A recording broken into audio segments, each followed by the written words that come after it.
Hello and welcome back to another Diplostrats commentary. Today we're going to be looking at the new Olympus Tournament, the semi-finals of the Olympus Tournament to be precise. I'm here once again with Ezio. Hey Ezio. Hello, hello. Yeah, and we're going to be the semi-finals in this game has the same format as the DBNI, which you might have seen in our previous videos, where they play 7 games, and each of those games is top board format. So it kind of works like a final in that everyone here is competing for one spot in the next round. The way they do that exactly is 4 of these games are played in the first round of the semi-finals, and 4 of those players will advance. And then there's a second chance round for the players who didn't make it, and that contains 3 games, and 3 of those players will advance. So the top players from those boards. I believe this was a first round game. In fact, I know this was a first round game, and one kind of interesting thing about this rule, these games that wasn't the case in the DBNI, is that you may have noticed if there's 4 games in the first round and 3 games in the second round, some of those people can't be in the second round as well. And the way that works in this tournament is the first 3 players to be eliminated across all of those semi-final games will be eliminated from the tournament entirely and won't be able to play in that second round. So that's going to be something to watch for, I think, here. Something quite interesting. In top board format, usually you don't see that. Like, there isn't that much incentive for a player who's near elimination at the start to stay in the game. Or most people do it anyway, just to try and just to try and make sure that they have a good showing, right? But here, there's a very real incentive not to get eliminated. Ezio, I'm kind of curious. How would you play? Like, would that make your play any? You play any safer in this kind of game, or would you still be just going out for a risky play for the win? I would definitely go for risky plays for a win, but I would be perfectly content to throw this game if it meant that somebody else won, but they eliminated other people along the way to their victory. Um, like go for a win myself at the start, play something aggressive, maybe be Austria and go for an aggressive opening, whatever. That means it's different at the start. But then once things start looking south in a lot of final games, you still have to go for a win, even if it starts feeling hopeless. Whereas in this game, I would say, you know what, I've lost this one, but I don't want to get eliminated from the tournament. So you, person that I choose to win, go and eliminate these other people first, and I'll support you to win the game. You go into the finals, but am still around for next game. Yeah, I think that's a fair one. We might see people in particular, like small powers, maybe working with people who could eliminate them is Yes. probably the easiest way to get around that. Oh yeah, and also of course you see the power rankings here as per usual on the side. They are currently in the Paris method selection order, so this is the tiebreak order. The person at the very bottom has the best tiebreak, so that's Turkey in this case. Austria second best tiebreak against everyone. Russia third best, Italy fourth best, and so on and so forth. So actually, all of the Western powers getting picked instantly in this one, and Austria and Turkey left for last. That seems to be quite a common story in these kind of games. It is a bit surprising to me actually, because I feel like at some point, at least in the online scene, Turkey used to be very sought after as a country to go for. Um, yeah, you don't really see that anymore. It's always dropping them down all the way down to the bottom here. Yeah, once upon a time, the meta was more favorable for Turkey players, and then the natural defensive strength of Turkey was able to shine. But it feels like in recent years in online play, the meta has shifted to be very focused on truly eliminating Turkey from the game before anything else happens. And as a result, Turkey doesn't perform well. So I think it makes a lot of sense for Turkey to be last pick in these games. Yeah, well, I guess we'll see whether that happens here. One more thing to mention before we dive in, the end date of this game. So if the players don't concede to a power before that, will be after 1912. So at the end of 1912.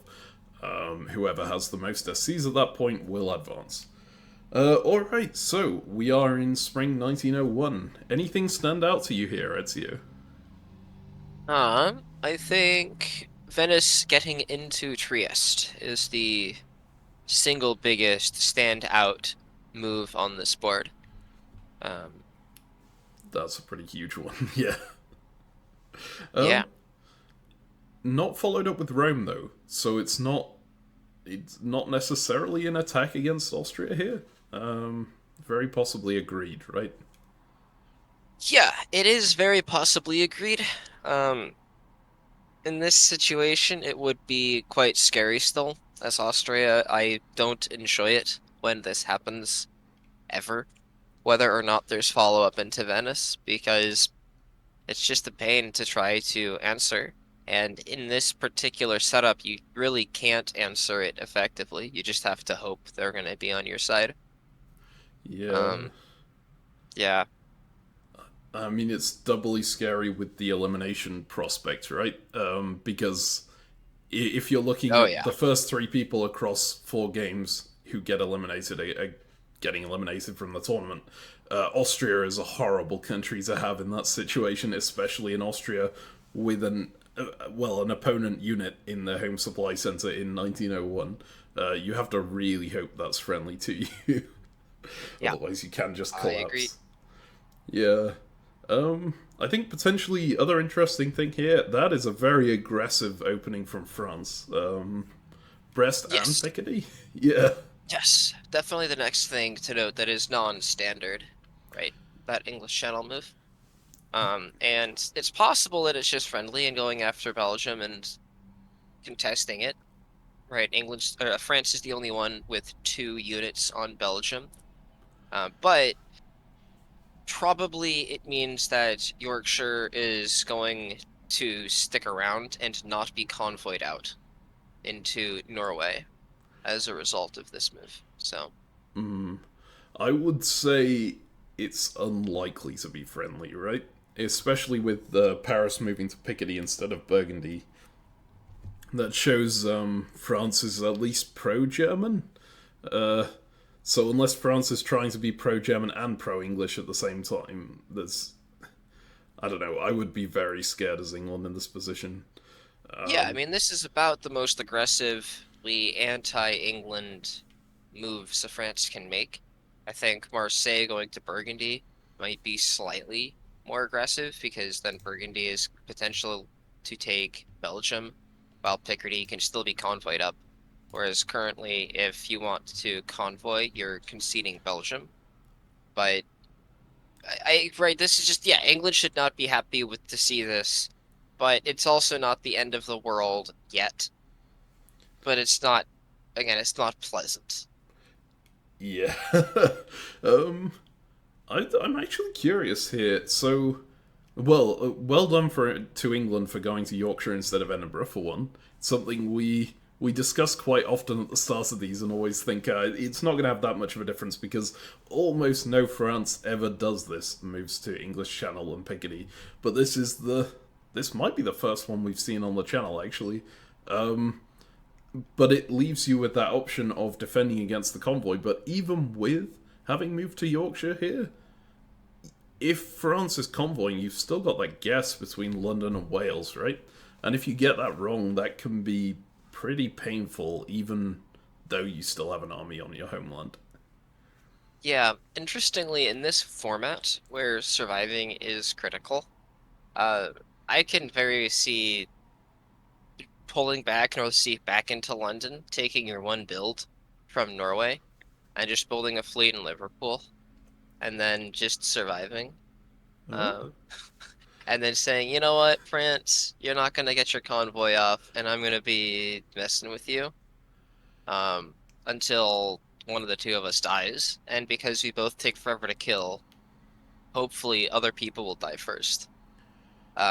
It's never a winning one, which is why I don't like doing it. But in this format, to just say, all right, see you next game. Yeah. Well, hopefully it won't see you. Hopefully you'll be eliminated. But Yeah, I don't know. Like, I actually hadn't thought of doing that before you mentioned it there. Just because I guess I kind of hate the amount of momentum you lose from going back with both of the well, with North Sea here. In yeah, particular, if North Sea gets in and Germany follows you out, you're kind of screwed as well, right? that is true. It does fail to that move. And in this setup for Germany, it's the perfect setup to do that. Because we can still take Holland. Army Kiel can still go into Denmark, and then you do explode very quickly. That is definitely a concern. But But no, I do actually think it may be the best play here with these specific rules, and I don't think it even necessarily rules England out of contention if they do get pushed in like that. Um, like these games going to 1912, you have the chance to recover if you can say to France, "Hey, you are never going to manage this," and they realize it quickly enough. Then you can hopefully get back on the same page and start pushing out again, right? That would be the end goal there for England. yeah, it could work. Or the other end goal is to show the entire board, look, I'm going to try to kill France. And how many opportunities do you get as Germany or Italy to kill France early? They never do this. They always just let England and France fight forever whilst they do bigger and better things.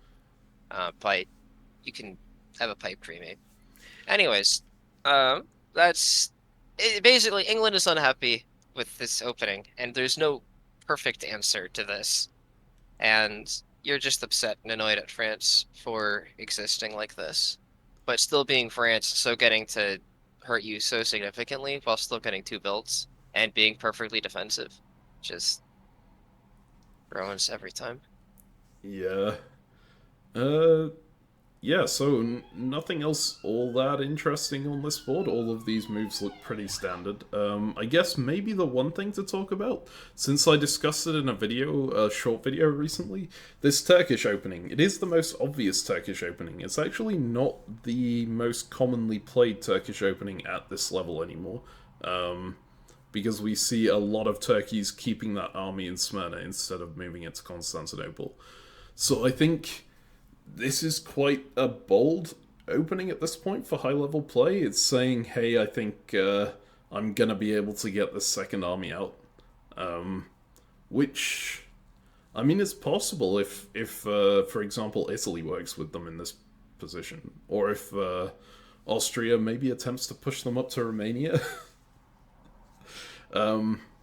But, Yeah, it's definitely harder with Italy getting into Trieste in 01, I feel. That makes Austria less likely to assist Turkey against Russia. Just that's what I've seen. I don't know why exactly, but as Turkey, I we'll see if Turkey can get two builds with this, and if so, it makes the move into Constantinople feel great. But as usual, I think that is pretty unlikely, and so I think holding in Smyrna is it's the move I make now. I think it's better, but it might be fun. yeah, I guess actually the like godsend move for Turkey here would be if Austria turns full force around and attacks Trieste, but they can't really do that, right? Because if they do that, then Italy just retreats into Budapest in this situation. So, Yeah, um, yeah, whichever is open, Budapest or Vienna, because one of the two of them will be probably. yep. Well, all right. Shall we move to the fall? Okay, okay. Nope. If you're Austria and you really are trying to deny it, it didn't occur to me to work with Turkey here, because I just never think of working with Turkey. But you can have Albania go back into Trieste, Serbia goes back into Budapest, have Vienna support Albania into Trieste, and tell Turkey to take Serbia, and that will stop the retreat from Italy. Then Turkey gets its two builds, and you say go after Romania next, because you will be in both Serbia and Bulgaria, and you'll be able to support yourself into there. I'll support you into Romania from Serbia. I'll take Serbia from you next year, but with your two builds, you can build Army Smyrna to move into Armenia and Fleet Khan to take the Black Sea. You'll have the most powerful anti-Russia attack ever. Please, Turkey, don't kill me. Oh man. uh, well, suggesting that would certainly never have occurred to me. Of course it would never occur because it sounds insane. It really But does. it is a good start to an AT potentially. I mean, it is, and like, what Turkey is ever going to turn that down to say, "Hey, Exactly. Every Turkey will yeah." say yes for 1901. And then see what happens in And 1902. then you have to cross your fingers and hope they don't just carry on attacking you in Well, well. my pitch then to Italy would be, look, Italy, if you try to kill me, you're gonna die to Turkey, because Turkey's gonna be huge and will kill you. So you need to not attack me anymore. Assuming this whole thing at Trieste was not prearranged, which is my assumption, but maybe that's wrong. But if but then you get the Italy to say, look, Italy's not going to be able to take on the whatever 8 center Turkey that's going to hit them in '04. So you need to start keeping me alive so I can buffer for you, and let's work together against this monster Turkey that I've created. But yeah, let's go to '02, I think, and see what happens. Okay, so fall 1901. Is it gonna be? It's gonna be. Wait, no, it's not. I was like, oh, it's Aquila Panto. Wow, they're going to Oh, Serbia. No, that is not a pro-Austrian move there in the slightest. Um, that is exactly what you don't want to see as Austria. well, this looks like an Austria that's getting eliminated in whatever, '03. Yeah. Well, they Yep. were less into Galicia, but I think that actually makes their position worse. So, because, like, Yeah. what do you want to do from Galicia here? You really want to just be defending your homes, right? Yep. Yeah, Austria is going to get no builds here. They got Serbia cut, and Turkey and Italy are working against them. Yeah. Yeah. And I This guess. game, this game is an argument in favor of the hedgehog, Which you don't see very often. I mean, which nobody plays. yeah. But man, hedgehogs, stop this. So, quick Okay. explanation for people who aren't familiar with opening terminology there. The hedgehog is where you move Trieste into Venice, Vienna into Galicia, and then Budapest into either Serbia if you're smart, or Romania if you're not. This is, well, I mean, Romania might be able to work out in some scenarios, but the idea is you just prevent anyone from being able to attack you off the bat like this. No one plays it because you annoy all of your neighbors at once and you don't really gain very much. You end up in a situation where you're lucky to, well, you're not lucky, but you will just gain Serbia and nothing else, guaranteed. But it Yeah. prevents this. Yeah, you don't lose Trieste though. Yeah, And like this, you can. yeah. Like, the interesting thing to me about this is that move to Galicia, it can't have been. Like, that must have been a stab on Russia, right? Russia doesn't leave Galicia open if they think that Austria isn't also demilitarizing it. Or I'm not necessarily convinced. Um, if you're Russia in this situation, I would be happy to let Austria into Galicia as agreements because Austria needs to defend itself, defend its homeland. Um, and I am going to get 2 builds likely. If I think it's likely that I'm going to get 2 builds anyways, then I can both build in Warsaw and up in St. Petersburg, and so that army in Galicia doesn't actually feel threatening to me.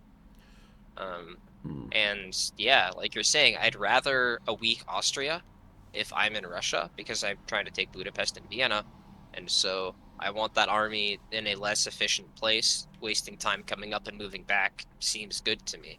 So I mean, that's an interesting view on it.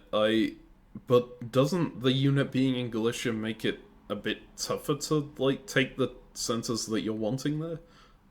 If you do want to go after Austria, I guess it's not that much of a I'm willing to roadblock bet for 20 you. bucks that it goes back into Vienna or Budapest next turn. Okay, yeah, I'm not taking And that bet. so I think as a you're correct. result, I don't worry too much about it being here if it can't do anything aggressive against me, like support something into Romania or cut, right? Because Austria's not getting a build here, right? So Yeah. Well, yeah. yes, I think this will probably work out for Russia, like absolutely fine. But yeah, I mean, But you I make a think your compelling point, case. right, is like if I thought that Austria could be building, then of course I'd rather Galicia wasn't in Galicia, because I don't want them to build in Budapest and try to take Romania and be annoying. So Hmm. to your point, it was probably not a negotiation breakdown. It's just if I'm Russia, I'm also happy to let people do things that cost them position. Yeah. Um. Actually, one other thing I want to talk about here in the south, maybe an interesting thing about that Constantinople move that we didn't discuss last turn, is that the reason people stay in Smyrna is so that you can get fleet anchor out if you need to against an Austria-Italy alliance, right? So here it kind of looks like that move ended up failing. They didn't get the second army out for the build, but at the same time, it's actually kind of fine because they know that Italy and Austria are fighting now, so they don't have much threat coming in from the Med. If they do have a threat coming in from the Med, it's just from Ionian. There's an enemy army in Greece, so that's not going to be attacking them at the same time. So they can probably counter that with just a fleet in Smyrna. Although, I guess it's possible they build an army in Smyrna here. I probably wouldn't, but Yeah, the army in Smyrna feels very one-dimensional and transparently anti-Russia, because you just have too many armies as Turkey. I think on principle, you can't build an army as your first build as Turkey. mhm. Um, Not if you're looking to make any progress anywhere. I think a fleet is too important. Yeah, I think that's fair. I mean, it's possible that Italy would take the fleet like as a bad sign towards the alliance, but at this level of play, they probably have to understand that hey, Turkey has to have that second fleet. um, If Turkey doesn't build that second fleet, then Turkey will be leaving itself incredibly open to Italy in about 2 turns. Because once Austria dies, if Turkey doesn't have a fleet in Smyrna, then Italy will walk into the Aegean, take Bulgaria, and then have another fleet sliding into Eastern Med in short order. And then Turkey is dead. yeah. So, yeah, you need the fleet. And yeah, Italy is going to be annoyed at you for not letting Italy kill you. Yep. But hey, so there's some interesting stuff happening in the north as well. You were Yeah, absolutely correct on those English moves, but at the same time, France just doesn't go for it. They go for Belgium, yep, after all. So, yep. I mean, who does this favour at the end of the day? And Germany. Germany's moving into Skagerrak. So, Yeah, Germany's the real winner. this is a super interesting West. Uh, I love this German opening, by the way. do you want to go into detail on why? I really like having a fleet in Skagerrak because I love getting fleets deleted personally. But also I love how much pressure it applies to Sweden early. Um, and also applies pressure to the North Sea and Norway. So you can either support Russia against England, you can support England against Russia, or you can just take Sweden and then take Norway and be anti both of them and hope that there's enough chaos going on that you can't make it out. This doesn't seem like a good board to be anti both of them. I would strongly recommend picking one, but I think building a fleet in Kiel and Army Munich after this is perfect, and that fleet Kiel can go either west or east. And I love having that level of flexibility with an opening. Yeah, I mean, so this was an opening that the meta AIs used to play a lot. When they were around, they were playing this an absolute ton, just to go into Skagerrak and force Sweden, and then try and force Norway immediately after. and take all of that, like, just get a solid base in Scandinavia. Um, yeah, it's. I've seen it be very effective. I would agree with you here. It's probably better to stick with one person. I feel like it kind of should be England they stick with in this scenario, because is Russia really gonna put them in Norway while they're also sitting there with an army in Denmark? It feels a bit risky to do that, right? Surely Russia is Yeah, going to say, I would like Norway in this scenario. yeah, and I think that, especially depending on builds, I'm expecting to see Fleet Liverpool out of England in this situation. Maybe Fleet Edinburgh, but I don't either one of the two. I feel that England is very likely to be anti-France and to be stuck in a war there, whereas this Russia looks to be pretty much unopposed. Um, and there is an argument to try to gang up on the weaker player, but with Germany, if Russia is unopposed, that's bad news for you in the long run. And you actually have a pretty devastating attack against Russia here. If you build Fleet Kiel and England supports you into Sweden, or slash just doesn't mess with you by getting into Sweden, you can take Sweden from Skagerrak whilst taking the Baltic Sea. Hopefully Russia doesn't bounce you out of Baltic, but they often don't. You can like promise them support into Norway and hope they take it whilst you get into Baltic. Then, with your army still in Denmark, you can convoy into Livonia, or Prussia quickly, and that is a really punishing situation if you successfully convoy into Livonia. And Wow, yeah. Russia often can't defend it, or doesn't, and feels they need to cover St. Petersburg instead, or whatever. So, Yeah, I feel like that Livonia convoy is something we quite often see from Germany's towards like mid to late game, yeah, and ends up being completely devastating for Russia's in that situation when they've left themselves a little bit open there. I don't know if I've seen it happen in in the second O2. year, Yeah, but man, yeah, it would be incredibly effective if it does go through. Of course, the problem is if you just force them out of Sweden, they would have retreated to Bothnia, so they do have the possibility of covering that if they see it coming. yeah. Um, Meanwhile, if you're coordinating with England on this, you tell England, "Hey, go tap St. Petersburg." This is more effective if Russia only has the one build, right? And by going for this opening as Germany, by out of necessity, you've let Russia into Sweden, and so Russia's probably getting two builds, which is an unfortunate place to find yourself, given that you need to have your army up in Denmark and stuff. But it can still work. yeah. Well, I'm very interested in seeing what comes of it. I think as England here, I would definitely build Fleet Edinburgh. I think Liverpool is short sighted. It's like a very vindictive build if you build in Liverpool, but it Yeah. doesn't really get you anything, right? Whereas Edinburgh at least reinforces that North Sea line and can push out if you end up getting the pressure off you a bit. Um, and like if France does end up going to Irish Sea or building a fleet in Brest and then coming around to Irish Sea, you've still got that army to defend yourself. You don't really need another fleet there. Um, that would be my view on that anyway. Yeah, if you anticipate fighting for the North Sea, then Fleet Edinburgh is more useful.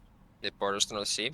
If you anticipate yourself fighting over the English Channel, Fleet Liverpool might be better for this, because Norway can get back into the North Sea, and Liverpool can get into the Irish Sea, and then you can be here fighting over the English Channel with London, Irish Sea, and North Sea.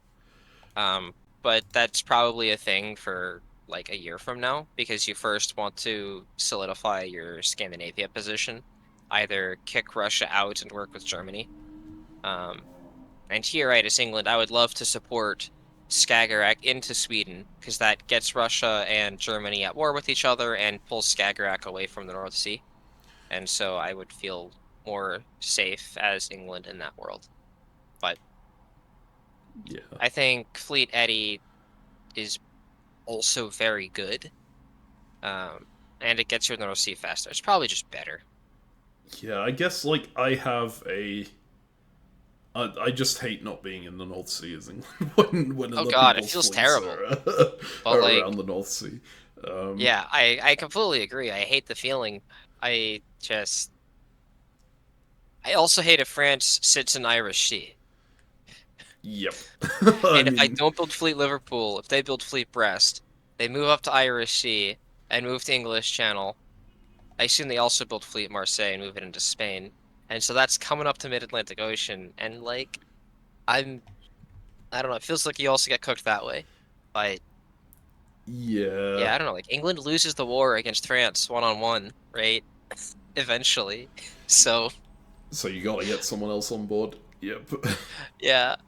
So something interesting about this Italy opening here as well, because they haven't taken Tunis in this year, they are going to end up with a fleet in Tunis, right? You don't convoy a second army into Tunis after this point. It just kind of loses you momentum, I think. Um, so that's going to leave them in a position where they could throw their units against France in year three. I think they have more options to do that than they would in like an an AI configuration, where they're allied with Austria. Uh, I guess we'll Yeah, see and though. they're gonna have the builds to do it, right? They're gonna have the units. So Yep. So we could that's good see news for England. someone coming to England's aid, yeah, and rescuing them. Shall we go ahead to builds to see? Yeah, let's see it. All right. So double fleet, as you were saying, from France, fleet Edinburgh from England. They were of my opinion that North Sea, not being in North Sea, feels too bad to to Yeah, let happen. Um, Maybe the I don't most like it. interesting build, Army Army Smyrna. Smyrna. Yeah. Yeah. So I assume, given your comments last round, you are not happy about that build. I I detest this build. I feels like it's it feels like it's super anti-Austria trying to be super pro-Italy, but it's so pro-Italy that I don't think England's getting any help. If I'm Italy and I see this build, I'm confirming 100% that I'm going to eliminate Turkey after Austria. Um, like, yeah, I don't think you can defend yourself against me anymore. So, I think maybe the flip side to that is Italy may go after France just because they know that Turkey is relatively open to them right now. So, like for them for a little while going forward. So they've got a bit of leeway to send fleets the other way first. But maybe, I mean, maybe it is better just to jump them, right?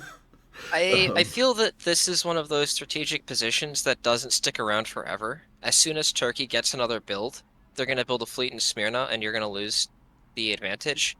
You must kill Austria first because of how much you've pissed off Austria, but hopefully that won't take too long. Like I'm not just sure exactly how the tactics work, and it depends on how well you can coordinate with Russia and Turkey on this. But that army Smyrna, where is it going? Presumably Armenia. Presumably that means there's going to be the war between Russia and Turkey, which means they won't be able to commit too many resources to assisting you against them, Austria. But maybe they will be able to. Maybe you'll be able to find some support, and then you'll feel great. But I would here say I'm going to finish off Austria, get into Aegean, and then eliminate Turkey immediately after, and be a huge Italy. Um, Yeah. just classic wintergreen stuff. Does feel very, very good for Italy right now. I guess the other interesting build here, Army St. Petersburg. This is my preferred Russian build in this kind of situation. Oh yeah, Yeah, you don't entirely know where you're going to end up going. So just putting an army there gives you all the flexibility, right? Whereas putting a fleet there commits to something. Um, yep. This lets you go against either Germany or England. It's much more defensive, right? St. Petersburg, an army can cover Livonia, whereas a fleet north coast, which is what would be the most natural place to put a fleet to be anti-Norway, can't defend Livonia. I think an army is most often the correct build in St. Petersburg in O2. or Yeah. Winter 01, whichever. All right. Well, let's go ahead to spring 1902 then. See what comes of this. Um, uh, okay. Well, I'm looking at the Austrian and Italy moves here. I'm seeing Turkey get screwed over immediately, but not in the way that I thought they would. Um, that's surprising. So just Italy is supporting Serbia to Bulgaria here, so Austria has now gotten Italy back on side, and I mean, there's nothing Turkey can do about that, right? They've got two armies blocking in their only fleets, and they don't really have any possibility of getting out of their box. Man, how terrible does Army Smyrna Yeah, look? I mean, so God, what a useless unit. I have a feeling that this is the elimination rule coming into play, right? Because this is Austria just vassalizing themselves. If you look at the moves here, they're letting Russia walk into Budapest, they're letting Italy walk into Serbia. They're basically saying, "Hey, I'm not going to do anything with Albania. I'll just blow it up next turn. Just leave me on one center and let me go into the second game." Which, I mean, it's probably the smart move here, right?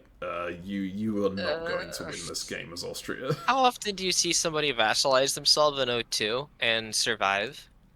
Not often. That is I don't true. I don't think we can. I think it's too early to be submitting like this.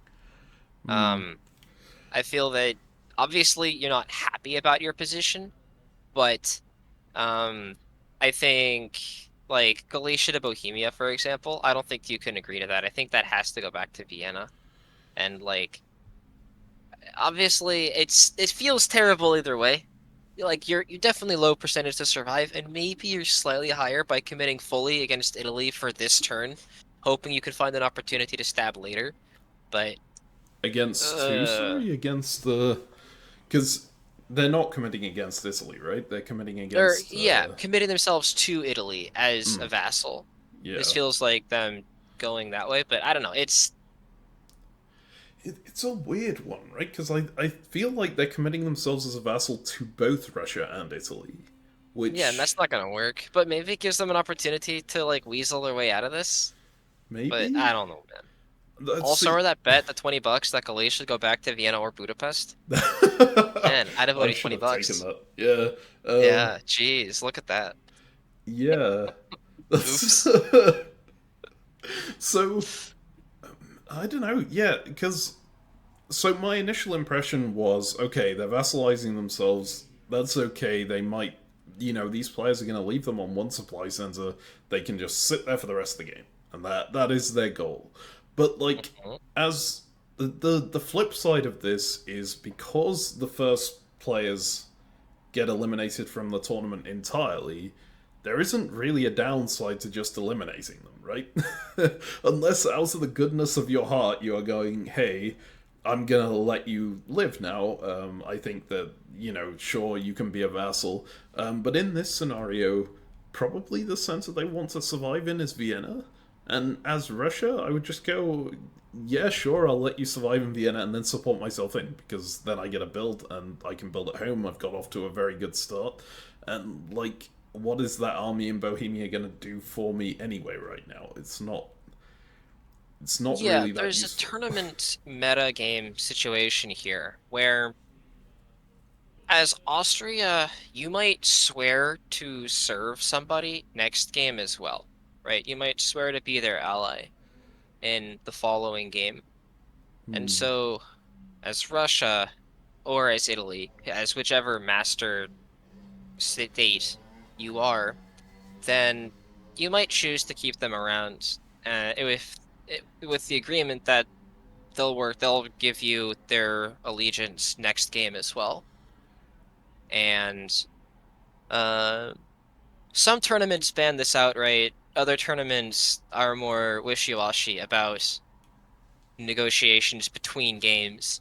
But a situation like this, where if one party Like if you are Russia and you feel that you're not going to win this game and that center won't give you the game enough to qualify for the finals yourself, you might want to make that agreement for your next tournament game that you also get your way into.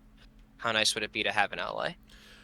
Yeah, that's fair. It should be noted that these players are going into 3 new games, right? And each person is only playing one of those 3 games, so there's no guarantee that you're going to be in the next game with the Austrian. So it's a bit of an interesting question as to whether that's worth it, but I guess also it's showing people, hey, I can be trusted with keeping people alive and being their friend, right? Which could have wider repercussions, saying, I've got this reputation for being nice, and therefore people are going to work with me more. um, yeah. I guess we'll see what comes of that. Shall we have a look at the West here? We haven't talked about that yet, and there are some interesting things going on. Um, yeah. I I do not like the look of this for England. Hmm. Well, they've got France out of the English Channel, which is better than their previous position. But yeah, True. getting knocked out of Norway is not good. Um, Getting knocked out of Norway whilst antagonizing Germany. yeah. Um, when it seems like you're going to need Germany's help against France. Doesn't Hmm. feel great. If they've actually gotten France completely on side now, and because France moved into Gulf of Leon instead of Spain's south coast, it's possible this has actually happened, then maybe England's position becomes fine again. But they still lost Norway, so they're still going down one. They're still losing Wales. But I would still be okay, but I'm not happy about it. I see. It's super interesting here because I think England has gotten the French on side. I think you only make these moves as the French if you arrange to bounce an English channel, right? Because otherwise, why don't you just go Brest to Mid Atlantic Ocean? There's no reason to do this maneuver. Um, so I think England and France have made an agreement here. And then you can see at the same time, like France and Germany are fighting. Germany just went into Belgium. Belgium just went into Ruhr. Um, and like Ruhr is actually a kind of, I mean, this whole defensive position for Germany. They have a nice position up in Scandinavia, but they just sent their army down to Tyrolia. And also, there's an enemy, I guess. England is probably their enemy now. There's an enemy fleet in North Sea, and you've just got that one unit between Belgium and Holland. Are you gonna keep a game there? That's and like if Belgium goes for Kiel, are you sending Denmark back just to make sure that doesn't happen? Like if Ruhr goes for Kiel, even. Um, if you end up pulling everything back in to try and crush this French unit, you might end up just covering up SCs and stopping yourself from building armies that actually could crush that French unit, right? So it just seems like a really difficult position for Germany, I think.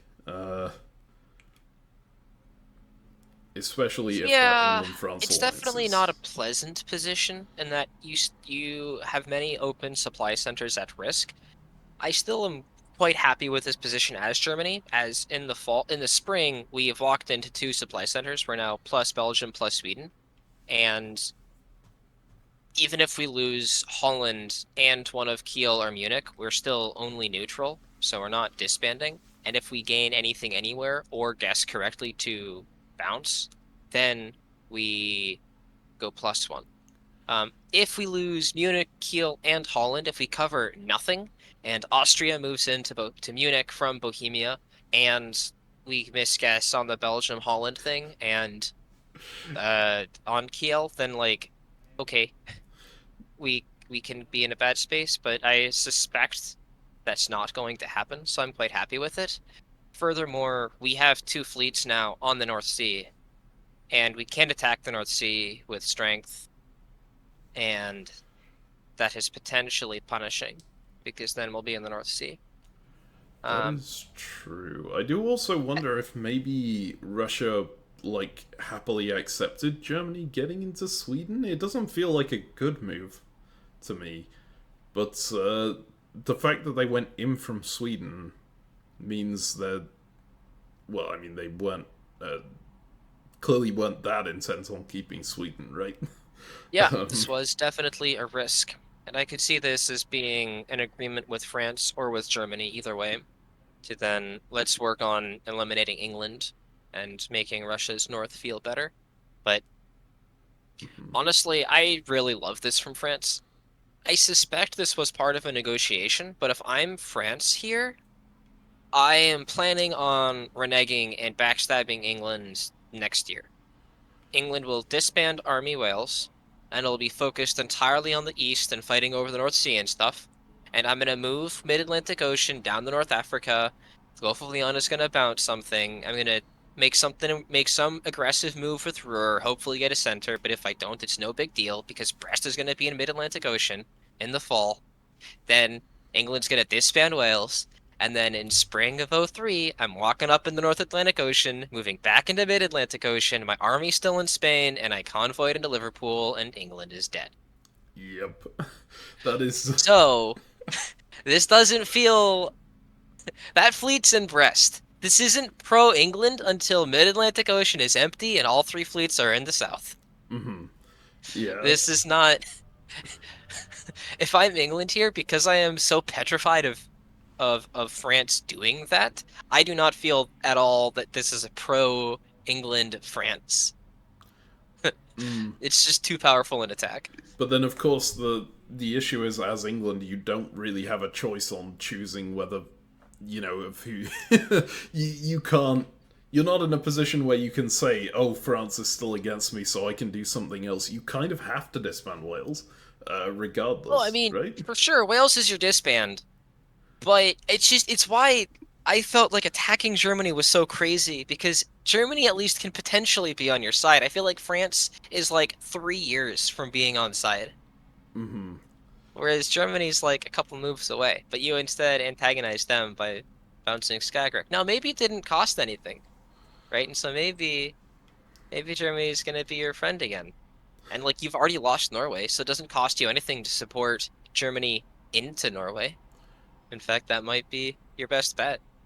Mm-hmm. But That would be super interesting. I like my instinct is that England is going to work with France here anyway. But I can see where you're coming from for sure. That like because Mid Atlantic is just an anti-English place to be, or like it's such a huge potential threat to England. It's yeah, but yeah. it's also like France's natural center, and they need to have a unit there because it borders so many of their stuff. Because yeah, if somebody else gets Mid-Atlantic Ocean, France explodes. So France is allowed to sit there, and nobody else feels like it's such a big deal. Yep. I don't know The about nobody. the way Plenty of you people understand the Mid-Atlantic Ocean. the way you usually counter that in an England-France alliance is just this fleet Brest wouldn't be in existence at this point. Yeah, So there wouldn't be the possibility of moving 2 units up to convoy into the British Isles. If they stab you, it's just going to be with a fleet. It's just going to take Liverpool, and that's not usually worth it to them. yep. But in this situation, they got the fleet built in, so they can do what they want. um, Yeah, and England is feeling weak. yeah. I want to see how many centers Germany. I want to see Germany's center count at the end of this next turn because I'm really excited. It's a fun position to be in O2. Really is. Shall Could we be go could ahead? go +3, could go -1. That is not something you often say in O2. Um, Yep. okay, let's go ahead to fall 1902. Let's see how Germany does. They do, in fact, keep everything. Yeah, it just looks like a simple +1. Yeah, okay, well, that's boring. But also, it's not a boring situation, it's just boring compared to some of the other possibilities that could have happened. Dude, if Germany just like stuck in Belgium, man. All right, fine. S- Okay, you know what? This is a good way for France to demilitarize it quickly. Getting convoyed out of Spain. Mm, fine. what do you mean, like, demilitarize quickly? So we were talking about convoying over to Liverpool, right? As the main threat from Spain. Yep. Oh, I But they see. convoyed the army out of Spain. That said, if they really were intent on stabbing, they still can do it, right? They just do exactly what we said, but instead of Gulf of Leon being free, now they have to convoy it back into Spain. Um, honestly, still might be worth doing because it's just so powerful. Um, oh no, they Yeah. don't even have to do that because they can build an army, right? They can build Army Marseille and say, "Oh yeah, this is going into against Italy," and then it just walks back into Spain. Never Yep. mind. Never mind. Yeah, I was gonna say it Stab is doesn't. back on the menu. It still seems like a fine position to attack England from. You really don't have any, like. I guess as England, it's the weird situation where you're asking France, "Hey, can you build Fleet Marseille?" Because that's the least threatening unit against me. Is just another fleet. Um, Yeah, because a four-fleet France is what every England loves to see. yep. Oh Yeah. boy. Uh, okay, I have to say, I respect the hell out of Germany for this turn. Like, Oh, I mean, what a baller. yeah, no defense on any of the home centers. Just go, hey, I've got this enemy unit in Bohemia, enemy unit in Ruhr. I'm just gonna go, whatever. If you want home centers, take home centers. I don't care. I'm gonna expand elsewhere. I'm gonna deliberately leave Munich undefended so that I can support the Austrian into Trieste with Tyrolia. Just absolute legend. uh, Yeah. They do only go +1, despite keeping all of that, because they walked back out of Belgium again. But Yeah, and because England didn't support them into Norway, which I expect was something that Germany I think discussed, England did support them into Norway. Russia but not with just both. support held. Yeah, this is true. They Yeah. England was clearly quite worried about the possibility of a joint Russian-German attack on them. Uh, yeah. And I mean, that's clearly what Russia wanted, because they tried to support Skagerrak out to North Sea. um, Yeah. something Germany didn't accept. Yeah, and I mean, again, as Germany, right, even though England messed with them last turn, right, they were still hoping to work with England. So, Hmm. yeah. Yeah. It's tough to antagonize Russia when Russia's still building. But I suppose there's a lot of pressure on Russia in the south. Maybe you've got time. But like Yeah. when Russia builds two armies like this, it's really hard to mess with them. I'm kind of interested in They're building what's. another army in Warsaw, man. Ah, jeez. Yeah. Russia's tried to support Tyrolia into Vienna here. Um, so actually, Germany could have got plus Belgium, plus Sweden, plus Vienna, if they'd really wanted to. I'm wondering why Russia thought that was a good support to make rather than just taking it themselves. I guess maybe they were super concerned about an Italian Austrian attack on their centers here. Yeah, I think if I am in Russia's position right now, I do not want to fight a war in the north against Germany and in the south against Turkey at the moment. Hmm. And therefore, I want to get one of them on side. Turkey has nothing to do with their army in Smyrna, and so they're going to be attacking me.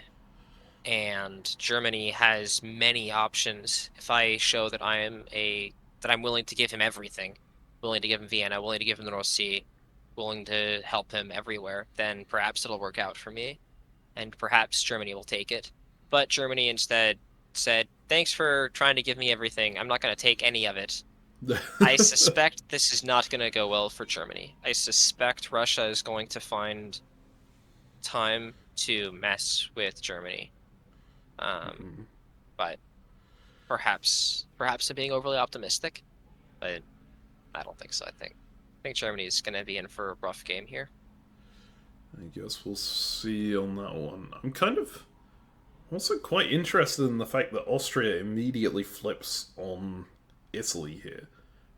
Like, after supposedly going for that vassalization play, right?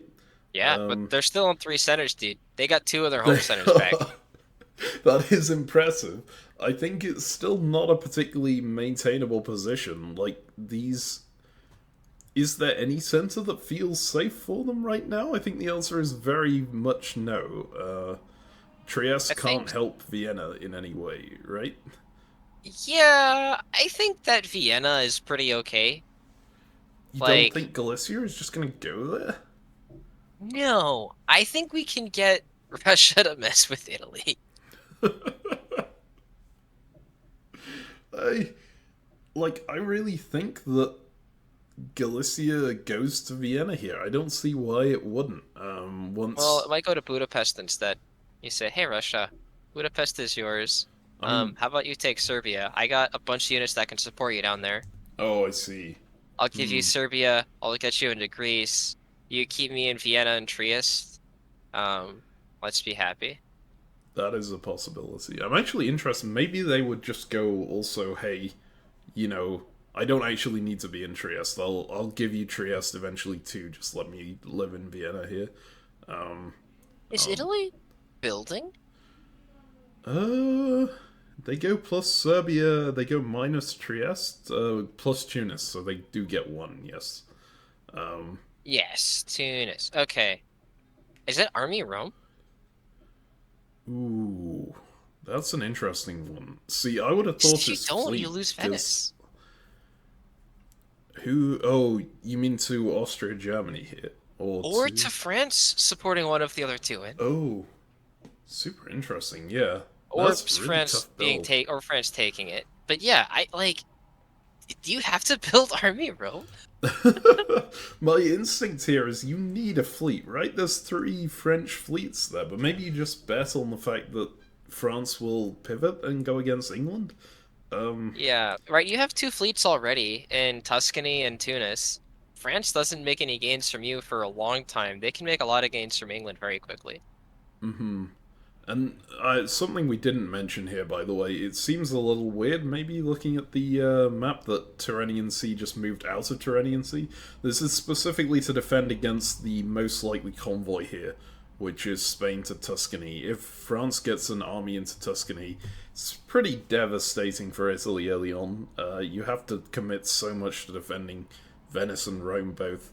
Um, but France, I mean, absolute, absolutely great play convoying to Piedmont instead.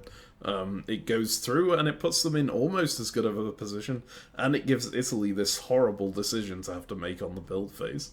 Uh, Yeah. yeah, suddenly Italy not looking so good. Last phase, I would have put them at the top of the leaderboard. I think in terms of power. This turn, not.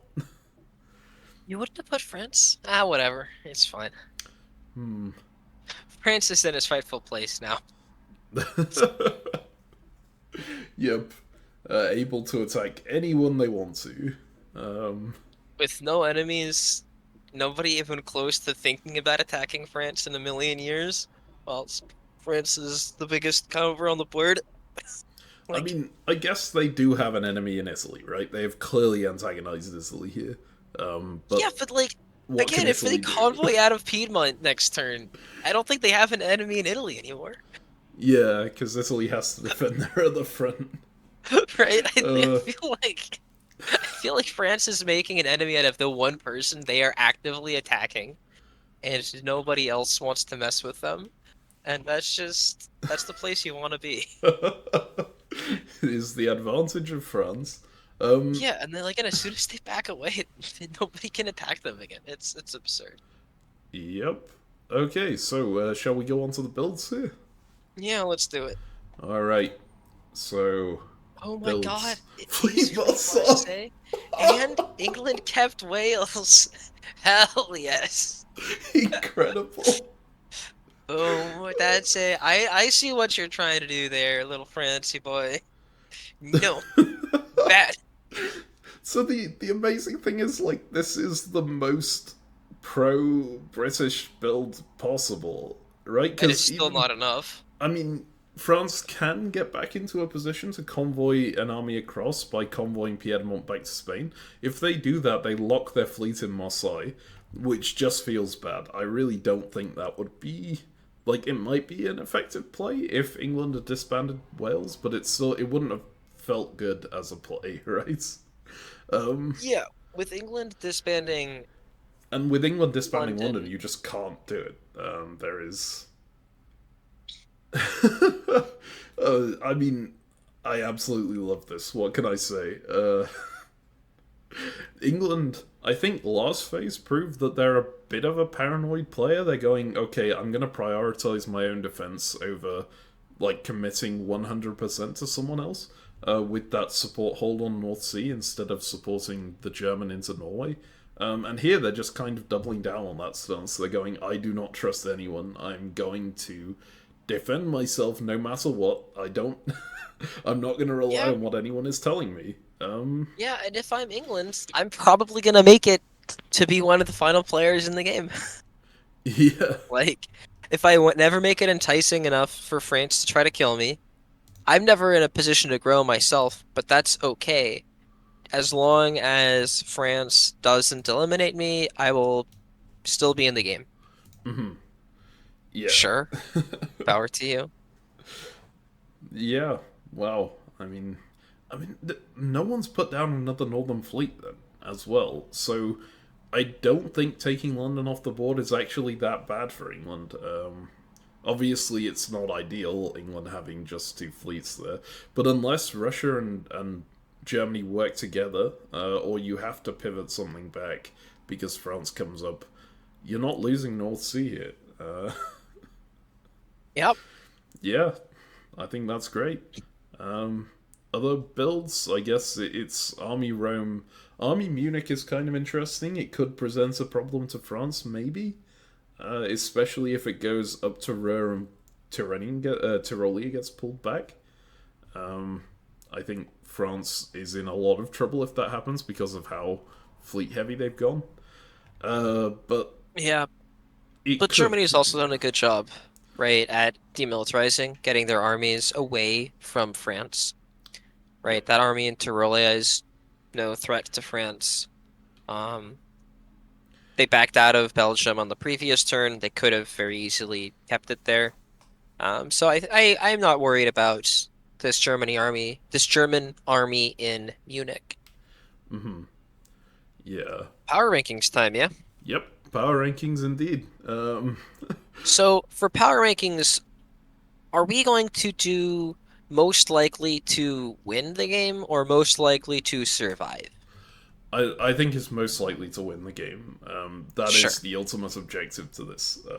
Great. Good power rankings. Yeah.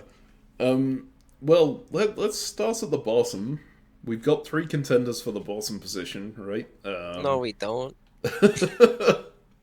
Well, okay. Who would you put as the sole, like, right down at the bottom? Austria.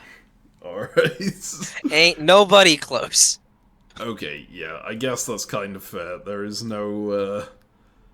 Here's a fun thing. Austria is currently unable to support themselves into any location.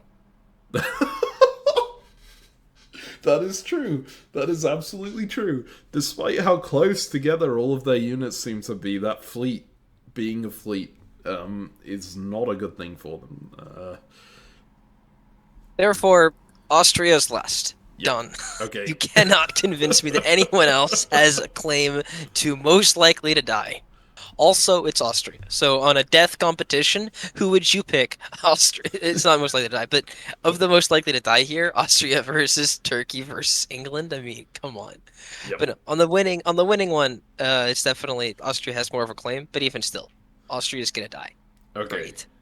So between Turkey and England, what's your decision on that? Because it's kind of interesting here. Turkey, they don't really have a path to get out of their homeland, but at the same time, there's no one in any kind of position to attack them, right? They can just keep bouncing Yeah, Black Sea forever.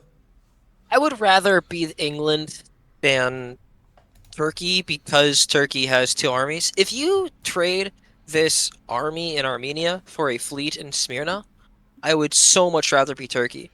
Yep. But this useless third army build is gonna haunt us for the entire game, and we're gonna not exist. So that's fine. Does that make them worse than England? I make the argument, yes. I think that England has potential to like get another center, get an extra build, potentially get some momentum.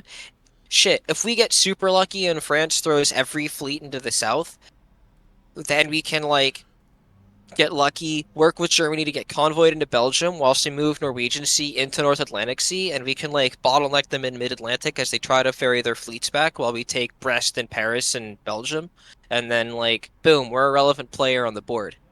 Um, I don't see any potential for any such move with Turkey. As long as they have this extra army, they need to get into the Black Sea, and Russia will not let them into the Black Sea. Yeah. Therefore, you can't do anything. Okay, there are two possibilities I can see that might get Turkey out of the box here. First, Okay. if Russia ends up in a position where they're losing their north and they have to use Moscow in the north, right, then you can potentially create that situation where you've got that 50-50 guess on maybe I can let Russia out into the Black Sea and slip Armenia behind them. Yep. Yep, Which, that's a viable play that might occur. It is not seeming likely anytime soon, but it might come up. Yep, in a couple okay. years. Possibility number two is Austria has this unit in Bulgaria. It is presumably going to be supporting Russia against the Italians right now. Probably the Italians would prefer that unit to be Turkish, if possible, so you can go for the play of, hey, Italy, support me out of Constantinople and I'll be your friend. And then I can put a fleet down in Constantinople and support myself into Black Sea, and we can start pushing Russia back. You Right? think Turkey would rather that army was Turkish? Italy. Remember when like was it 2 turns ago that Italy promised to support Turkey out of into Serbia and then just backstabbed them brutally? Okay, yes. This is also. So, yep. Yeah, that's kind of fair. But I do think there is some possibility that Turkey gets out of the box. Okay, yeah, But, there's some possibility. I think there's much more chance that England gets out of its quote-unquote box. okay. I will put Turkey below England on this. Yeah, Alright, now we're getting into the contenders, I think. the fun ones. Yeah, Yep. the actual playables. Right. So, who would you consider? Let's start from the top. After Yeah, I mean, France, I think is France. honestly, I am much lower on France after this Fleet Marseille build. Um, I don't like having so many fleets all trying to like push into Tyrrhenian Sea. It Yeah. feels unnecessary. Yeah, Um, I understand that. yeah. I think the argument for this fleet is that you can conduct a successful attack against England and push in against Italy at the same time if you have Germany on side. But it feels so risky to do that because if all it takes is Germany going to Burgundy and your whole like core collapses. um I I agree with you. I think that France has a better chance in this scenario if they built anything else. But Yep. most likely an army. Like, an army would have been ideal here. Yeah. Yeah, I think just an army would be useful, and Fleet Marseille is still fine. But I don't know. I don't. France has got to be number one still. Yes, I think so too. Their position is just really good. Nobody attacks them, right? Nobody has attacked them. Unless So, Germany sends a unit into Burgundy, that is the possibility. I think. Um, yeah, or but Germany lines up on the rail line if they don't want to take the guess on Burgundy. But yep. yeah, I mean, my favorite would be let's agree to bounce in Burgundy. Just and walks then into go to Belgium. Belgium, yeah, Yeah, and go up like to Ruhr and Munich at the same time, and then suddenly a France is true screwed. classic of a move. Yep. but I don't think that's happening. Okay. A more common agreement would be let's agree to just bounce, and Belgium and Holland will both move into each other's place. That makes sense. It depends how worried France is about Burgundy, I guess. Um, Yeah. but yeah, I agree. So who would you put below France then? Like in second Been place? thinking about this. It's tough. My instinct, right? Russia's pretty big, I right? I Russia's got 7. my problem with Russia Russia feels is pretty defensive. I don't think their northern position is survivable, right? Um, just Germany has too much force in that area. And you've already just seen on the last turn that England tried to support Germany. They didn't do it outright, but they did I throw in a I support. don't think that counts, dude. Are I you don't sure? like, yeah. I mean, I don't know. Like, Hmm. I, I okay, actually, good point. Because why did Russia need to attack Sweden with strength too? did Or sorry, did Russia why did like? Germany attack into Sweden from Skagerrak? I didn't look at that closely. I'm double checking it Oh, now. I But that didn't was remember. unnecessary, right? If they just support themselves, oh, because they had to cover Sweden. Oh, of course. Because if, yeah, okay. Sorry, I look at the tactics again. I didn't look at this closely enough previously, but if you look at the tactics in Scandinavia in the fall of '02, right? Yeah. Um, if Germany supports themselves into Norway from Sweden with Skagerrak, Sweden would be left vacant. They would have to then move Denmark into Sweden, which would then leave Denmark open. And Oh, so I see. presumably they've coordinated with England about this, and so England would then know, and so Germany to be safe needed to keep Denmark occupied. And so they couldn't backfill from Denmark. They needed 2 supports from England. Otherwise, England could support from Norwegian and take Denmark. So the Sure. interesting thing here is that England threw the extra support hold on North Sea, which stopped the German plans from working because they didn't trust Germany. At the same time, Germany could have made their own plans work by just trusting England and supporting themselves into Norway and leaving Denmark vacant, but they didn't want to Yeah. leave Denmark vacant, right? Because But they of didn't course, it makes trust England sense given either. that England tapped Skagerrak the last turn. So Yeah. there's definitely um, some anti vibes there. Okay, that's an interesting one. So those two players maybe not as friendly with each other as I'd initially thought. Yeah, I I think that makes Germany bottom on the power rankings, doesn't it? bottom of those four, yeah. I guess they're not below Austria. Yeah, but yeah, I guess so. I Yeah, don't yeah, know. to win. Sorry, of the remaining, yeah, of the remaining powers. I I still am really high on Germany's chances if they just get that successful attack into Burgundy. But I'll Yeah. put them in fourth place, thinking that might not happen. It's maybe Italy's worse. Maybe Italy's strategic position is in a worse position than maybe it's worse than Germany's even. Right, with all of these French fleets pushing south, that's gotta be put a damper on Italy's day. Yeah. France is seemingly more likely to attack Italy now. England is making it unappetizing to attack. And Serbia and Greece are not looking like particularly healthy centers. Due to all of the chaos in the Balkans, there's more chance to hang on to those centers, but needing to build an army Rome, preparing for a long slog against this huge France, maybe Italy is actually worse than Germany. I think I Germany is just more risky. I think Germany's got higher upside, but also lower worst case. yes. I I I think that's definitely just agree the way on to that. talk about it. Um, And so I don't know. I think on average, I think Italy's actually worse than Germany here.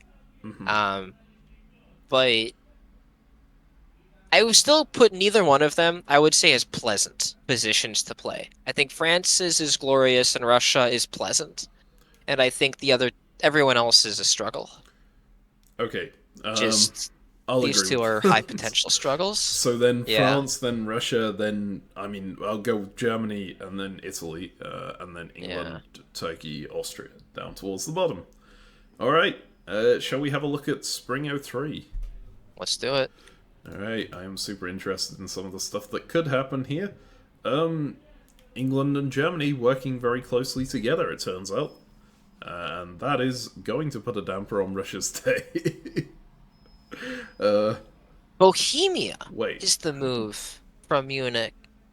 I hmm, see. You really want to take Vienna. really? Okay. But you support Austria down.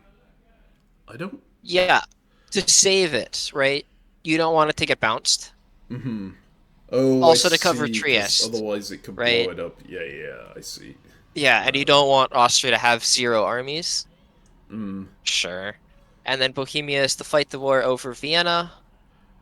Man, I'm. Russia didn't, it just held with Moscow. It didn't move to Sevastopol. that's an Okay. interesting one. Maybe they were hoping if.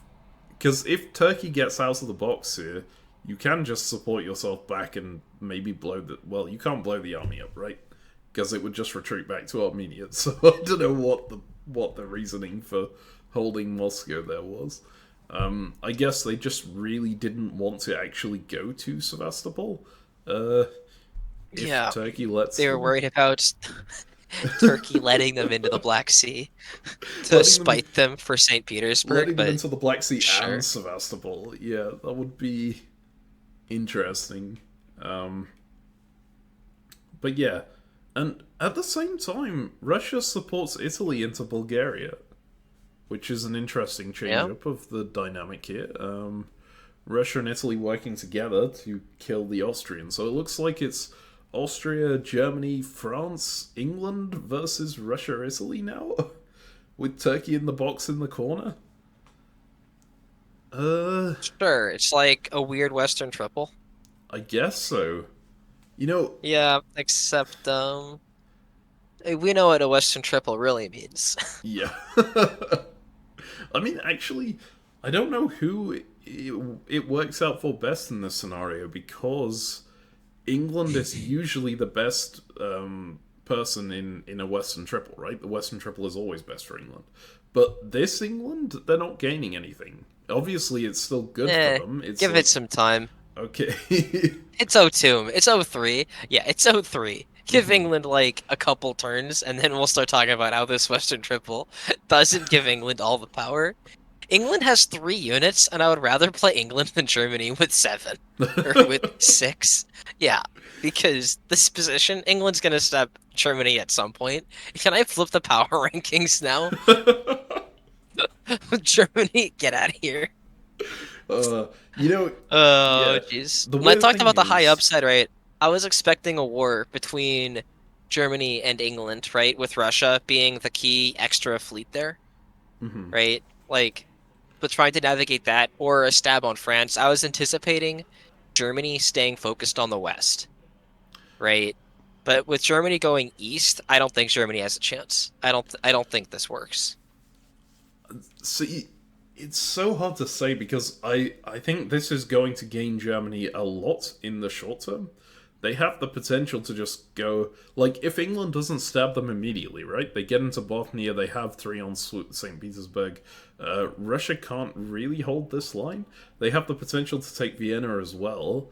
So there's an explosion in SC count, and if they can use that and use those builds to pivot against France. But that's the important thing is they need to be able to pivot against France in order to make this work. And I think they just made it like it would have been so easy to pivot against France this turn, and I'm really disappointed they didn't. I think they should have moved into Burgundy.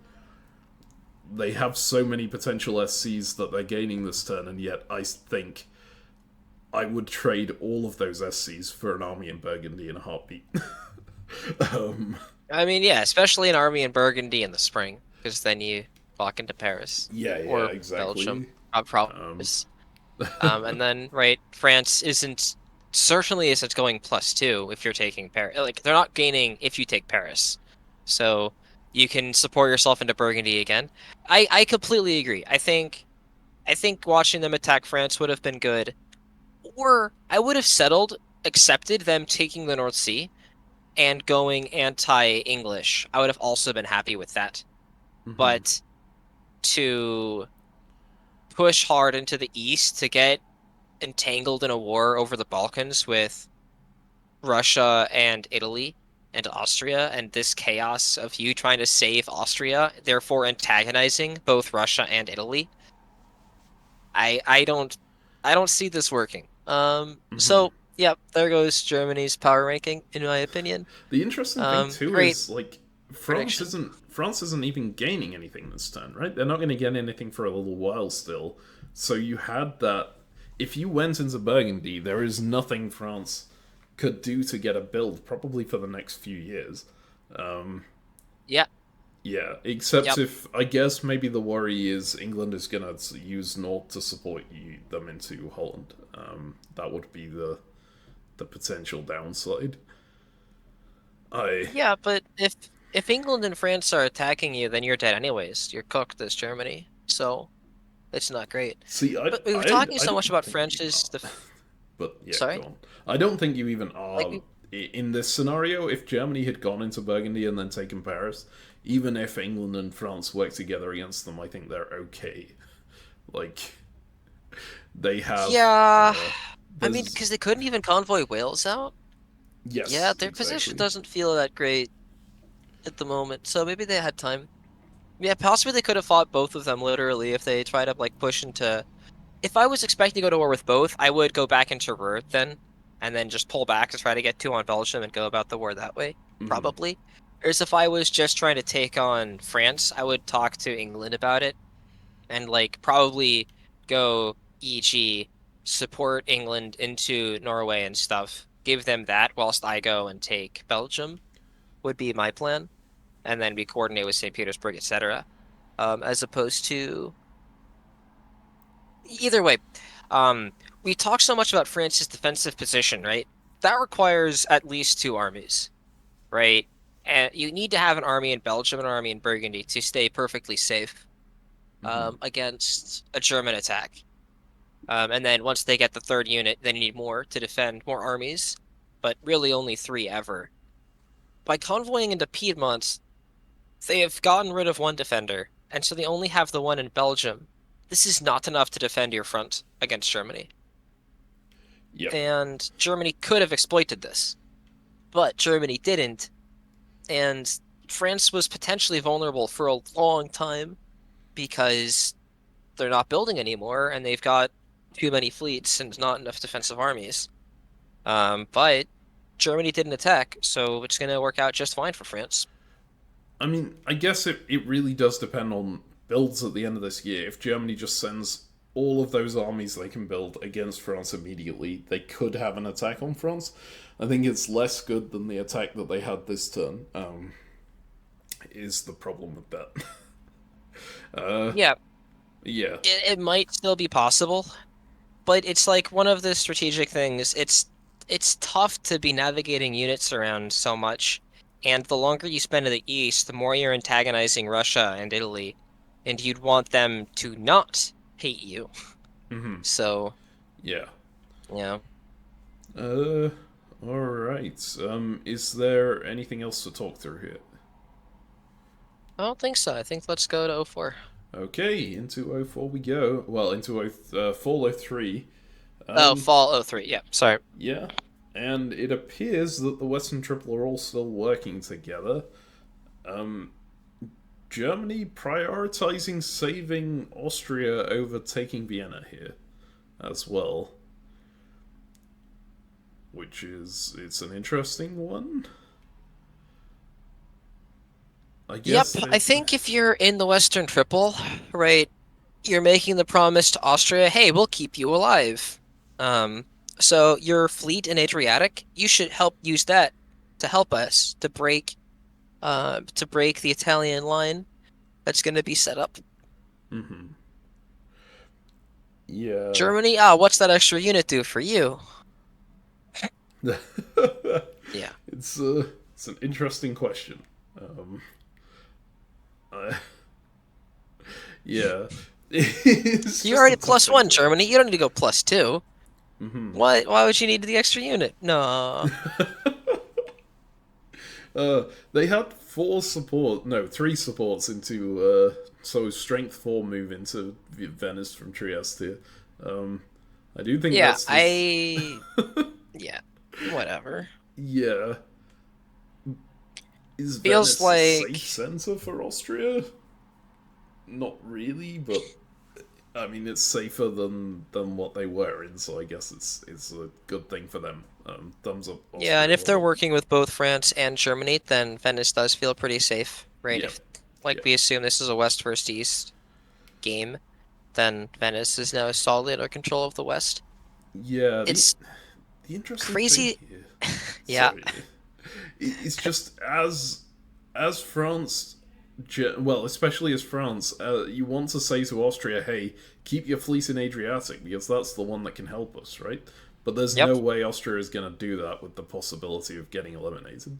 Um, you, they're It's not going to get a possible. sense People of have pace. smooth tongues to say, look, you might get eliminated, but if you can help us into Ionian, we'll try to get you back into Venice, right? If Hmm. you keep your fleet Adriatic and you support us into Ionian right now, we take Ionian, and then we'll get you back into Venice in the fall.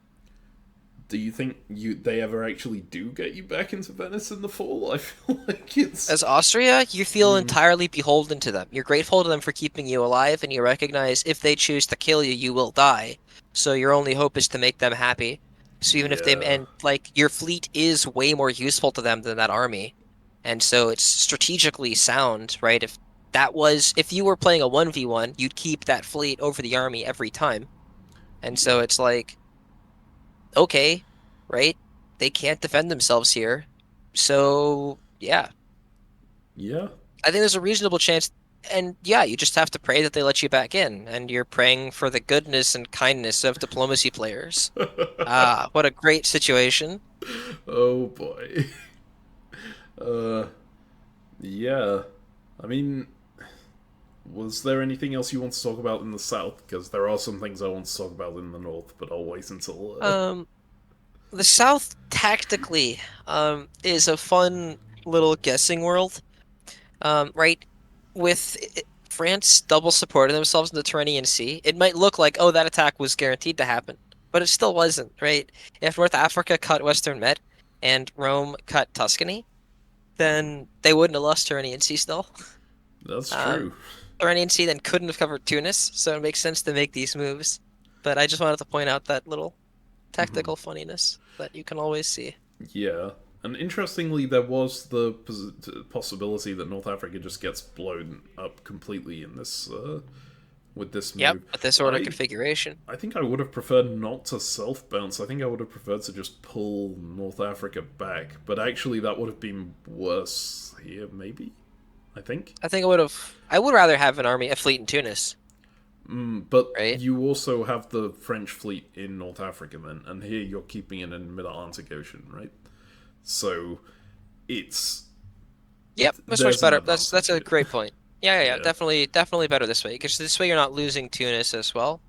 Whereas if you were in Tunis right now, you'd be losing it in one turn. As is, you're still losing it by fall of next year. But either way, it's probably better. But potentially the other important thing is by keeping that French fleet in Mid Atlantic Ocean, you are keeping the French option open of pivoting as well. Yeah, but I with the think it's army in Yorkshire, it less. doesn't.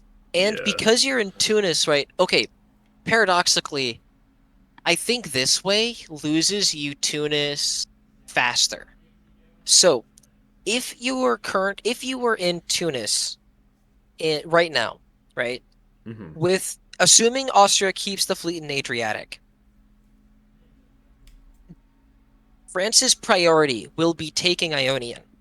Tunis could support hold Ionian, so Western Med is obligated to cut Tunis to enable Adriatic Sea to support Tyrrhenian Sea into Ionian Sea. Hmm. We need to have that two on Ionian. You must cut. Therefore, Western Med is not safe to support Mid-Atlantic Ocean into North Africa. Therefore, as Tunis, since you know you'll be cut anyways, you can bounce North Africa. So you keep them out of North Africa for an extra turn. Whereas now, since you're in North Africa and therefore can't threaten to support Ionian, Western Med can simply support Mid-Atlantic Ocean into North Africa whilst Turanian takes Ionian. And then you will still have two on Tunis by being able to support North Africa into Tunis, and you have your fleet in Ionian in the fall free to do whatever. But if you'd had your North Africa fleet in Tunis here, then France would have already moved into North Africa, right? That would have gone this turn. So It's all moot because you're already in there, and I then they can just think cut with so. North Africa. Yeah. Never mind. If they somehow couldn't have been North Africa. Yep, yep. Yeah. If they hadn't ended up in North Africa here, then yes, Yeah, but of it course would they just be. end up in North Africa, and therefore it's completely irrelevant. Because they're always, unless they do, if they do anything reasonable. Mm-hmm. Yeah, if they do anything reasonable, they're ending up in North Africa. Okay, yep, no. Yep, this is better. Self-bouncing is good. And your position just sucks. Two fleets versus four, you're not going to make progress. You can't even hold effectively. mm-hmm. What, Yeah. supporting yourself into anything? Nope, there's nothing. Yeah, alright, fine. So, Resistance to suffering. if we look at the northern side of the board for a second here, I think it's kind of amusing how little everyone trusts each other still, apart from France, who is like, yeah, I trust everyone, which they can do fine right now because there's no one threatening them. But they were also trusting everyone the turn before, right, when Germany could have stabbed them. So I think they are a more trusting player, maybe, just in general. But this England and Germany, like, Germany is staying in Sweden to support hold Norway. They don't need to. They could have just support held from Finland, as they did here, moved into Bothnia and like been more ready to attack St. Petersburg. But no, they're like, okay, there are still English units here. There's a possibility that Russia cuts Finland while England attacks Norway. Um, I don't want to trust that. And then England at the same time, they're just sitting there with their unit in Yorkshire and their unit in North Sea going, these aren't going to do anything anytime soon, they're just holding. Like, holding units aren't threatening, right? If I hold them for long enough, you'll forget they exist. This is, I love that. Although England is taking the German support into Barents, blowing up that Russian unit there, Yep. which does lessen their threat level against the Germans a bit, because if they do take Norway, then Germany gets the free retreat into Norwegian. And I guess Germany did kind of trust England in the not covering Denmark here. Although I don't know why you wouldn't just move to Bothnia if you did trust England, right? uh, so I think it's like this is a half trust move. Yeah, and like because they didn't move to Bothnia, right? What progress do they really make? I mean, so with the English assistance, they can take St. Petersburg next. Wait, Well, can they? assuming they both trust each other enough to do it. I don't think they can actually, because Russia picked up a build from Vienna. They lost Norway, but they also lost the fleet in Barents, so they have Livonia, Moscow, and a new build in St. Petersburg to just hold it. Yeah, so they have to get into Bothnia to take St. Petersburg Yep. eventually. Unless they just put down a unit in Berlin and then go and uh, cut the support from behind. Yeah, but God, it's just I hate this alliance as Germany, man. I hate it so much. Yep. And you know what I was Because what? saying about them having that Yeah, go ahead. potential attack on France this next turn with all the builds they're gonna get? Yeah, all the one build that they got. I don't think it's gonna happen. And they remember they moved out of Holland into Kiel, and now if they self bounce, right, they can only have a unit in Kiel and Munich, right? Even with an Yeah. extra build. Like they need the army in Holland was so good because then it lets you um build in Kiel and Munich, have the army in Holland, you have three now as opposed to only two. And three against one is much better than two against one. Yep. Uh, just this just feels bad for Germany. That is my conclusion right now. And actually, I do quite like the English position of just holding in North Sea and Yorkshire until you get a free convoy off when everyone stops paying attention to you. It's gonna happen. Yeah. Right, we've all seen Western Triples games before. It's gonna happen. Mm-hmm. Well, I don't think I've ever seen a Western Triple with this weak of an England at the start of it. Yeah, At the start of the Western Triple, England always looks weak. Okay, yes. England has 3 centres at the start of most Western Triples, that is a good point. But, Right? And then it's gonna happen. Like, just give it time, I promise. Either England's gonna get stabbed. No, not likely. Because you can't stab England in a Western Triple without it being so obvious. Yes. That it's just like, hey, why'd you build a fleet in Berlin? Or why'd you move your fleet out of Sweden into Denmark, Germany? What you doing? Like, what are you supposed to do? Yep. Yeah, anyways, so... Okay, well, shall we... Want to look at builds? Yeah, let's go ahead to builds.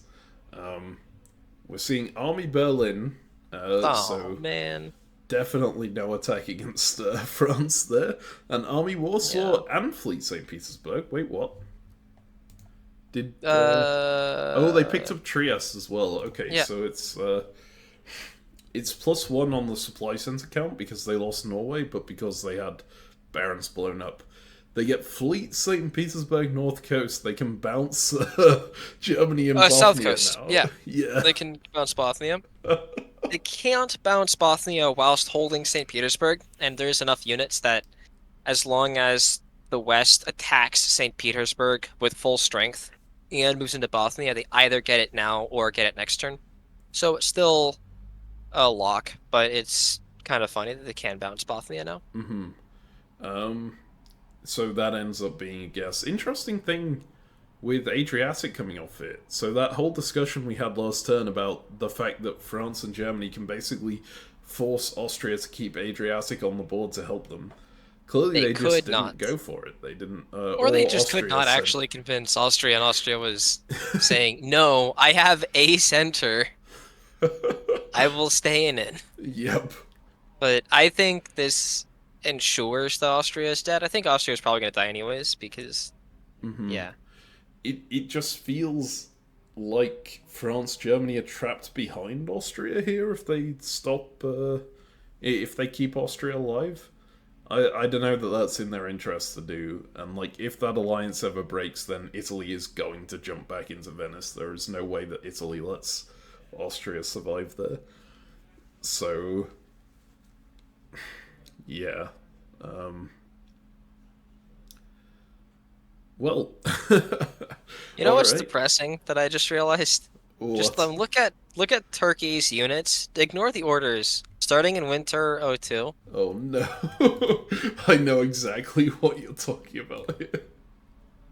They're in exactly the same place, yes. Yep. No change. And I have a feeling. When do you think there's gonna be a change next? That's a prediction, CaptainMeme. Yeah. Not anytime soon.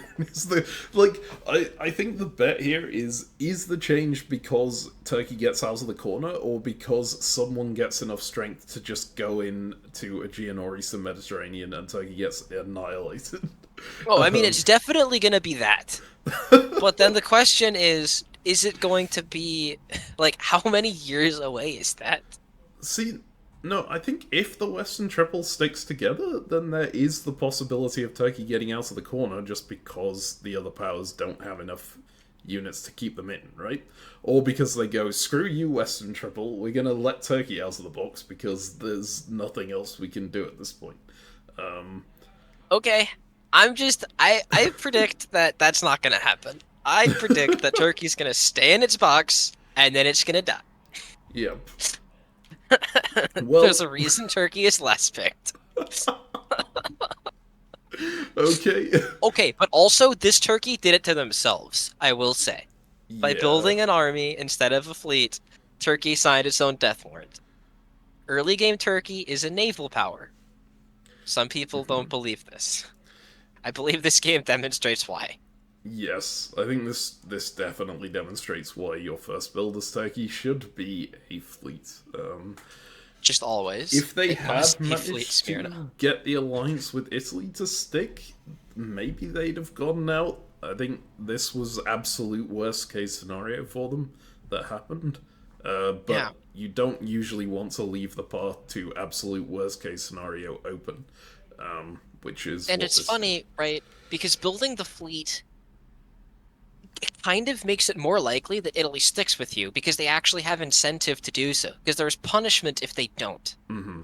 right? Yep. If they don't stick with you and you have a fleet Smyrna, you're moving into Aegean, and after they stab you, you say, "Oh, well, I'm gonna mess with you now to try to retake Bulgaria and take Greece, and just mess with you for the rest of the game now, and you actually have to defend against me."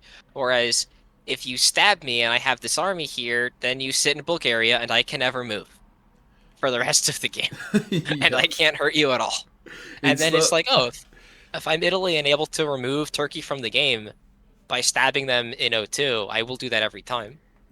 Yeah, it's that weird situation where the fact that you want an alliance to stick means that you have to do something that looks like it's less friendly towards said alliance. It's not just a game of okay, who can be the friendliest to this person to make them stick with you. No. If it's especially at this level, if you're too friendly to someone, then they can take advantage of you. Yeah, what's the best ally? An Yep, ally where you have a knife to their throat. yep, That person is gonna do what you want.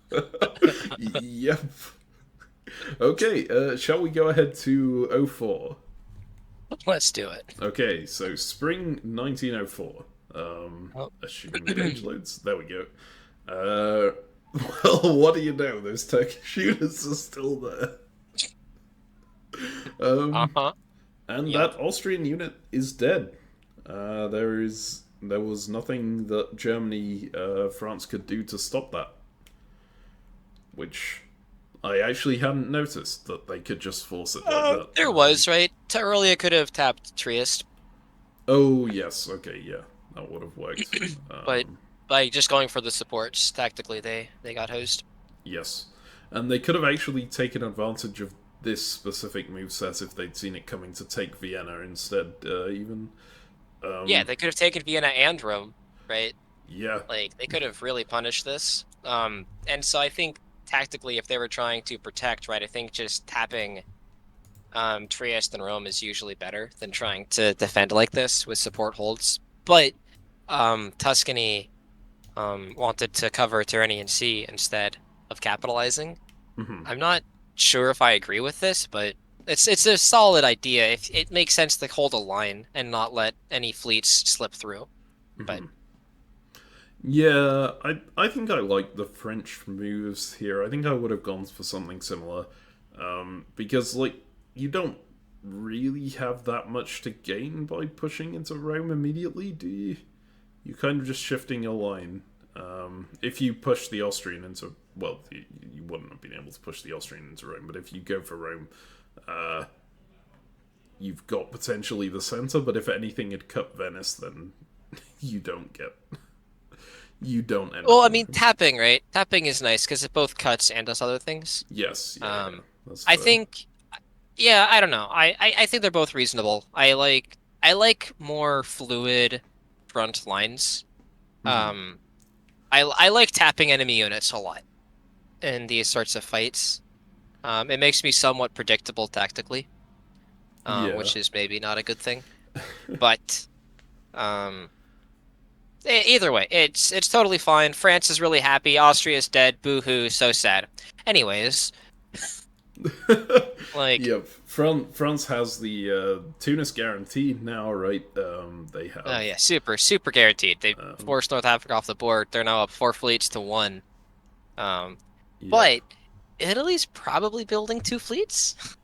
Do they get a build? Oh no, because they're minus They Tunis. lose. They'd have to They get lose something else. Tunis. Yeah, Yeah. yeah, yeah. So they're probably only building 1 fleet again. But hilariously, right, a fleet in Naples and a fleet in Ionian can hold against a fleet in Tyrrhenian and a fleet in Tunis. This is true. right? You Unless need to there's get a a fleet in Rome at some units in point. Rome. Yeah. Yeah. Uh, Interesting.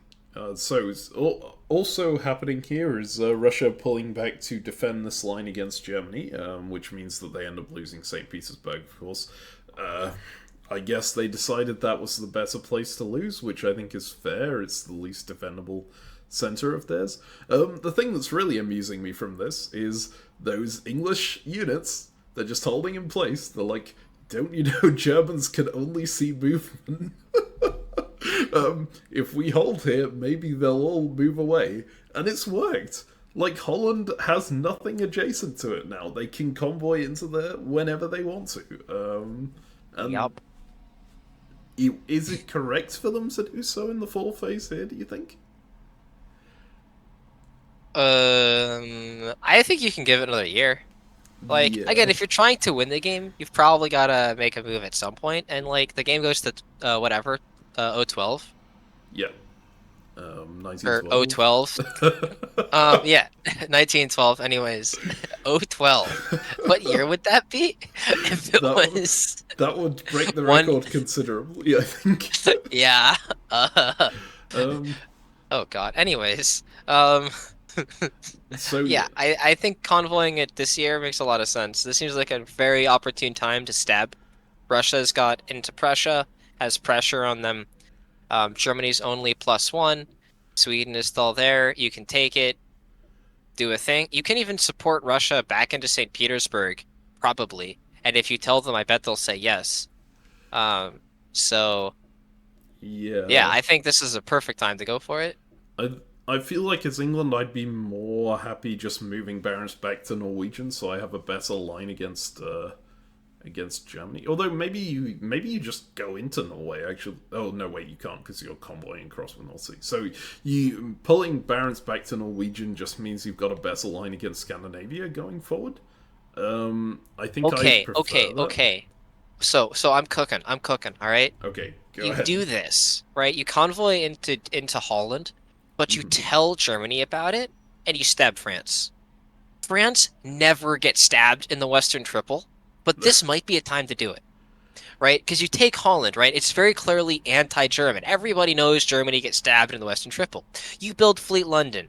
Germany's all angry with you. And then it's like, you know what, fine, I understand. I have too many fleets in the north anyways. I'll pop Norway or whatever just to be friendly with you or something. Mm-hmm. But then you go into English Channel and Belgium, right? Your Fleet London just goes to English Channel. You support yourself into Belgium. Belgium retreats to Picardy, and you just crush France because you can cover Mid-Atlantic Ocean again. Because France is going to be taking Tunis from North Africa, so France is only going to have one on Mid-Atlantic Ocean. France will be popped up in a little bottle. Boom! We did it. We have successfully stabbed France in the Western Triple. I like that idea, but also like I feel Just like kill saying, Germany. "Hey, I'm gonna stab both the 7 center power and the 6 center power as a 3 center power." Yeah. And you get the 7 is... center power to stab the 6 center power with you when that 6 center power, or when the 7 center power has a bunch of enemies on their border. Yeah, that's a great plan. Do you think this is gonna win this? Oh, absolutely not. I just this desperately works. want to stab France in the Western Triple, but it never happens. Mm-hmm. It never works, man. Well, I guess we'll see what England ends up deciding to do. Is there anything else here you want to talk about, or shall we move ahead? You think you can still stab Germany and get Russia to support you into St. Pete? Ooh. I mean, as Russia, I'd say, yeah, go ahead. Because, right? If you already get lost them it to as stab, Russia. I And then to think get your I two would. builds so you can convoy in. I would actually support that as Russia because I want England to be as strong as possible behind these powers, right? Well, I would support it for a different reason. I would support it because Germany's got a bunch of units defending St. Petersburg and England has none. Yep. And so if I support England into St. Petersburg, I can take St. Petersburg back. So I'd love for England to be the one in St. Petersburg. Absolutely. Yeah, that makes sense. I think it works for both reasons, to be honest. You want them to build 2, like England to build 2 during their stab. And it also lets you take St. Petersburg straight back, so... Yep, seems lovely. I'd do it. Would you want that as England, or would you rather just be in No, I Norwegian? want to go back to Norwegian if I'm England. I think If you're that convoying if into you Holland, yeah.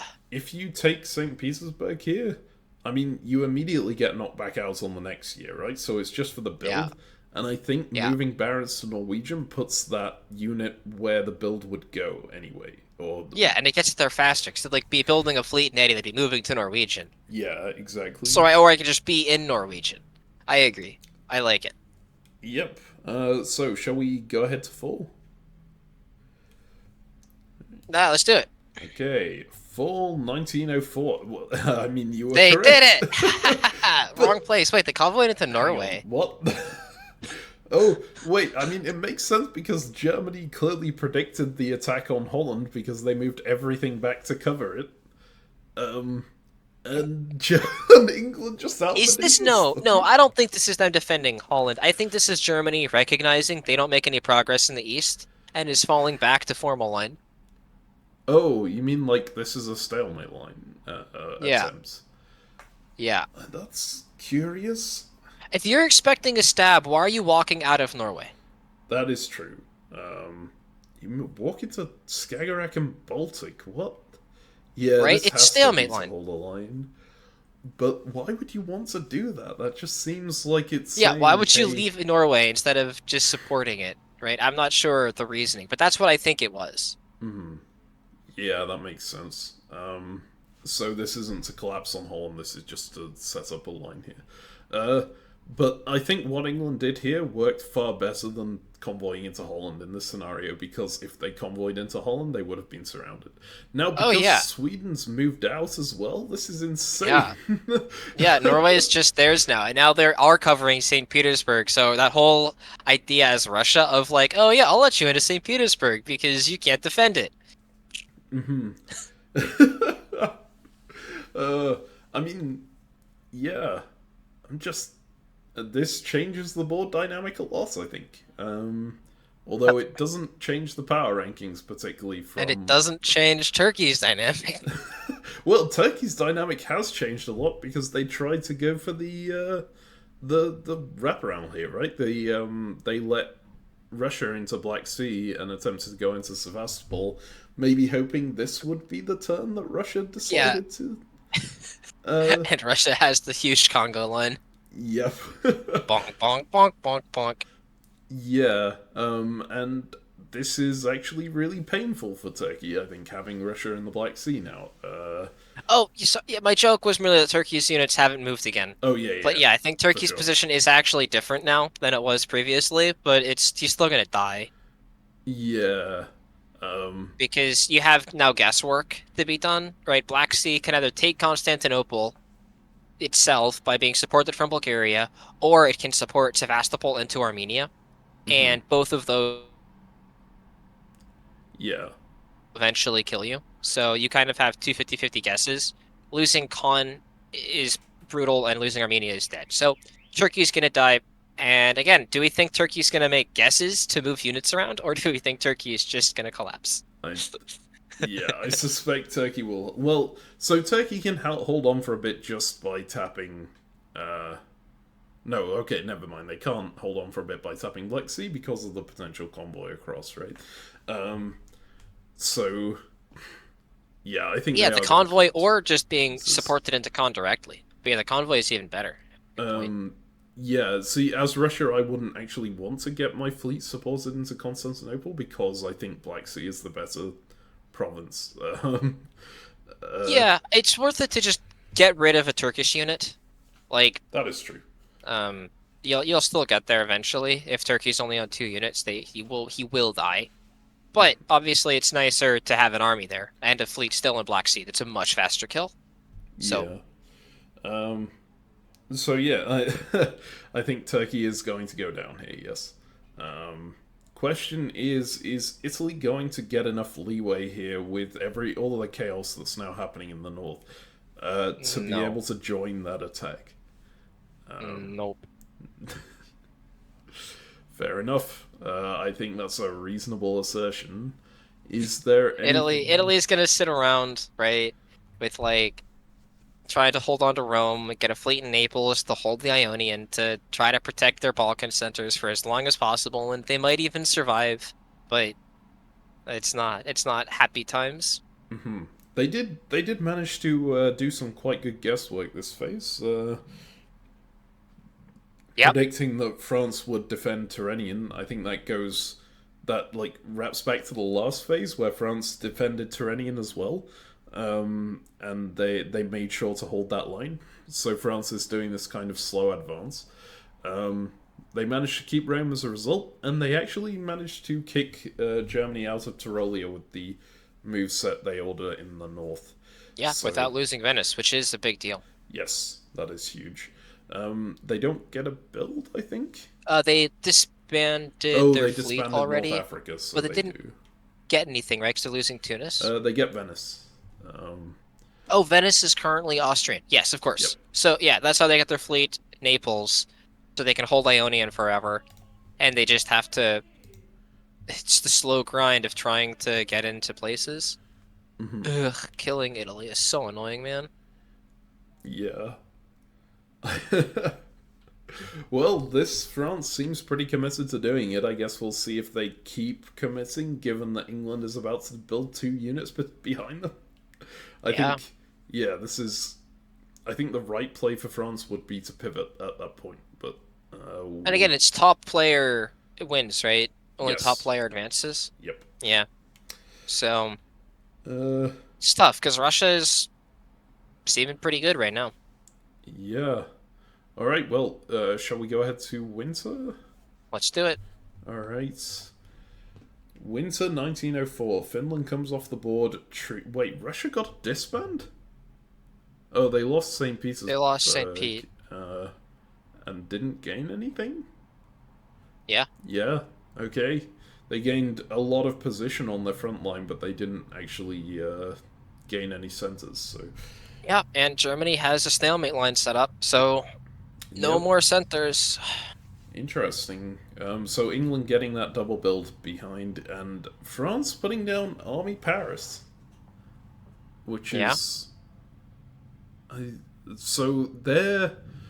Given the Army London, Army Paris, I think France and England Germany's are in dead. cahoots. Yeah. This Man, is Western triples. England is so weak. the Western Triple is a painful prospect for Germany. This is a lesson. Yeah, because Western triples don't exist, God damn it. I think it's actually been super interesting to see this one because it's proven okay. Western triples are dangerous for Germany even when England is as weak as they can possibly be, right? And even when Germany is the biggest party, and even when Germany is making gains, you need to make so many gains so consistently, and like you need to tax your allies, quote unquote, units, so they can't actually kill you. Yeah, Yep. no, it's like for it to be a Western triple, you like need to get England out of the North Sea, right? Like that's the main whatever. It's impossible. It doesn't actually exist as an alliance. I refuse to accept it. England, a Western triple is a France-England alliance with extra steps. Mhm. I maintain, and I will maintain this to the death. We're looking at builds though. It's an army in Naples. Ionian is Yes. lost. That's that's super interesting. That feels That's like a mistake, terrible. right? That's It's terrible. what is You the can't lose the advantage for Ionian. you? You're Is. dead.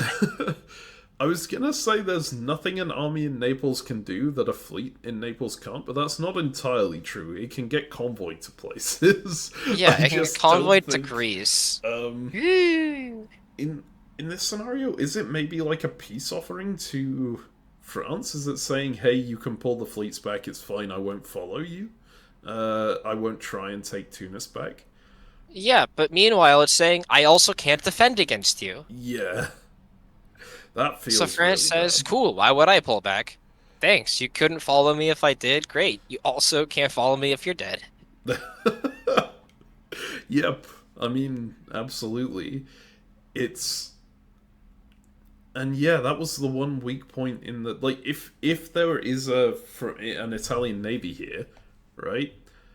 Then there's some pretty significant possibility that France just gets absolutely stalemated. Piedmont is potentially able to break that. If you have Venice Eventually. attacking Rome with support from Apulia and Naples support holding Ionian, that's your best defense. But then if France lets Venice into Rome and just goes into Venice behind you, then you have problems. Yeah, and you have a guesswork, right, where because there's a Russian army in Tyrolia, if they force Piedmont and they get into Piedmont, then it is a pure stalemate in Italy. And it's already a guess for the stalemate as to where's the pressure going into, assuming it's a fleet in Naples, right? Is the pressure going into Venice? Is the pressure going into Rome? Yeah. But as is, it's just nothing. And so, like, nah, with the fleet in Naples, right, you make the argument, look, France, you have guesses on me that are going to be slow. England is going to get far more from Germany than you're getting from me. If you want to win this game, you cannot fight me and win. Even if you get lucky, it's not going to be enough. You must turn back, get Western Med the Mid-Atlantic Ocean, save Germany, slow down England. You missed your opportunity to actually kill him early in the game. He's gonna kill Germany and kill you, and he's gonna top the board. Because, yeah. But that'd be my pitch. If I had a fleet with an army, England's like, yeah, I'm gonna grow as quickly from you as England is from Germany. So I'll take my chances. Hey, Yeah, thanks. I think as France I force Ionian every time in this scenario, just because How do you not? even if you're pulling your fleets back to deal with England, which it doesn't look like you are, given the alliance structure, like the builds up here, you can do both at the same time. Yeah, right? You could just take Ionian. You still have 3 fleets in the south, and Western Med can go back to Mid-Atlantic. Honestly, I'd probably just do that and just say, yeah, it's a defensive move. Mid-Atlantic to me is what the North Sea is to you. Yep. God, I love that pitch. Uh, It's so effective, man. God, I hate it. I well, hate France. yeah. Shall we go ahead and? Oh no, wait. We've Yeah. got power rankings. Power rankings. Oh, power There's rankings. a lot of change from the previous. For one, Yes. goodbye Austria. Oh, Yes. something I need to say here. That the previous the tournament director told me. They said the first player who got eliminated in this game did get eliminated from the tournament. Like, this was early enough that they were eliminated. I mean, it's 1904. It's a very early elimination. But they ended up getting back into the tournament as an as an alternate in the next round anyway, because someone else dropped out. So they got a bit lucky on that front. Well, that's great. But also, any eliminations past this point are not eliminations from the tournament because enough people have been eliminated from other games. So Cool. we're gonna That means see there that might have been a dynamic lot of time disappear. before. Because it does look like nobody's in danger of getting eliminated in the next couple of years. I think power rankings, I think Turkey is least likely to win and most likely to be eliminated. And even Turkey looks like it's got a couple of years, right? There's no army in 7 anymore. Yes. So you're not at risk of losing Armenia. So you can just support hold Khan and be safe for a while. Yeah. Until Ionian gets forced back to Aegean, Exactly. that's when Khan's gonna go. Uh, Oh man. Poor oof. Turkey. Turkey would have well, the Turkey likely survives longer if Italy holds the line here, I guess. Maybe Yeah, this but is Italy Italy's getting plan. pushed Maybe back. Italy goes, hey, I think I'm gonna migrate to Turkey for the time being, and then we'll come back later. With one fleet? How are Well, you gonna retake Italy with one fleet? that is a very good question, of one that I don't have Whatever. the But it's answer like to. if you actually just push yourself into Turkey and go and hole up there, you survive to the end of the game for sure. Yeah. The question is that worth doing? Yeah, Which nah, the answer whatever. is not really, but. All right. But yeah, I want to go to No, spring. we gotta do the rest of the power rankings. I Rest of talked the power about. rankings. Oh, come on. Sorry, power rankings. I think are this one are quite Okay, obvious. I think that after Turkey, it is then Germany. okay, Germany yeah, sucks. After Germany, it's Italy. yeah, I agree on Italy that one. sucks. And then it's Russia. Yeah, I think. And then it's France. And then it's England. Yes. So huge redemption arc from England on this one. Like, Western wow. triples, man. Once the Western triple realized itself, England shot to the top of the power rankings. Yeah. But Boom. they were on 3 Wash. centers to their neighbors being on 6 and 7 last year. And Yeah, now but they're. their neighbors decided to not attack them. And if your neighbors don't attack you, you win. Yeah. Absolutely. So well done, England, on that. Let's go ahead to spring Yeah, yeah, yeah. 1905. Yeah, yeah. Okay. Well, you were absolutely right about that French pitch going, hey, Mid Atlantic Ocean is to me what North Sea is to you. I'll send that one unit back and then attack with the others. Mm-hmm. I'm a bit confused about why France didn't send Tunis to the Ionian Sea. That just feels like the better move, no? There's no reason to stay in Tunis. Yeah, in this situation, I'd rather have a unit in Piedmont than a unit in Tunis. Yeah. It's easier to convoy this, Oh, you right? think that they're gonna like do a wraparound to Albania or something? Something, yeah. Or YOLO Greece, but probably Albania would be my bet. That would But be a yeah, super interesting move. I think that's the line, right? If you want to break the East quickly, you're not getting a build as France. Mhm. Yeah, that's tough. Because right, I'm worried about them walking into Piedmont and then threatening Marseille and stuff. And like, I moved to Mid-Atlantic Ocean, not Gulf of Lyon. Oh, but Burgundy can cover Marseille, and then Belgium covers Burgundy, and we still hold Munich.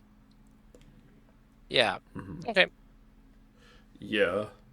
Uh, I think I still would definitely have preferred to push Tunis out. I think having Piedmont, Tuscany, Tyrrhenian Sea, and Ionian Sea gives some possibility of taking something, and I like taking things. So, um, Yeah, right. If you're in all of these places, you still have a threat to take things, right?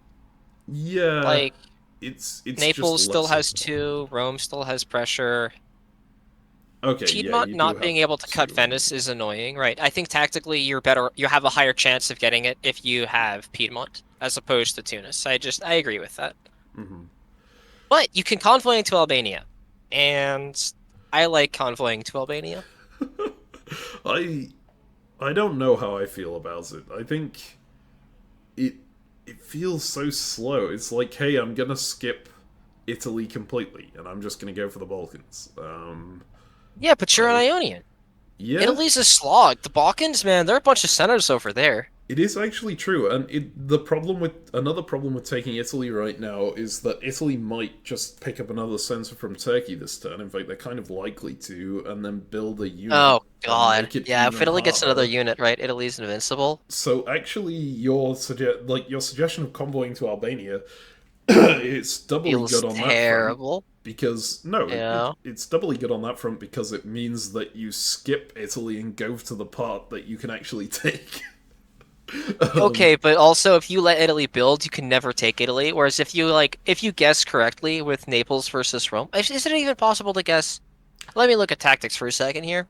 I think it is possible to guess, right? Because in order to Yeah, protect Naples, they have to have Apulia support hold Naples, yeah. which means that they It's the cannot same go thing for Rome, for right? It's Rome. just where Yeah, does Apulia defend? yeah, um, Or do they attack into do they attack into Rome from Apulia, yeah. right? But either way, it's like Apulia is the important unit here in But terms of. here is a tactical issue, right? Because um they don't have Piedmont. I'm sure there is a universe where we would need like if Venice supports Apulia into Rome, right? Venice can do that now. Hmm. And then you actually can't take Rome anymore, period. Right? Is that? Yeah, that is true. I think. No, because you can take Naples instead at that point, right? Yes, yes, but you can't take Rome. Whereas if you still had Piedmont, then you could have, I think, you still can't quite force it. It Yeah. feels like having Piedmont tap Venice is useful because it removes that whole possibility, right, of taking anything in Rome. Hmm. But it's possible it just doesn't. I don't know. Tactically, you got to guess between Rome and Naples fundamentally, and if you win that guess, then you're going to take the other one the following turn, and then you can probably get into the rest of the stuff. Hmm. It's tough to go for the convoy into Albania. My instinct is to do it because it feels good, but I'm used to doing it when I have another army to follow up the convoy. I don't have that here. Yeah. Um, You know what Tunis can do? Tunis can go to Western Med to complete the convoy, and then Burgundy can go to Gascony. And then Mid-Atlantic Ocean could actually convoy, I right? I don't like that because I think taking armies out of your homeland right now, even though England is playing friendly with everyone, is not a winning play. I Yeah, but if think, you're not actually attacking England, then you have to race England, right? yeah, that is true. And so if you're not attacking him, you can't race him with just the one army. You kind of need the second one. Mhm. So obviously I'm not happy about opening up Belgium, and so I just wouldn't. I just wouldn't. I would Yeah. leave it in Belgium, and I'd move back to Gascony, convoy to Albania, and then look to convoy into Greece. Mm, That doesn't feel good, man. I I don't like it. I like guessing. I like winning a guess.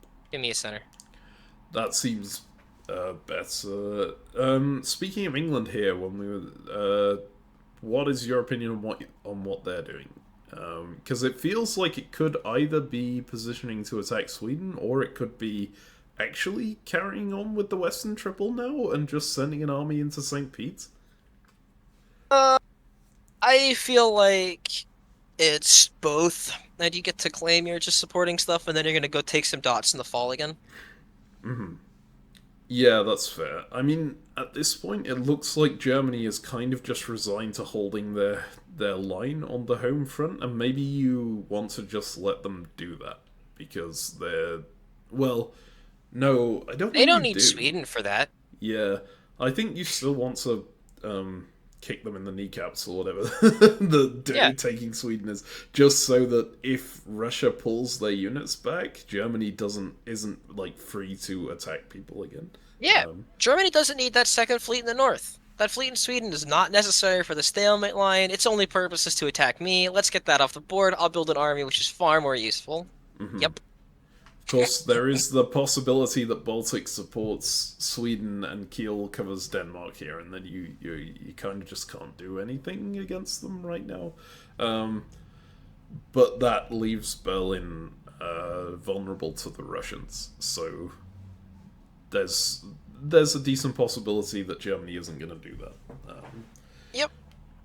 Yeah, And then, of course, if you want to commit to the war, you can just like move into Helgoland and North Sea, and then say, "Okay, bye bye, Germany." I. Uh, All right. So there were a couple of other things I want to talk about here. The weird supports mainly. So Munich supports Tyrolia to Bohemia here. Armenia supports Black Sea to Sevastopol. These are both. It looks like supports designed to try and counter self bounce moves, but I don't think the self bounce makes sense in either case. Like, why do you like? I guess it's just a better way of issuing a hold order, right? Yep, I agree. But The Bohemia one makes sense to me because I think there's a reasonable chance that Russia wants to just self-bounce there in the east, on the Russian Western Front, whatever, so that they can get another troop in the south. But I think it's more likely that that doesn't happen. But you're gonna hold anyways, why not? Maybe mess up your opponent's plans. yeah, the Turkish one is actually really painful for the Turks. I think letting Russia get into Sevastopol instead of bouncing them out ends up being pretty horrible because it opens up the possibility for that convoy into Constantinople. Although, I mean, Turkey is kind of in a lot of trouble regardless, just because of that Aegean fleet now. Yeah, and I think the good news is that for Turkey is that I don't think this movie is gonna be too punishing, because I think they really want to give Italy the build here instead of Russia. that makes sense. I think that yeah, they're gonna take from Bulgaria instead. Just let the Black Sea cut Ankara, Bulgaria take Constantinople with support from Aegean. Hmm. Uh, well, shall we go ahead and see what happens in the Let's see fall? it. Yeah. Okay. Fall 1905. Um, well, you are absolutely correct. They take it from for the Italian, and France wins the gas. Well done, France, on Naples. So actually, the Italian doesn't get to build. That is pretty huge. Yep. Yeah, and I think that is much better than the convoy to Albania would have been. Just win the guess, man. Yep. Oh man, poor Turkey here. They send back Armenia to cover Smyrna just in case that's where they're They going. made a move. They did actually change their position here, both by getting Constantinople blown up, but also by having Armenia now in Smyrna. But like they are completely surrounded. They are going down So in it this was next what, turn. 8 turns of static units? It was quite a lot. Yeah, is So after fall '02, since it was '02. spring '03, So fall '03, 2, 4. yeah, 6 moves, right? Yep, it was the 6th turn. Hmm. And on the Um, 6th turn, they disbanded. ouch. But yeah, so it looks like this turkey is not going to be able to get out of the box. I think there is a reality where they managed to. There was a possibility where this game went in a direction where basically Russia ends up getting too pressured by the Western Triple, but it's one where England is much more loyal to the Western Triple and doesn't do this. And I think there are kind of few Englands at this level who would do that. So yeah. Speaking of England, they do go for Sweden. They go for Denmark at the same time, and they get both. Man, big move. Yeah. Yeah. Uh, Also, Mid-Atlantic Ocean walked up to Irish Sea.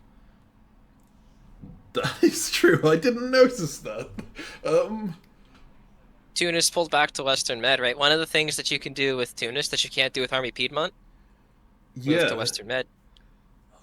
I really, I don't know how I feel about that because Irish Sea is such a horrible province if you don't have anything to back it up, especially when England is about to build a unit. Yeah, build too, right? Yeah, so they can just. I think it needed to be sent to English Channel or to bounce North Atlantic Ocean instead. Um, I I know. mean, you're building a fleet breast, I suspect, and it feels to me like here we're committing to a war against England. Yeah, And we're just saying England was gaining way too much, way too quickly. I was not going to gain as much from Italy. That's true. But just because Italy defended this way, Italy lost Naples and lets me both kill Italy and fight England and slow them down, as opposed to trying to race or full commit against England or whatever. By rebuilding in Brest, that's better than trying to reinforce by pulling units back. yeah. So, I think this is true. This is a mistake. Well, what my perspective on what France would have done here is maybe a mistake in my general reasoning, which is that I usually don't like declaring a war when it's clearly not going to gain me anything, right? So in this scenario, moving up against Liverpool is clearly not going to gain me Liverpool, so I should probably just hold in Mid Atlantic Ocean, hope that this alliance with England continues, and then maybe jump in when I have a better chance. But in this scenario, the fact that they are in Irish Sea gives them a tiny bit of an edge if they were inevitably going to war. And I think yeah, they decided, yeah, at this point we are it going to war. It's a I good move think from every them. high level England here is going to let Germany stick around with 4 units, right? Holland, Kiel, Berlin, Munich. Yeah. Hmm. Stall Russia, do your best. And I'm gonna go hit France now, especially if France doesn't have units to defend, Yeah. right? Like England moved into North Atlantic Ocean. That's clearly an anti-French move, right? That was happening regardless of whether or not England moved in, or whether or not France moved into Irish Sea. So I think France correctly predicted this is going to be a war between us, and I think Irish Sea is a place I'd rather have a unit in. Slow down England a little bit. Yeah. But I'm Um, expecting, of course, Fleet Liverpool, Fleet London. I'm expecting France to get pushed back slowly but surely. But yep. I agree. Um, maybe not. Like, Denmark is I not a great place to have units. Like, although they can still cover, everything's fine. So I think the other really big problem for France right here is because Italy gets that one build from Turkey, which doesn't end up being a build; it just ends up maintaining a unit. Even despite the fact that they got Naples here, they can't take anything else with 3 units, right? Yep, that's Um, true. so they are kind of stuck now, and Yeah, and this is a big position where the Piedmont unit would be way better. Here yes, we go. We finally found it. Yeah, taking Rome after taking Naples, Piedmont crushes. yes, and so this is the big difference between. Basically, France has decided to leave this unit, the Fleet Tunis, in a position where it can get back to the fight against England. And while I think they're correct to anticipate a fight with England here, I think they would have been better committing more to the Italian front so that they can supply that war with builds as opposed to with the units that they already have. Um, Yeah, right. and So, here definitely is huge because they guessed correctly here, right? They're now able, like, they would have built again next year. It would have been huge. Instead, yeah, they got to build. They're gonna fight England, but they're not gonna beat England. England's gonna be way too strong from here. So, so here is potentially what I think is their only like winning play, I guess, is pulling Burgundy down to Marseille, moving it into Piedmont to basically replace that unit there. And hoping that your Brest, Irish Sea, and like Western Mediterranean that's moving up to Mid Atlantic Ocean can keep England out of the English Channel long enough that you don't need that unit supporting Belgium. It takes so long though. It's so painfully long to get this unit in Burgundy to where it needs to be in what if you Italy. build Army Marseille? Oh, that just feels horrible though, because then you're defending your entire North Front against an English invasion with Fleet Two Western Med fleets? and Fleet Irish Sea. Yeah, Yeah. I don't like it. I think you need Fleet Brest to try and hold the English off long enough. Yeah. I But Fleet guess we'll Marseille see is though. kind of like English Brest next year. That is true. Like a Fleet Brest next year. Yeah, right? An Army Marseille now holds against Italy, right? Cracks Rome, and then maybe gets you into Venice even. Probably not, but like it does stuff. Whereas if you just build Fleet Brest now, right? Fleet Aegean's coming back, right? They're mhm. gonna like Italy currently, if you stay static with your only 3 units down in the south, you are not, it's not even that you're going neutral, you're going minus, right? Yes. Whereas if you can get Marseille into Piedmont, you can maybe break Rome before they get Aegean back in time. I say maybe, it's not at all Okay. guaranteed. Another issue here is that Tyrolia can just bounce you in Piedmont, and then you're screwed. Yeah, um, and then you're sad. yeah. But you can support that with Tuscany, so they have to then use Venice to support you in Piedmont. But if they don't use Venice to support the Tyrolean attack, then you could take Rome. So it adds that fun Yep. guess. It does. Uh. Right. So, anything else to talk about here? Do you reckon? Let's see the builds, eh? Okay. On to the builds. So Berlin off the board, Ruhr off the board. France tried to build two. Can you even do that on Backstabber? I thought. Oh yeah, you absolutely can do that on Backstabber, and I think it's the one you click first will be the one that goes through, if I recall correctly. So they did end up building the right unit, but they tried to build more than they actually could. Army Liverpool. What are your thoughts on that? Great news for France. I hate it for England. Yeah, I, I I don't think it was the right build here at all. I think you want to push France out. Huh. Okay. It's Well. Oh, Germany kept both fleets. Germany keeping both fleets is super interesting. I picture both of those fleets as middle fingers to England, Yes. right? Like there's the head, the person in Livonia is the head, and then each of those are the hands flipping them off, right? Oh my god. It's an incredible image. Yeah. No, I agree completely. This is Germany saying, hey, I moved into Bothnia and Baltic because I trusted you, even though you stabbed me before. Presumably, I was like, I'm gonna give you another chance. And Dude, all they I want to retake do is hold Denmark. my line. Good job, Germany. Let's go. You get him. They do. They're They guaranteed might take Denmark. Denmark and then Sweden. Suddenly, England has dropped a fair bit, actually, I think. In Because, like, Yeah, that army Liverpool is not going to get off the British Isles, I not for a think, long time. ever. Right? Yeah, they like it's an England that hasn't fallen into the classic England trap of too many fleets, too few armies. They fall into the paradoxical one of too many armies stuck in places where you'd rather have fleets. Yes. It's. I have to applaud them for getting into this position with this many armies in the first place, especially after the like less than ideal start. But yeah, Yeah. this is not good. You would much prefer this English position if every unit was a fleet. Oh God, it'd be a good position then. It would be an incredible Like you'd still position, be yes. fine, right? Um, It would as is. It's like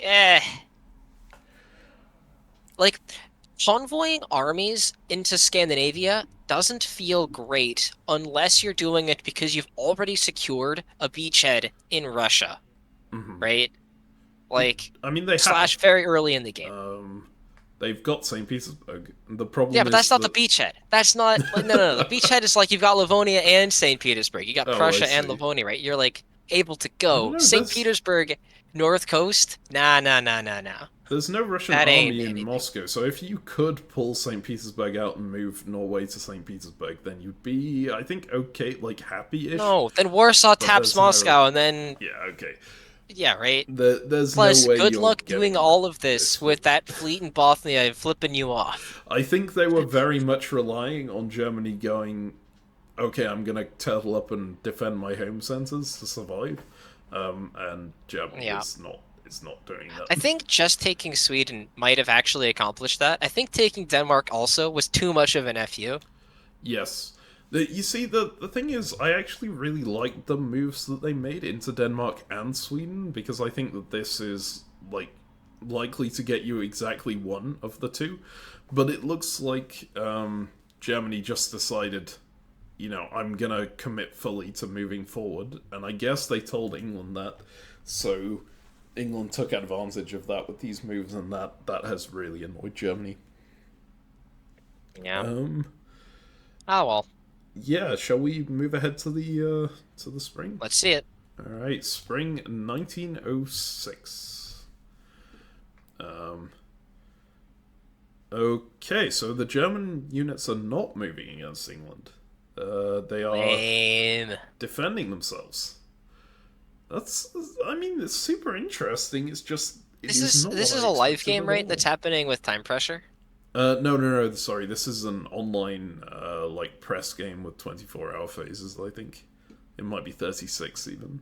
So time pressure is What? not really a thing. What? I just looked at the French misorders and was like, oh, this makes sense. They're getting frenzied, right? They've been in an alliance. They're getting stabbed now. They've got two front war to handle. How do they get tactics in? And then like some of these mistakes with the double build and with the things. I hmm. Hmm. Okay. I Uh, guess Belgium was holding anyways, and so misordering into North Sea is funny. I guess. yeah, Whatever. that one just is like instead of a hold. I think there's nothing else you're doing with that, right? I'm kind of interested in how But like, what's France is England doing? choosing to deal with this Italy situation. In that they go to Ionian. Were they expecting that to be a bounce? It's Yes. Yeah, they must have been expecting a bounce there, right? Yes. Um, yeah, I. But I guess it doesn't change very much for them. It might actually be better for them because it creates a barrier to that fleet coming back, um, and they weren't going to take Rome anyway with these orders, so that works out. Uh, yeah. England moving Liverpool to Wales. What are your thoughts on that one? I assumed it was a live game, man. I assumed they had no time, and he was like freaking out, thought there was a convoy coming, thought he was gonna do a guess, and there was follow up into Irish Sea. See, Because you're not like sometimes you can do this move if you have enough support on it. You're begging for them to tap you in Liverpool so you can crush it and disband it. Um, but you don't have but something to cover Clyde to do that, right? you have nothing. You have not even close to enough units to Yeah. make this work. Um, so yeah, no, it's not that. Um, I don't know, but like So, he's killing Germany and Germany's not defending. Germany still thinks they're peace or whatever and kept two fleets. Like I thought those two fleets were flipping off England. I guess not. I yeah. So I think my read on England for here. I think they've done a really good job in getting Germany on side. Like bloody hell, there is no way I would have been able to convince Germany not to go for Sweden in this situation. Yeah, Oh, to Denmark and Denmark, Sweden yeah. and yeah, Um, yeah, all of them. Also, I think their defense on the UK front, it's like too much. How do I describe it? It's like bookwork almost. It's too by the book because what you're normally doing, like what the general logic for defending yourself as England is, if there are French units coming up against you, build an army because that's going to be far more effective at defending yourself. I feel like that might have been why they put Army Liverpool there in the first place, but it doesn't really apply in this specific case. Because France didn't have enough units to bring that convoy in. There was no way a convoy was ever happening, so you weren't really on the defensive here as England. Like Liverpool needed to be a fleet so that you can push out and be aggressive. Uh, Yeah, it's like France.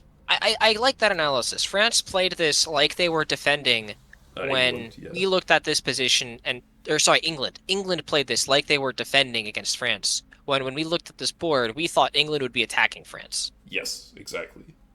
And I like that analysis. That makes sense to me then. Because yeah, Army Liverpool is a defensive unit, but it doesn't actually you know what's way more defensive is being in English Channel and Mid-Atlantic Ocean where they're miles from your homeland. Hmm. Yep. Yeah, Uh, but whatever. what else is there to talk about here? The fact Russia went for Berlin anyway. Like they're going. Russia clearly thought that they had Germany on side. I think. Um, I don't know about clearly, but they okay, thought there maybe was a not pretty good clearly. chance of Russia. Like Russia and Germany probably had talked about it and we're gonna go take Denmark. And it's like, yeah, you take Denmark, I'll follow up in the Baltic, and then I'll support you into Sweden or something. Let's go get England, and then you'll take Denmark and Sweden, and I'll get Berlin. And meanwhile, I'll mess with Italy now, right? It's like I'll start messing with them, and we can do stuff. And like I'll take these Balkans, and that's how be my path to win, and I will keep you alive on the stalemate line, and I'll have Berlin as a little bit of safety. But then I think Germany saw that or heard that, and then decided to not go for it. I don't know. Yeah, and then the interesting thing is England's pivot here kind of is just it's solely anti-Germany still, right? um, Up here, Yeah, getting Sweden down, England has taken advantage of Germany doing this to get into a better position to attack them, which got to be painful for Germany again. Uh, yep. but hey, you love it as England. Um, Yeah, I mean, you don't love the French war as England. yes, that feels. It's weird to say because I feel like France is still not going to gain anything anytime soon. So that's just going to be a stalemate. But it's just so much worse than it could have been if you put a fleet down in Liverpool. uh, Sure. yeah. Um, So, and meanwhile, on the other side, it's only two supply centers, but taking Ankara and Smyrna, I think, is going to give Italy and Russia a huge boost. Maybe not Italy, actually, because they can't free up a center to build it in. But Russia, looking very good right now. Yeah. Yeah. Yeah, I think Russia, like if we were to do power rankings, right, which we're gonna do end of this year, Yep. we'll see Russia do well, looking good on them. Yeah. Shall we move ahead to the fall? Let's do it. All right. Oh, I should have mentioned the move to Trieste here. Like, there was a bounce there. I don't know um, if that was agreed. I think it probably wasn't. And Yeah, and it's fun because it means that Italy can walk into Budapest. yeah, interesting. And Italy took a bit of a risk to do that. But yeah. So moving on to the fall phase here. I am trying to figure out what just happened. France and Italy are working together now. Wow. Who does that benefit? That benefits Italy massively, right? Italy gets to build in Venice now, and there's this weird Rome-Naples swap, so Italy still can't build too much. I I don't really understand what the benefit of doing this for France was. I think France should just have blown up Rome and left that Apulia unit there. Especially if you know that Italy is doing these moves. Like, if Italy has told you, hey, we're going to convoy Apulia over to Bulgaria, I think you just blow up Rome and, like, make sure that they can't build again. Because they are going to take Budapest in this situation, you can see that. Russia doesn't really have a great line against them. So I think they're just going to come back and kick you out. If you let them get back up to strength. And going into Tyrolia,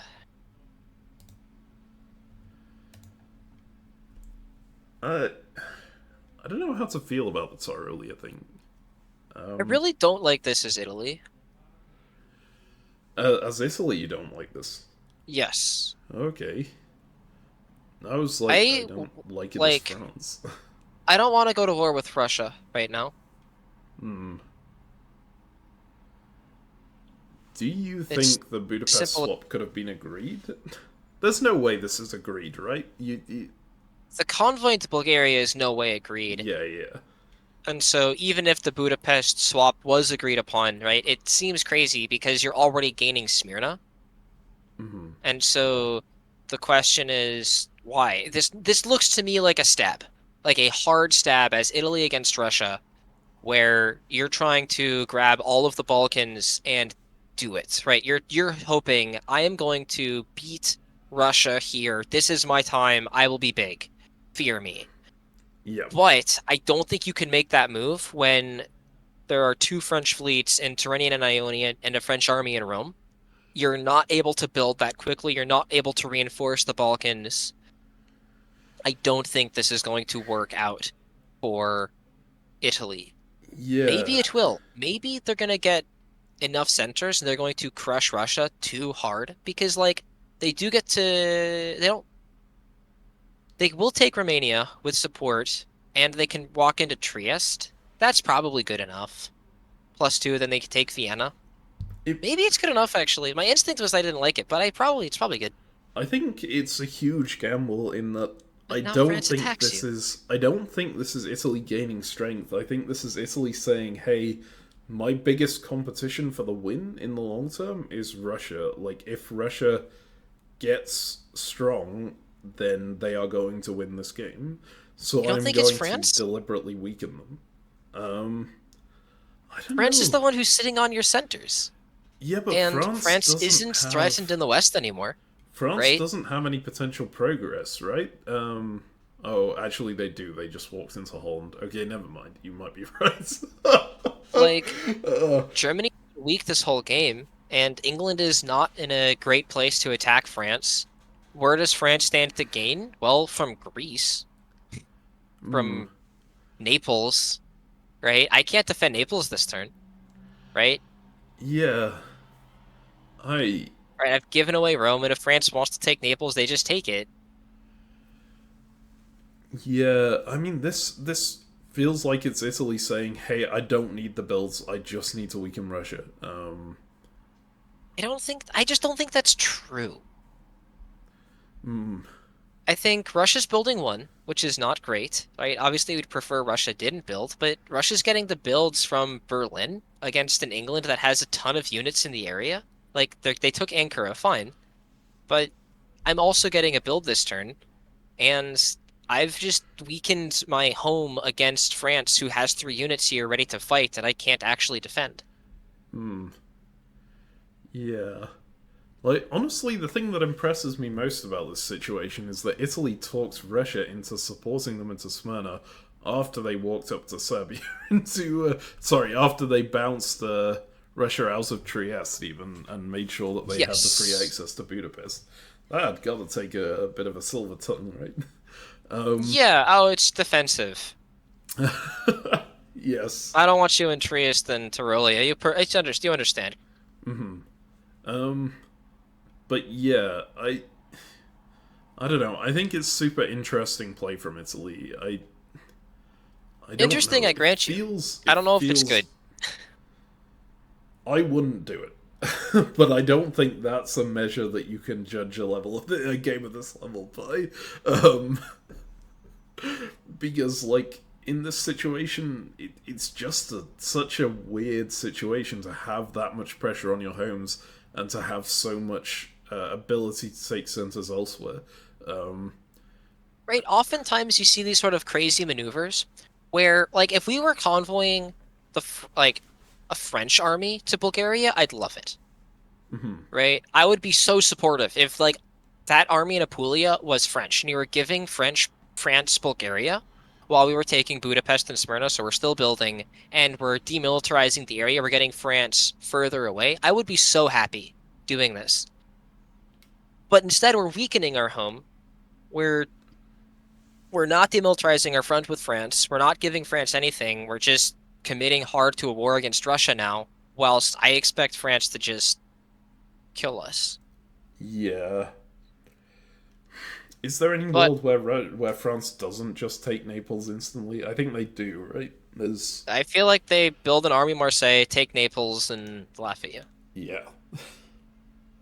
Uh um well, shall we go ahead and see how it wait, have we talked about the north yet? I feel like we haven't really, right?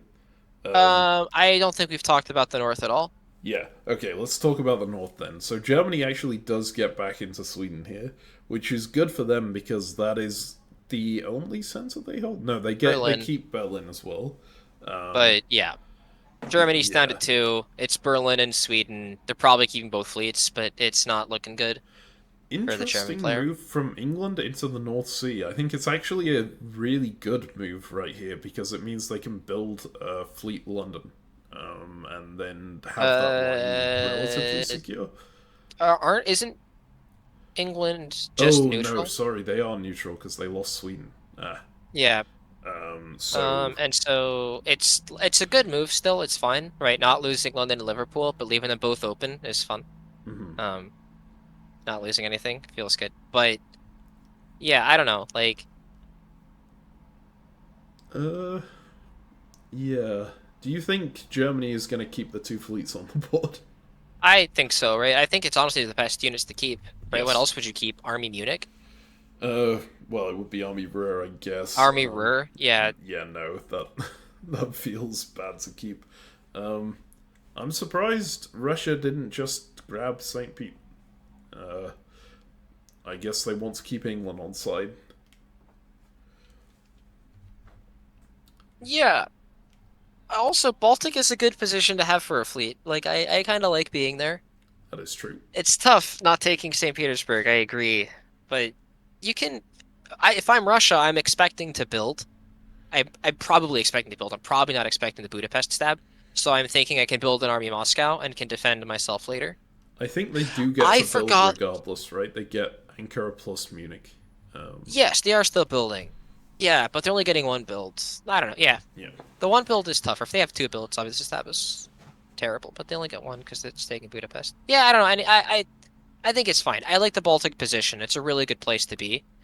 Mm-hmm. Um, if you're fighting over Berlin and Kiel and Denmark and Sweden, like Baltic's the Yes. best place if you're fighting over those centers. So Yeah. Um. So yeah, and France has managed to get out into English Channel and snipes Holland. Holland doesn't seem very defendable, but English Channel is a good place to be for them, and yeah, especially now they can force North Atlantic as well, unopposed. So really good for France. Really good turnaround on there. yeah. And as France, I think you're quite happy to see Russia doing well here. I think Russia and France are going to be natural allies here.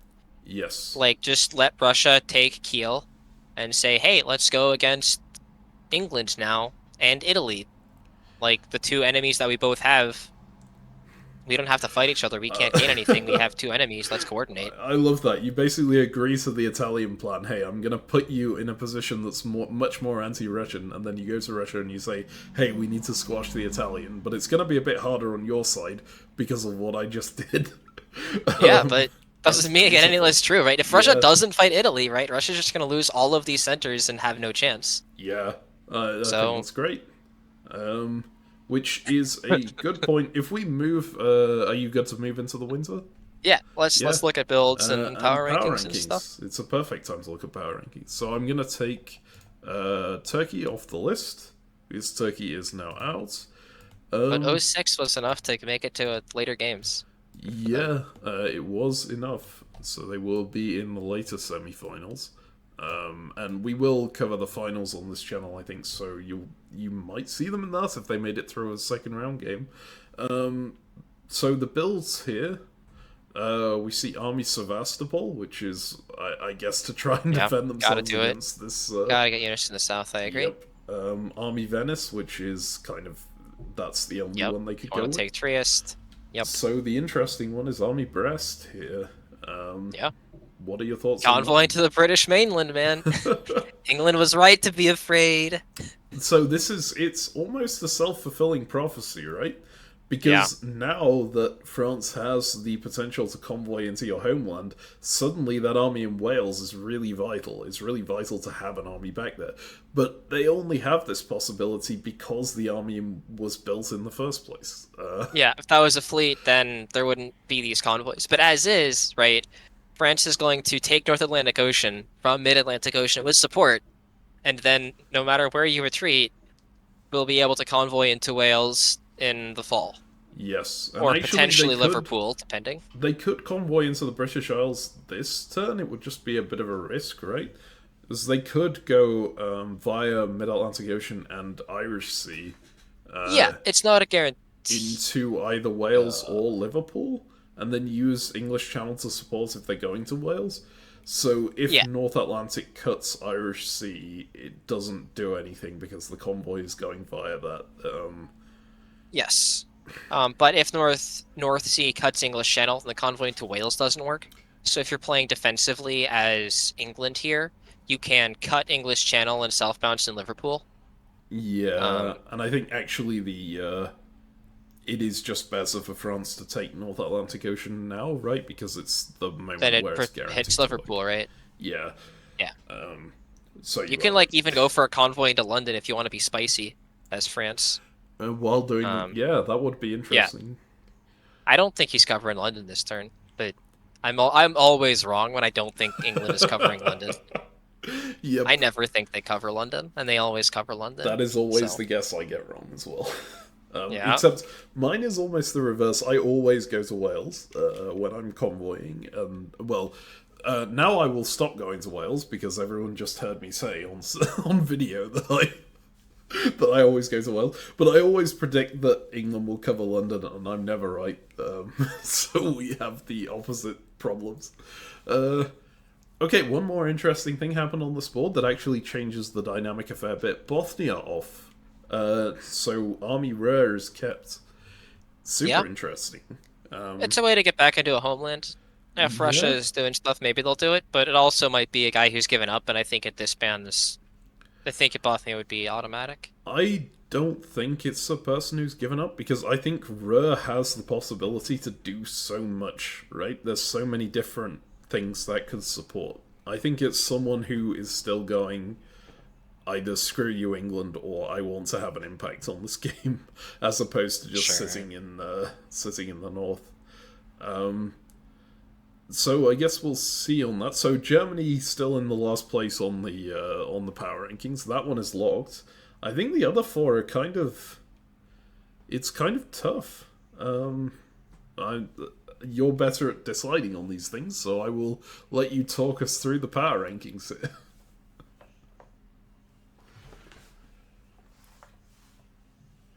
It's such a tough position that Ezio can't Yeah, decide. this one's harder. So Yeah. Germany's last. For 100%, we're all in agreement. Germany's last, Yes.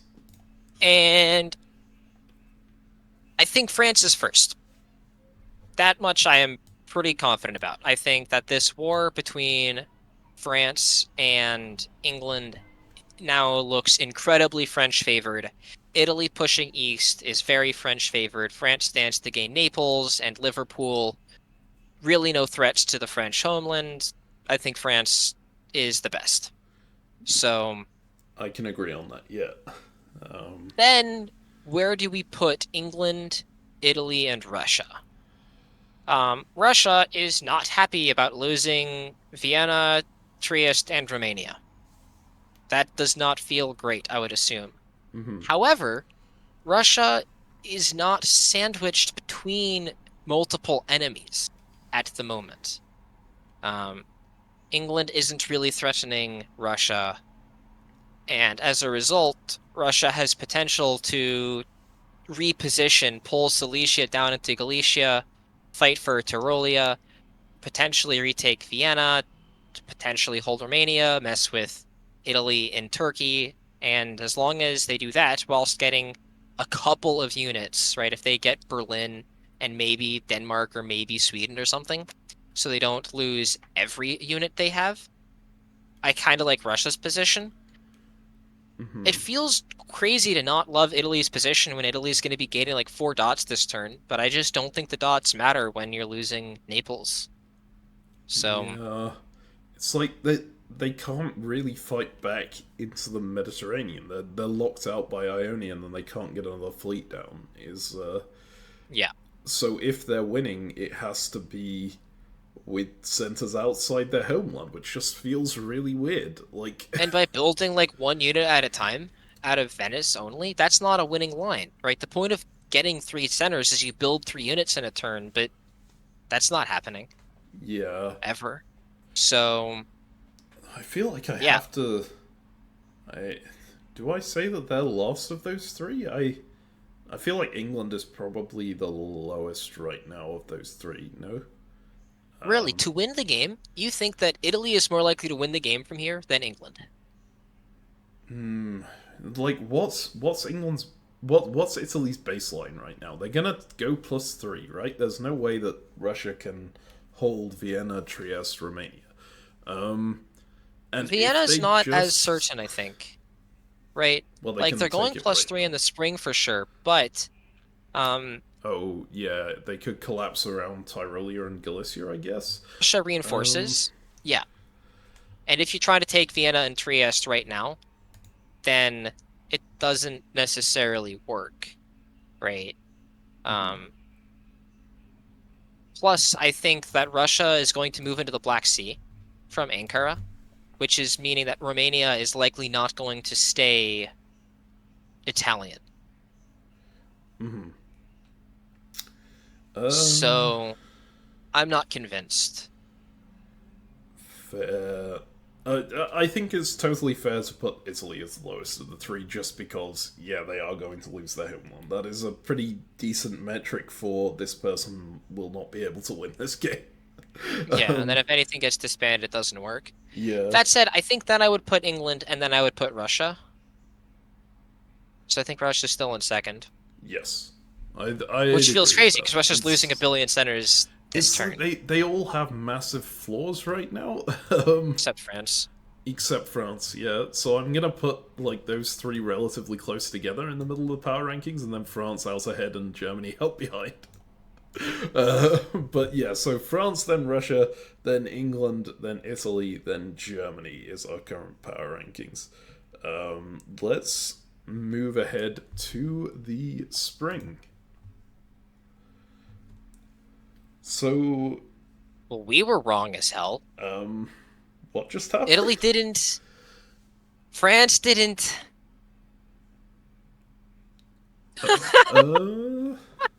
What? Okay. Let me check what that Ionian order is a second. They tried to convoy to Bulgaria again? It tried to convoy Naples to Bulgaria, yes. So, so Italy went to France and said, "Hey, let's do this again. I'm basically gonna vassalize I'll myself support to you." myself into Rome, into Romania, yeah? Okay. Yeah, I'm saying. So Italy's play was, "Hey, France, I know you're gonna take Naples anyway. At this point, I'm just gonna work with you. So, help me get that army out." Um, and then they stabbed, and it worked. But Russia still played like they were committing to the full stab, right? Russia Yeah. went hard on the defense against Italy here, by So supporting themselves into Galicia, by covering Romania, by getting back into the Black Sea. so interestingly, this means that Italy's position against Russia is basically non-existent now, but Italy has their homeland back. So it's a complete. Well, I say Yeah. non-existent. They still have a very good attack on Trieste. Um, Yes, yeah. but at the meantime, right, they don't have Vienna or Romania going anymore. Um, Yes. so this is definitely like I think if I'm Italy, I am in love with this position. So I've managed to get France out of Naples and out of Rome. So Yeah. yeah, right. That's why I thought the Italian position sucked. Italy saved the position. Italy's great. Yeah. I mean, I don't know what to say. Like, this is such a different position. This has kind of just flipped everything on its head. Up north, basically everything happened as you were thinking, except Russia supports England into Sweden. Um, so Russia is just trying. Okay, so I think the Russian play here is basically, hey, France is the biggest threat. Let's power up England a bit, and then hopefully they'll send everything back against France, and we can make a play to stab them at the end, right? Uh, we like Russia wants to just go into English centers at the end of the game as opposed to now. Um, but yeah, so And if I'm Russia, I also want to make peace in the north, so I can focus on the south. oh yeah, that's totally fair as well. So you want to resolve that theater as quickly as possible, and that's what's happening here. Although France supports Germany into Munich, Yeah, so Germany's still alive Germany is gonna survive. Yeah. in a home center, no less, so it can potentially come back in it and retreats into Denmark. Oh boy. Um, I mean, and with the retreat into Denmark, they can potentially take Kiel as well, right? There's like if it's not at all impossible because Munich can support it, Belgium can cut Holland, so it needs Helgoland Bite to support Hold Kiel. yeah, man. um, well, yeah, okay. So let's look at what we know for sure here, which is France is making progress on the English here. England managed to take Holland off France, so while England is losing Sweden, I think they are going +1 most likely. So they will get another build here. They can defend everything fine for this turn. They can cover London. They can cover Liverpool with 2. The biggest threat is a French convoy into Wales, which they can't really defend against. But that shouldn't matter too much if they're getting another build because they have the army. Yeah, it's still not great. Like Liverpool is still probably gonna fall.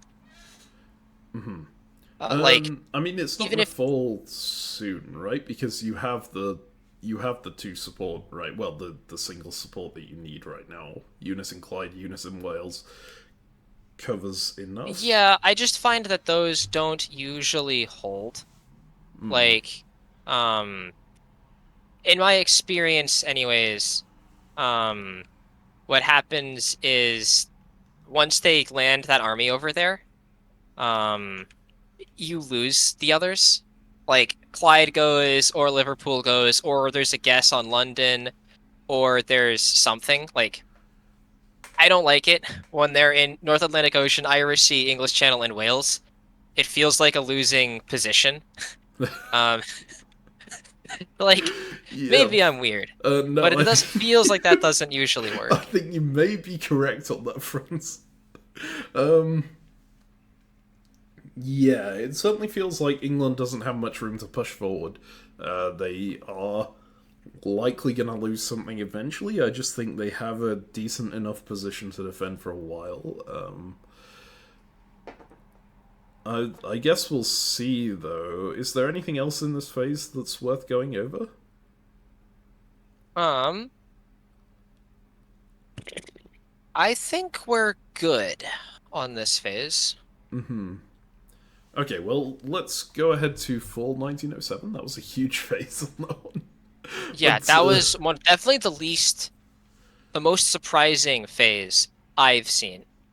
Right? Like we've been a pretty good sense of what's going on in each turn, and then that turn happened, and we're expecting a war. We were expecting Italy to lose their home. We were expecting a whole bunch of stuff, and just that did not happen at all.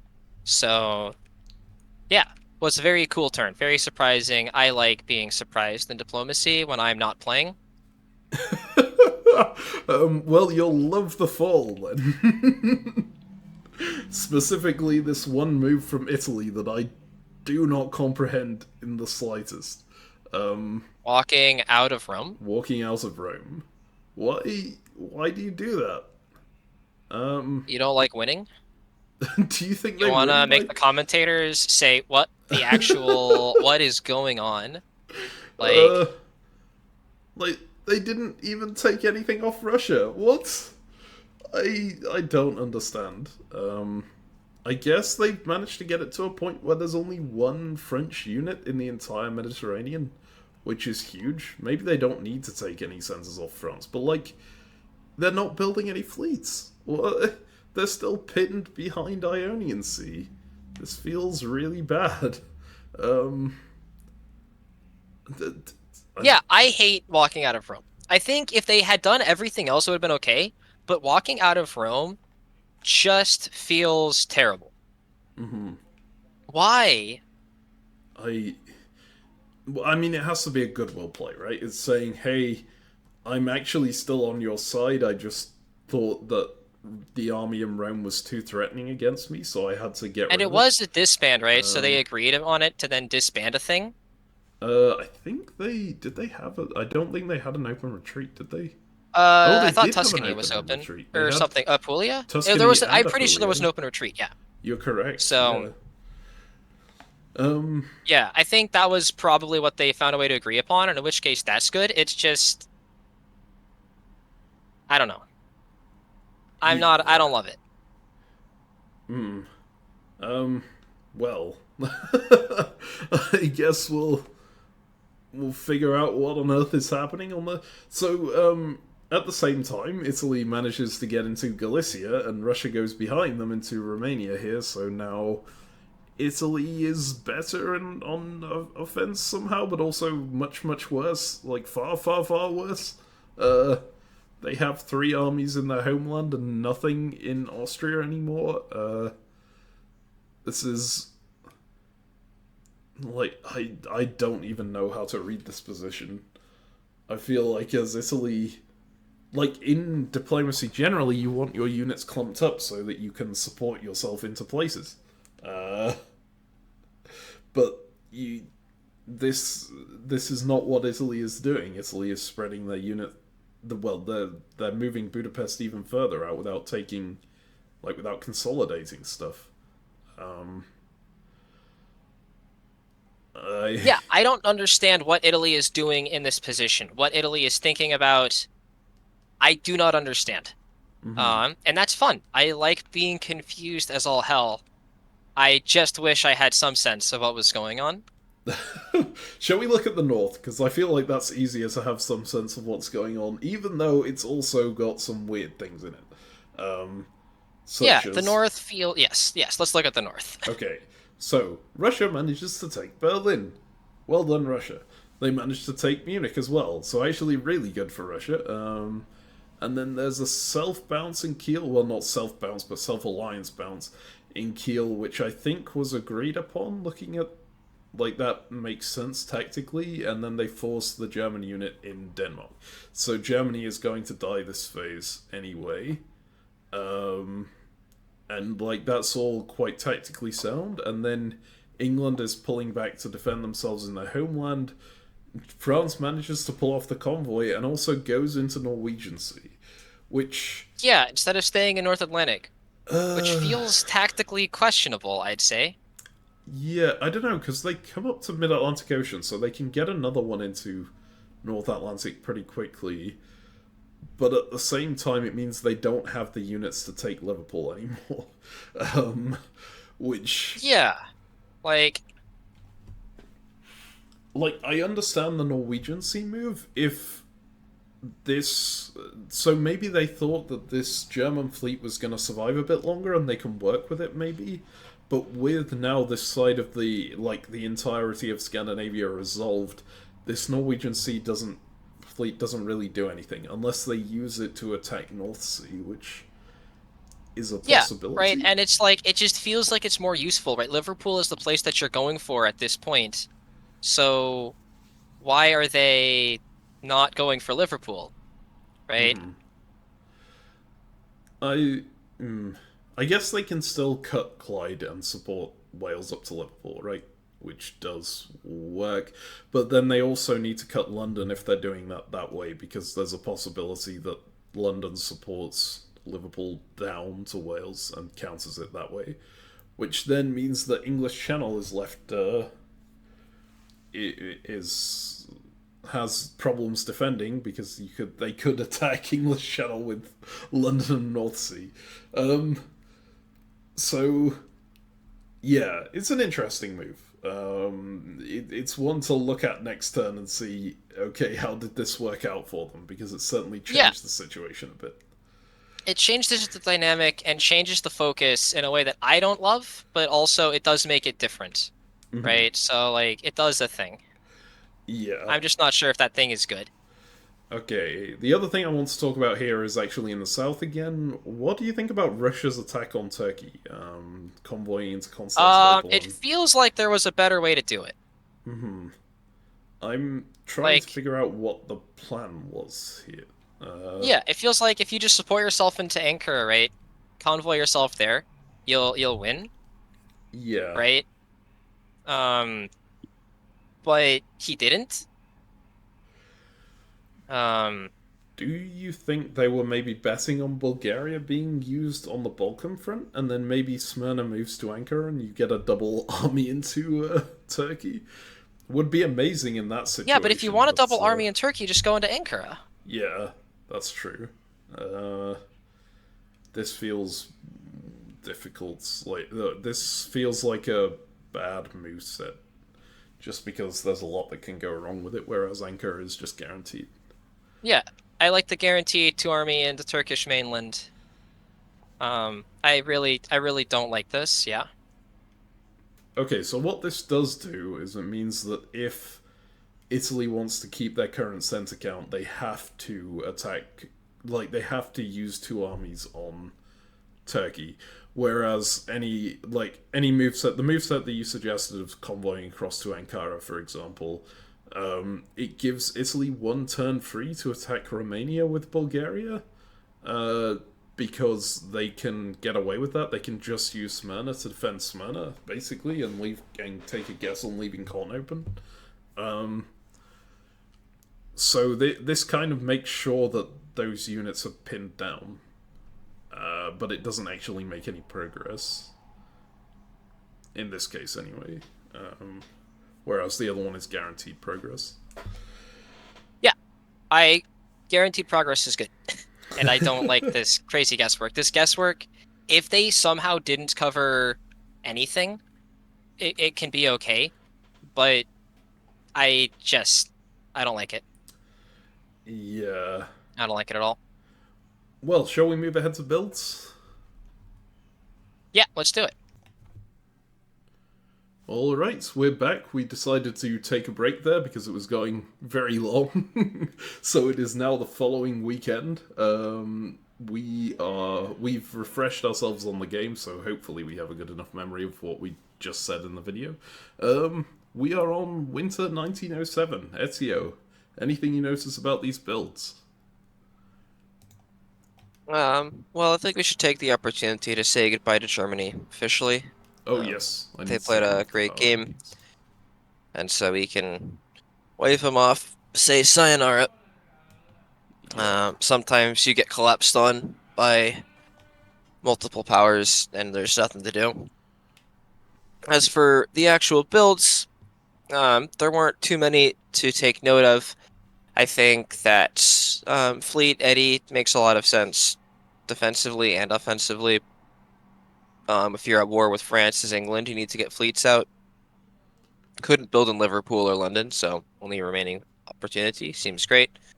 And for Russia, Army Warsaw makes a lot of sense. Like, it's just a good place to be. This Yeah. position does make me question Italy, just like not taking Rome and not building because they chose to leave France with Rome. But more power to them. Yeah, it's I think we talked about that extensively on the last phase. So I'm Yeah. not going to go over it all again. Like there was another thing. I was looking at the Norwegian Sea Fleet and thinking we need to talk about that, but I think we just talked about that in the video. So I guess Yeah, we're the just moves to get here make sense, and it's just the builds that were. Yeah, yeah. Let's go ahead and look at spring 1908 then. let's do it. All right. Well, still not taking Rome, or at least not immediately. I guess they're still in position to do so very easily um, in the south there. Italy backing off of Russia a little bit? No, they're not backing off of Russia, right? They're just defending themselves against Romania. Um, Yep, yeah. What else I is going on really here? don't like the tactics from Russia here. Yeah, pulling Um, into. Having Black Sea cover Romania, That means they've lost Ankara guaranteed. Um, it means they've lost Ankara guaranteed. Um, it means that they can't pressure Budapest. It means, oof, it's a yeah. painful one. Um, I'm trying to see what the I think they logic expected here. a bounce. I Yeah, think they hard predicted something different. I'm not sure exactly what. Maybe as simple as Bulgaria up to Armenia. But um, ouch, that hurts. yeah. I mean, Bulgaria up to Romania with Galicia support would have been countered by this moveset, I guess. And this is covering Ukraine, so Galicia can't go there. But It like Russia felt it was critical to move up to reconquer St. Petersburg, despite there being only northern fleets. Is I think the main th yeah, issue here. Because even if you lose St. Petersburg like you have, there's no army there.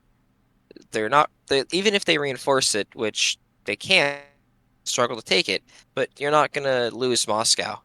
And so I think here, as Russia, I would have loved to see them just try to get Sevastopol over to Ukraine, keep Romania where it is, either attack Bulgaria with support to force Greece and Bulgaria or something around, or just not go back to Moscow with everything. Um, can even use the Baltic to help pressure Kiel, or like go Baltic up to Bothnia, keep pressure on St. Petersburg and Sweden as opposed to going to Livonia. This just feels it's like you're playing like there's an army in St. Petersburg when there isn't. And I think that's yeah, basically. Yeah, I really don't like. I can't remember. Were they working with England last turn? Let me go and have a I don't look. Um, I think they were not working with England. know. Oh, There I might have think been they must some have been working coordination with to England. clean up Germany, but I think it looks more to me like there were hostilities. Um, Right. Um, they supported Germany into Sweden, right? But yeah. they're they supported Germany. No, they supported England against Germany into Sweden. But Hmm. I think they were working together. I can't remember exactly, but like, I don't like this for two reasons. I don't like it, again, as you said, it feels overcommittal towards the north for one center. It's not it's not great when there's a massive threat in the south, but also it's going to infuriate England, right? They're going all out for St. Petersburg, and they're taking Kiel from England, but they also have Baltic moving away from Baltic, so they haven't got that force on Germany anymore. Um, yeah, the and England looks like England thought they were working together here with a pretty significant demilitarization, convoying out of Denmark, moving Sweden back to Norway. It looks like England wants to focus fully against France and made efficient moves to do so. Um, mhm. I wonder if they are actually still working together, and this was agreed. They basically said, "Hey, I'm going to give you St. Petersburg back." Um, why this would they feels do more that though? like a stab. It Yeah, feels like they were talking to each other, and then Russia was like, "Hey, I want you out of Denmark. If I cut Burgundy, yeah, then these moves will be guaranteed. You will get into Belgium, and your army will be out of Denmark." I think if you knew that these were the moves that England was putting in, and you were going to stab England, uh, um, I suspect you would have been better served having Baltic move to Sweden or Denmark to just get the extra centers. My instinct would be Denmark, for and sure. then like yeah, party up there. But this does get you back St. Petersburg, and maybe you can tell England, hey, look, I helped you get Belgium still. I don't hate you, but I need St. Petersburg back or something. I don't know. Try to find Yeah. I find that wonder. line, but So, I guess, yeah, the downside to doing this is that you're not defending yourself as well as you need to be on the southern front, right? But at the same time, Russia is about to lose Vienna and Trieste, pretty much guaranteed. Not exactly guaranteed, but it's a tough thing to hold them both in this position. I wonder if they just thought, I need some Bohemia and safer SCs Vienna. to offset. Uh, well, Vienna's defended, right? Yeah, Bohemia and Galicia can fight for it. but if Venice goes to Trieste like this, then Galicia and Trieste together take it on the full turn, right? Although I guess if Italy is having to defend against this Romania army, then it's less clear cut. Um, so it's only guaranteed for Italy now because, well, okay, it's not guaranteed for Italy now because Warsaw made it into Italy Galicia and they have defended the. Budapest, right? But yeah, Italy could have just walked into Vienna in the spring, and then Mhm. yeah. But yeah, I do wonder whether Russia went, these SCs are really just not defensible at all. I need something to keep my SC count up that isn't so far off, so far away from me, basically. Um, Or are they really going next level and just saying, we can't beat Italy. Let's just make a stalemate line. I know that there's a stalemate line here. This Warsaw, Ukraine, Moscow, Bohemia, Munich, Silesia, Kiel, Berlin thing. So we'll just go do that. yeah. Bye. Who needs the South? I'll throw away. We don't need the Balkans. You don't need the Turkish home centers. France, well, let's kill England and then, or England, fine, let's all just stalemate and call it a day. That's a, But that feels defeatist. it's a curious one. I don't think that's happening here, but I am actually quite interested in, like, is that ever a winning strategy in this position? Because Italy gets so many centers out of that, right? Oh Um, yeah, I know. Yeah, I mean, it's winning, of course not, but not losing. well, But I mean, winning. maybe if you ran over England fast enough with French assistance, you could compete. But no, No, it feels way too difficult. Italy's Yeah, growing way too fast for that. I Not as fast as Italy should be, notably, right? Because Italy only can build max at 2 this next turn, as opposed to being able to build 3, but still, Italy's growing pretty quickly. yeah. Um, right. So other things going on here. I guess in the West, it's just French repositioning, right? And England, that convoy from Denmark to Belgium is actually really important because it means they can't dislodge Kiel now. But it also means they're guaranteed to keep Belgium now that France is out of Norwegian. And Norwegian, I think you mentioned when we were commentating this last that Norwegian felt like quite a bad move because there's actually not that much it could do by itself. And here we see the real impact of that, right? It's going to get pushed into Barents, which is not a good place for it to be. It can only really attack 2 places. I mean, it could try and attack Norwegian again, and that's actually probably the best line it has, right? Which just makes that painful.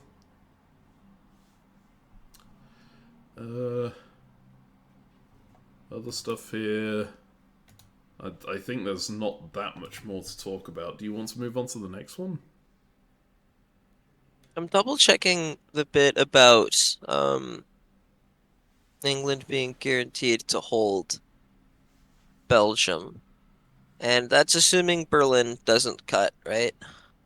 Oh, yeah, that is true. If Berlin cuts, then Or England is but in yeah, or trouble. Kiel now. The army that was Yes. formerly in Berlin will move to Kiel and then tap Holland. Because English Channel can cut North Sea. Mm-hmm. Do you think Russia wants that to boost? No, Yeah, just noted. I was just like, yeah, Russia can't take it. But anyways, yeah, let's go fall then. all right, full 1908. Here we go. Okay, well, I Oh, was well. wrong. They did lose Belgium, and it was exactly because of the reason you said. Uh, Well, yeah, I just noted that it was possible. I didn't think it was likely. well, it did happen. And France supports Russia into St. Petersburg, which is interesting. I guess those two have decided they're going to go in together now. Probably. But Russia also convinced Italy to not kill them. That is true. Italy didn't take Ankara. That's And moved all out of trust. Trieste What? or Vienna. Okay. So I kind of get this at points, right? You say, okay, these centers are mine regardless, I may as well not take them yet. But that's not really true with Ankara, I think, right?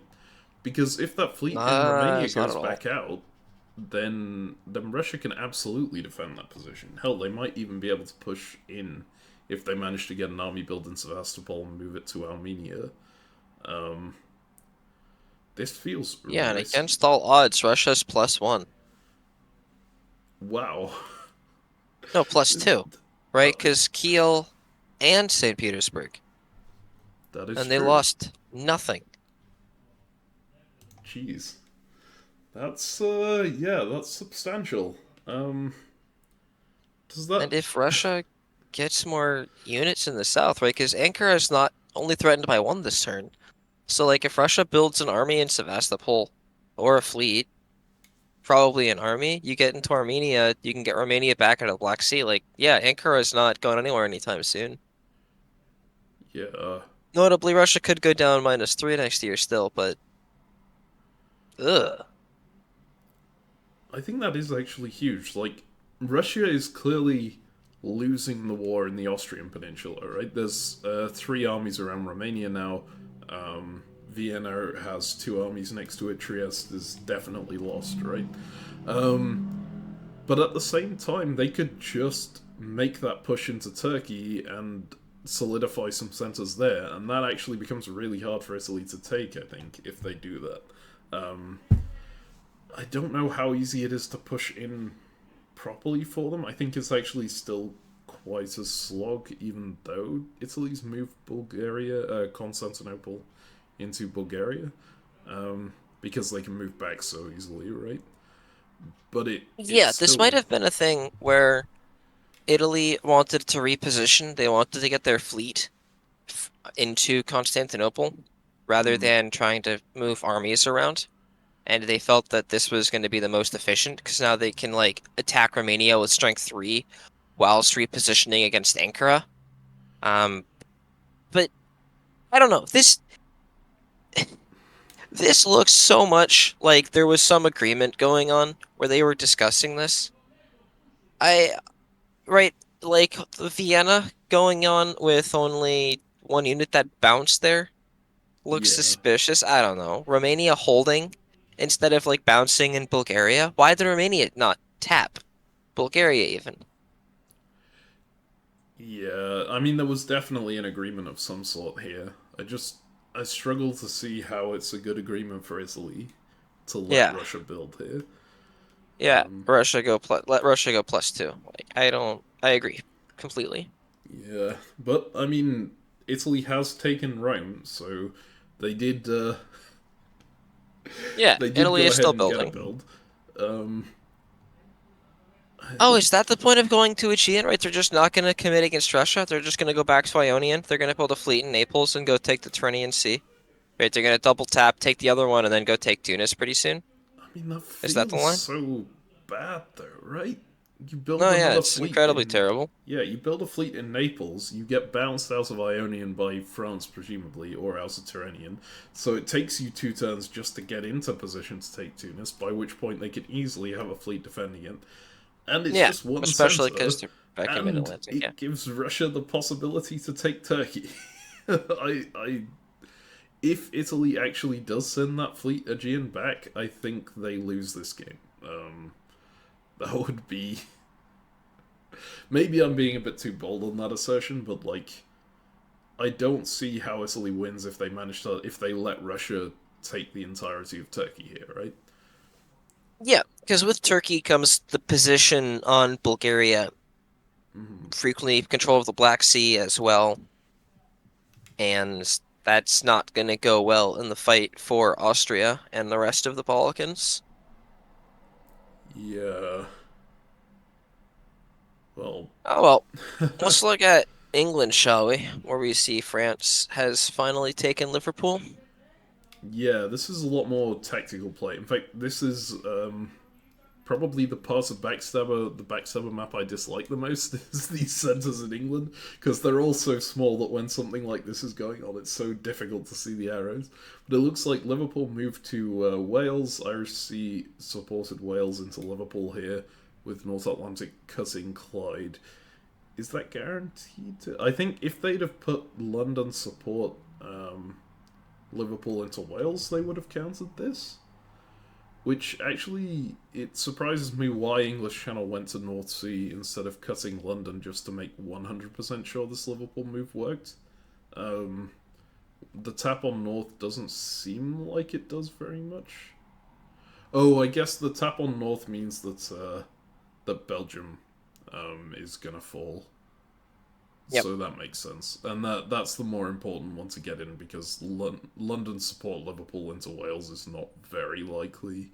Um, Yeah, and and tapping North Sea is one of my favorite places to tap because if England wants to do something funky with the North Sea, maybe they want to cover Denmark for whatever reason, or they put whatever a conga line in. Then if you tap it, you might randomly wind up in the North Sea, and that feels really good. that is an So exceptional place to be. Yes. yeah, so I'm happy with the tap, and then your point about guaranteeing Belgium is great, right? Like why risk it? Yeah. The other thing that happened here, England did manage to get into the English Channel. They supported North Sea through, which is some Yeah, progress, but I don't know if it's good progress. Right? It kind of just takes them out of. Well, okay, no, it stops France's ability to advance basically anywhere there right now, right? Um, but it does also mean that they've now got nothing defending Denmark. So this Yeah, Russian and stab on them is Norway, painful. right? And Yes. if since we saw that France supported Moscow up to St. Pete and the coordination and the lowlands, it seems likely to me that Norway and or Norwegian will be lost promptly, and potentially Denmark too. So Hmm. England might be down to as few as two centers. That would be an exceptionally painful one for England. Um, it's a bit of a wild story here because England started off so badly and then came back to such heights and now is getting demolished again. Kind of painful to see because I was rooting for them for a bit, but yeah, this is how diplomacy is sometimes. The rise and the fall. Yep. Shall we look at the winter? Let's do it. All right. Winter 1908. This is a power rankings season, and there are 4 players left. So not much power rankings to be doing. Our previous power rankings, just for your information, France top, Russia second, England third, Italy fourth. Do you think that changes much here? Sorry, what, can you repeat that? I was looking at the board for a second, thinking That's about fine. Italy building two and was confused. So, previous. Oh yeah, why did Italy build two? But That's a let's good. power rankings. Okay. Previous power rankings. France was at the top, then Russia, then England, then Italy. But we said that all of Russia, England, Italy were kind of around the same level. It was tough to say between them. I think now Sure. it's very clear that England is at the bottom, right? Yes, and I think it's also clear. Oh, I don't know about clear. I think Italy's doing great. Yeah. Apologies for yawning here. This is because I've dragged Ezio out of bed super early to do this. Yeah. um, Um, but yes, no, I think Italy is definitely at the top. And I don't think it's particularly close. do you think they But would be more at the top if they hadn't done what they did? I, I'm I kind think of like confused keeping how they got Trieste two is builds. fine, but Like, how did they yeah, get two so builds? they only went +1 last year, and I'm pretty confident about that. They only gained Rome, and it must have meant that they were +2 in which is something we probably should have noticed in '07.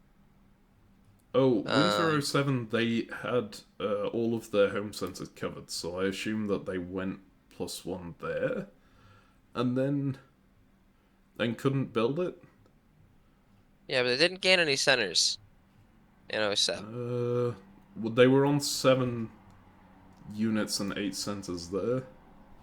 Oh Yeah, yeah, they so they were didn't. So like they've actually, been they were. playing down a unit forever. Did we notice this? I don't think we noticed this Yeah, at it's all, like right? in winter '06, right, is when Italy Oh right. did it. They gained Smyrna and Budapest, and they only built one. So they've been playing down one since winter '06. Oof. Okay.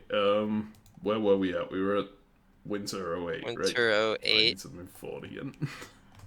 So they've been down one forever. So they finally got the unit out. So that's why they felt comfortable going for position instead of denying Russia the build. Um, Makes a lot more sense now, right? Because knowing that they get yeah. two builds here, that is a Anyways, big right, change. the extra center doesn't matter, and they can just flood up into Trieste and stuff. But assuming they're at war, why is Russia building an army in Moscow? Why not in Sevastopol? This is true. That army needs to be in Sevastopol here. I feel like, right? Even if you've made an agreement with the Italian, you've got to know the Italian is going to break that this coming turn. There's no way they don't, right? This play really just looks to me like Russia saying, "Hey man, I know there's a stalemate line here, and I don't need to defend anything else. Go take everything, have fun. I'll Huh. sit here and survive on some number of centers, depending on how quickly I kill England." Like, I, I just don't see any like this. Nothing else makes sense. This is kind of going back to the point you made before about the stalemate line, right? And holding that. How many do they get here? They can get Warsaw, Moscow, St. Petersburg, probably the whole of Scandinavia if England is destroyed. Yeah. Germany plus Holland. That gives them, what, 10? That's nowhere near enough. Yeah, I, Italy's going to be at like 14. yeah, I don't agree with this build.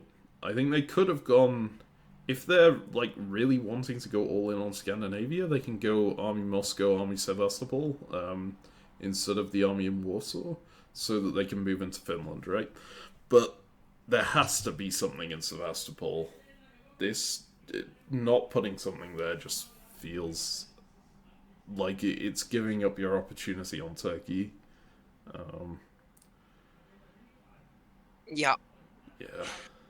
What do you reckon about the English disband here? I mean, what else are you disbanding? Definitely correct. Yeah, because absolutely, I mean, that unit is going to get blown up this turn anyway, so may as well take it off.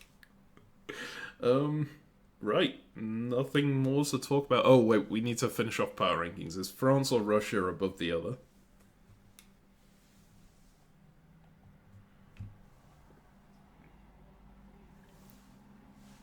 Should be noted right now, Russia has 11 centers, but like, I'd say Not three of really. those are pseudo centers, maybe four, right? Yeah, Because of the way Vienna, they're. Trieste, and Ankara are all lost probably this turn Yep. or this year, and then Romania's more defendable, but not for long, with Yeah. Russia sacrificing it. Um, and France isn't getting pressured like this. France is going to need to commit many fewer troops to the home front, to the defense of the stalemate line, so France stands to gain more, I think. Um, if Russia commits like a couple troops up to Scandinavia once France cleans up the British Isles, which notably will take a while, but once that happens, then you can have pressure on Scandinavia in the long term, so I think France is better than Russia Yeah, I'd here. love to say that the fact that France isn't building right now is actually really, really painful for them, and I'm trying to figure out why that is, because didn't they take. Oh no, they didn't. Wait, no, yeah. They lost They. Rome. Oh, they lost Rome. Yes, of course. And this means that this fleet in English Channel could actually be quite painful, and they don't have enough pressure to take Edinburgh or London anytime soon, right? They can push round into Norwegian thanks to Barents if England basically lets them do it. If England just goes, I'm going to stop you, then there's nothing they can do. Obviously, England would lose a lot on their backline to Russia, but yeah, it just feels like such a slow position for them to play. I don't know whether they can make any real gains anytime soon. Um, but yeah, Yeah, I think that's I'd fair. agree with your assessment that they're above Russia purely because Russia is going to lose so much in the south. That even if France doesn't make gains, they probably still have a better shot. Uh, Yeah, notably with the game ending by 1912, there might not be enough time for the long-term position of France here to work out. Because if it takes like, let's say 2 years for Russia to clear up Scandinavia, for England to start disbanding, it's gonna take it till those disbands kick in that France will make gains again.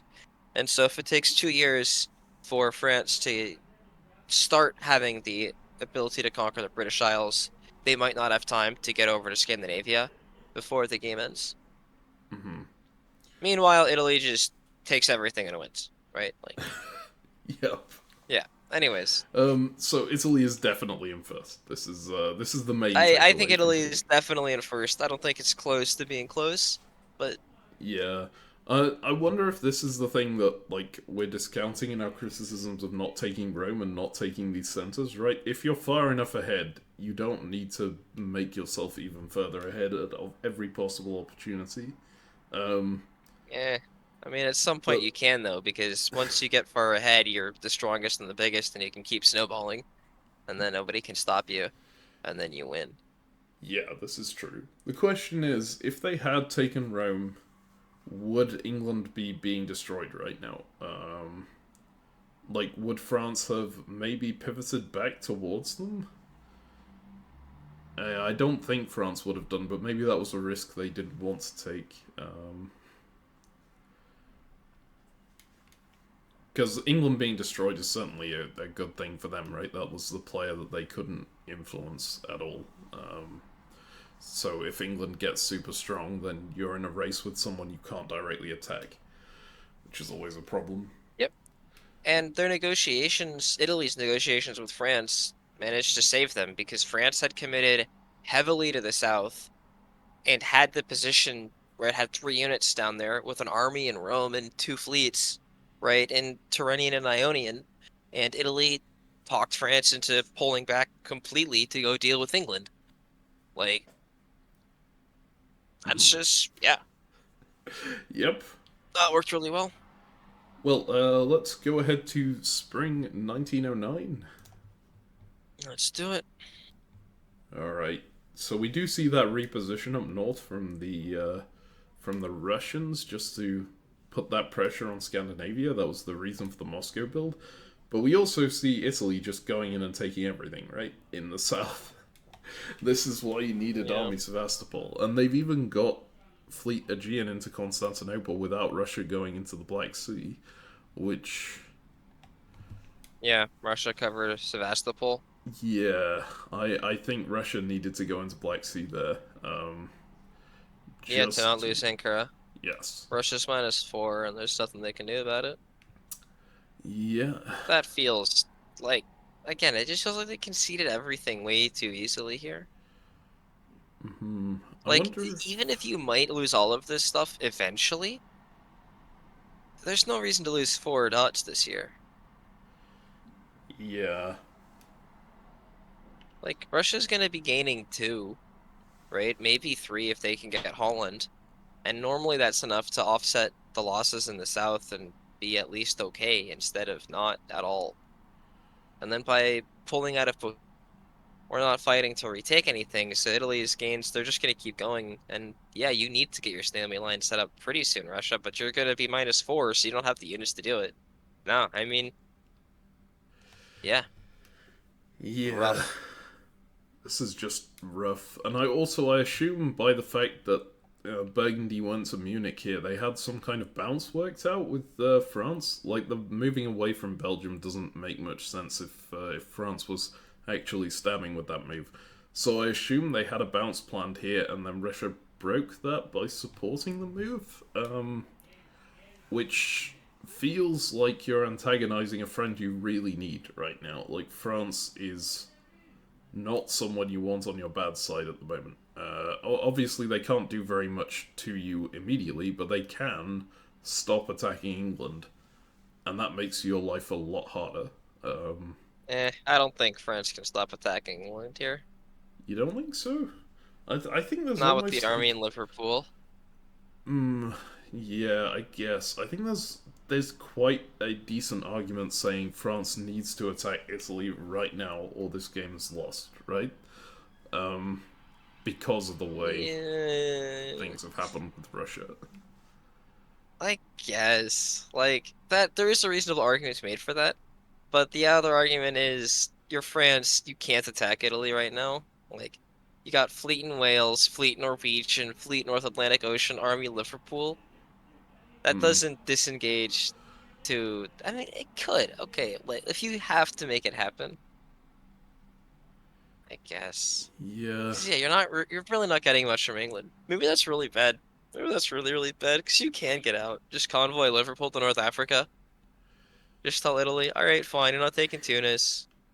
You're not taking Marseille. I'll be annoying if, like, again, I'm not getting any builds there, but I'm not getting any builds from England either Hmm. this turn. But England's minus a lot, dude. I don't think you can Uh, convoy Liverpool out, right? If you convoy Liverpool out, you lose it. There's not immediately, but you will lose it. In fact, it would well, I be mean, you probably immediate. lose it this turn. Yeah. Wales could cover Liverpool, so it wouldn't be the gonna lose it. But like again, if you go and attack Italy, right, you're losing Liverpool eventually, right? That's done, and maybe you want to actually be able to be there, like. it's an interesting strategy call from Russia, right? On one side, because I think attacking France here or breaking their trust with France here implies that they're going to try and roll the West, not just England. They're going to try and roll both of the Western powers to get the centres that they need to overtake Italy. Which theoretically there That's, are enough centres there, but it just feels so overly ambitious. You can't do that yeah, in the there's time no way in a left. million years. Yeah, and they Not in a don't have a million million years are you years. They gonna have be three. gaining. Well, Yeah, four, I guess. Um, yeah, which not we're not getting there. Like again, Russia's going -4 right now to Italy. Italy's gonna be at 13. Russia's gonna be at 7. Mean to be yeesh. gaining 6 centers in the West this turn to keep pace. That. And then it's like, okay, Yeah, that seems pretty convinced they impossible. can by pulling Bohemia out, right? I don't think they have the armies and the units to build the stamina we were talking about. Um, you can't stall out Italy, and even if they did have to build the stalemate line, right? It takes at least 6 units in the east. I think a seventh is important for Munich, if you ignore Switzerland and stuff. But like, you're not going to be killing England or France, let alone both of them with whatever 2 units. Like that's not how this works. So, yep, I don't know what Russia's doing. Yeah, I think that's a good summary of it all. I guess we should talk about the tactics around England France here. English Channel hold is an interesting one. I think it's actually a good move because if they had moved into Brest here, they lose the fleet and they don't have it this turn to cover something like London. So it's more useful staying where it is right now.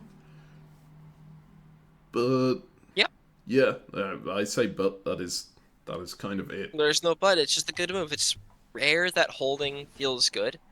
And here, I think, right, theoretically, no, I was gonna say theoretically you want to support London to North Sea, but in this situation, there were actually no opposing fleets touching the North Sea. Which is an unusual situation, certainly, when you're Yeah, being attacked like this. Actually, they are guaranteed to keep Holland now as well, right? Because they have North Sea, and the only other unit next to it is which yeah, is they're nice for guaranteed, them. assuming they're okay tapping it. Yeah, it But does take notably, North Sea's move, yeah, and once you're forced to move out of the North Sea to hold on to a center, becomes very tempting to not tap the center and then watch the North Sea end up on land in a place where it doesn't want to be. they could tap it with Yorkshire being convoyed over, right?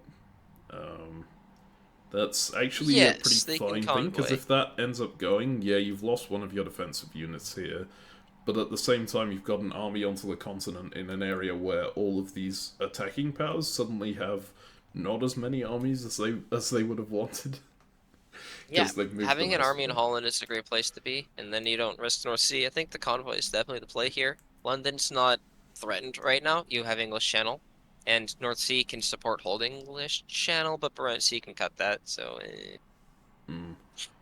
Oh, I But had if not they take, noticed that Barents just got into Norwegian actually, so North Sea yeah, is cuttable. Yeah. so, Um, yeah. Mm. hmm. Eh, I like the convoy still. Gotta risk it for the biscuit. Plus, you gotta disband that army in Yorkshire anyways, and this way you don't risk, let's see. Do you have to disband that army in Yorkshire because it is your best defensive unit, right? Well, once you convoy to Holland, you're gonna disband Okay, so if you get into Holland, yeah, it's not a defensive unit it. anymore. Okay, Yep. so your argument is you've got to disband the army in Yorkshire anyway, so you may as well put it in Holland, and the reason for disbanding Yorkshire is that it will be It's in because Holland. it's in Holland. I mean, look, you're going down at probably 2 this turn, unless a miracle happens. Slash, if you get really lucky, you go down -3. Um, like if Russia manages to coordinate and like support St. Petersburg into Norway. while Russia supports themselves into Sweden. Mm-hmm. Oh god, that'd be brutal.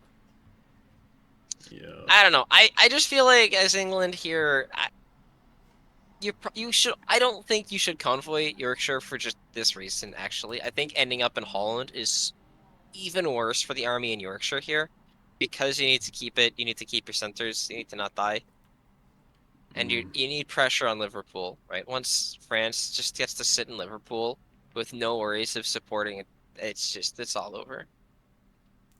Yeah, that's probably true. Also, on that note, why didn't England go for Liverpool? Because there's enough units defending it, and they just assumed that France would be defending it. That I is true, assume. actually. You don't need to support this move back to Edinburgh. There's nothing. This is only if you absolutely want the fleet to be in Edinburgh. Yeah, dude, Um, if England had gone for Liverpool while Norwegian covered Eddie, they'd have forced the disband on that army in Liverpool, and England would be fine. that would be actually incredible. Obviously, it's easier to say that with hindsight, but that Yeah, is. so much easier with hindsight. Of course, you would have tapped North Atlantic Ocean, but then when Norwegian Sea retreats, right? Like hypothetically, if you have Norwegian tap North Atlantic, and then Clyde goes to Liverpool with support from Yorkshire, while English Channel cuts Irish Sea, you're guaranteed to take Liverpool, Hmm, right? yeah, that is true. And Um, then um, you'd be scared because they can retreat into Eddie, but like once they're in Eddie and you're in Liverpool, depending on where your units end up, you can still probably recapture it. I don't know. Um, I think it is the French unit being in Edinburgh would be so much worse than it being in Liverpool right now, because it could pull stuff into Liverpool, right? Whereas in Liverpool, it's not got any assistance against Eddie. But eh. with hindsight, I yeah, it would prefer have been being in Eddie amazing. when I'm in North Sea, right? Hmm. I'm in North Sea. I'm still going to be in Yorkshire, right? So with Fleet North Sea, Fleet Yorkshire, and then I have Fleet in English Channel or Irish, and then Fleet in Norwegian or somewhere else, plus lots of tapping potential. I don't think Eddie is surviving. And Eddie is much easier to disband Hmm. That is true. Uh. because it has so few retreat options. Anyways, didn't happen. It's fine. Uh, but a fun moment to look at. Be like, oof, man, those tactics would have saved England, I think. But Absolutely, yeah. If you take the French army off the board here, England's position is so much better. Well, I say so much better. You're still losing the entirety of Scandinavia, which is not a good thing. But, yeah, but you're losing Scandinavia anyways. yeah, exactly. So So it is better than, might as than it well would have otherwise your be. home centers. Yeah. Um, Want to go on to the yeah. fall? Let's go ahead to fall 1909. Alright. Um, what is going on here? Okay, so Russia and France are still working together. I clearly misread the board on the previous turn. Um, England getting into mid-Atlantic Ocean. Fun little thing to have happened. Uh, yeah. I guess that this move into Western Mediterranean might have been a bit predictable, but because of what I said about Italy potentially winning the game otherwise. But actually, I don't know if it's that predictable because Italy doesn't really have a threat on Tunis right now, so there's no reason to come down here with one unit alone. Um, but good read from England, and England does end up losing the entirety of Scandinavia, which is going to be very painful for them. Yeah, -3. Yep. And Russia ends up losing everything in the south. Yeah. Yep, Which. Yep. that's Eh, the disband too. And yeah. Galicia's lost. Yep. Yeesh. I think you're absolutely right. They can't hold this stalemate line, right? They need builds in order to do so, and they just don't have anywhere to get those builds from fast enough now that they've lost that much in the south. Um, they needed to delay this line from Italy a bit longer than this. Yeah, I need to double check it because it might still be possible. If they remove like both of their fleets, for example. Um, Hmm. if they can like if they pull like their army out of Sevastopol back to Moscow, and then they can support themselves back into Sev. Um, uh, Galicia can cut it. It's the thing where if they play entirely for the stalemate line, and the stalemate line here, it looks something like Galicia, Munich, and Bohemia. Munich and Silesia supporting Bohemia, and then Warsaw and Moscow supporting Ukraine, right? That stalls out. Mm-hmm. Assuming there are only armies in the east and you don't have to worry about Burgundy. Um, and you can build a similar one if you have like Burgundy supporting Munich and Prussia supporting Silesia instead of Bohemia, but still that Warsaw, Ukraine, Moscow line in the east. And I think they could go for the later one as well, because you can also have Berlin supporting Silesia.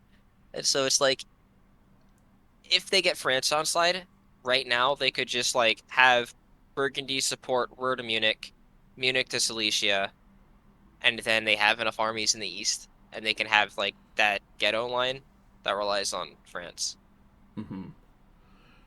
Uh, but then neither of them are actually above Italy in center count at that point. Oh yeah, so it loses them So the game, but at least Italy doesn't solo. that is true. But actually, in this kind of game, it doesn't matter whether Italy solos or not. So, Hey, it feels worse to be soloed on, oh, definitely, yeah. Um, but no, I mean, look, it looks like the writing's on the wall here. Like yes. you can't beat this Italy. Well, I mean, they do have a pretty empty front on the French side, although they are about to get builds, I suppose. They didn't Yeah, get Naples out, so they're not getting as many builds as they could. Um, yeah. I mean, also they went +4, so they couldn't build all anyways. yeah, But yes, they're only building this is two instead of true. three. But, like, if you somehow, I don't know, if you somehow convince England to keep that Mid-Atlantic Ocean fleet on and use it against Italy, you say, "Hey, I'll let you survive on one center if you come down and help me." Then you can actually can you make progress? You have to Yeah, build I'm not armies on the convinced that side. Italy would lose this game if the game went on until whatever, 1920, Mm, and everyone else on the board coordinated perfectly against Italy, right? If you swapped this game to a 1v1 right now, rest of the board against Italy, the rest of the board's objective is to take centers from Italy. How long is it going to take to get any centers? too long It's going is to the take answer. absolute Yeah, ages. yeah. I think I agree. Well, yeah, I I'm definitely okay. You agree. need to include the constraints that, like, in the 1v1, like, all of the centers still need to go to their course, right? Russia still has to be disbanding too. But in that world, actually, Russia can disband, like, Fleet Sweden and Army Finland or something and keep Fleet in the Baltic. And suddenly Italy's position in the south looks way worse. Hmm. I just was like, oh, if you're holding the stalemate line, you have to disband the fleets. But if you're not rushing for the stalemate line, right, and you're still trying to be aggressive, and maybe Russia and France can agree to clear up Scandinavia because England's mostly dead now, and then Russia can just pop off some stuff and keep Fleet Black Sea. Suddenly, the South doesn't collapse that quickly. But I thought the South shouldn't have collapsed this quickly to begin with. The only Yes. reason we're in this mess is because Russia didn't try to fight, and I was just in keeping with that strategy. All right, let's hold what we have. Cut Sevastopol out of here because who needs it? Yeah. No, I agree. I think a lot of this has come because of those defensive. Well, I say defensive moves, those stalemate liney moves early instead of protecting what they had. Shall we go on to the winter? Don't know if there's Yeah, anything let's more see to. what England keeps around. All right. Winter 1909. Army St. Petersburg off. Army Finland off. Fleet Norwegian, Fleet Skagerrak, Army London off. So I guess the army on the British Isles did come off at the end of the day. The Fleet Marseille, I still think if you need to attack Italy here, it's probably best to rope the English in. Although maybe there just wasn't a possibility there. And I guess you can't force Piedmont anyway, they can just support in with Tyrolia. So, Army. I was Yep. thinking maybe Army Marseille, but Fleet Marseille makes sense too. Um, and yeah, Fleets are good. Fleet Rome, Army Venice, very obvious ones from them. What do you think about the Russian ones then, taking their entire north off the board? Eh. Well, not their entire north, but these. I guess they kept Sweden because they expected England to keep Fleet Skagerrak. If they knew that that didn't happen, they wouldn't keep Sweden. I assume we're going to see Russia and France try to fight Italy and fail. Well, I guess So I think we'll it's see. fine. I was thinking about the Fleet Black Sea, and it is an important fleet to keep. Like right now, they can like fight for Romania and have guesswork. I'd love to have another army like St. Petersburg to be able to cover Moscow, because in tons of these guesswork, Ukraine gets traded for a center or for position in Galicia, and not being able to backfill feels terrifying. Yes. Yeah. That was exactly what surprised me about the same piece of bug disband. I thought that they kind of needed it to protect Moscow, but yeah, it does make sense that they keep Sweden on the board here if Skagerrak, um, if they didn't know the status of Skagerrak. So, Yeah, dude, maybe you're supposed to put Armenia here. I don't know. I Like, think Armenia getting convoyed over to Romania is a bit of a threat, and Armenia ending up in Syria is also a bit of a threat, right? It means they can't just push Smyrna up to Armenia and then focus everything on Sevastopol. yeah. Uh, but yeah, Would you it's a rather have an tough army in Armenia decision. than an army in St. Petersburg that can cover Moscow? Obviously, both of them Hmm. have.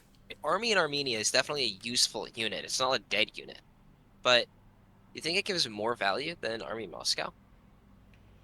That's a really hard thing to Or answer. an army one turn removed from Moscow, I should say. Yeah, I don't know. I think it does give more. I think just the fact that they otherwise would be able to safely get an army into Smyrna, sorry, into Armenia, is actually a really big thing.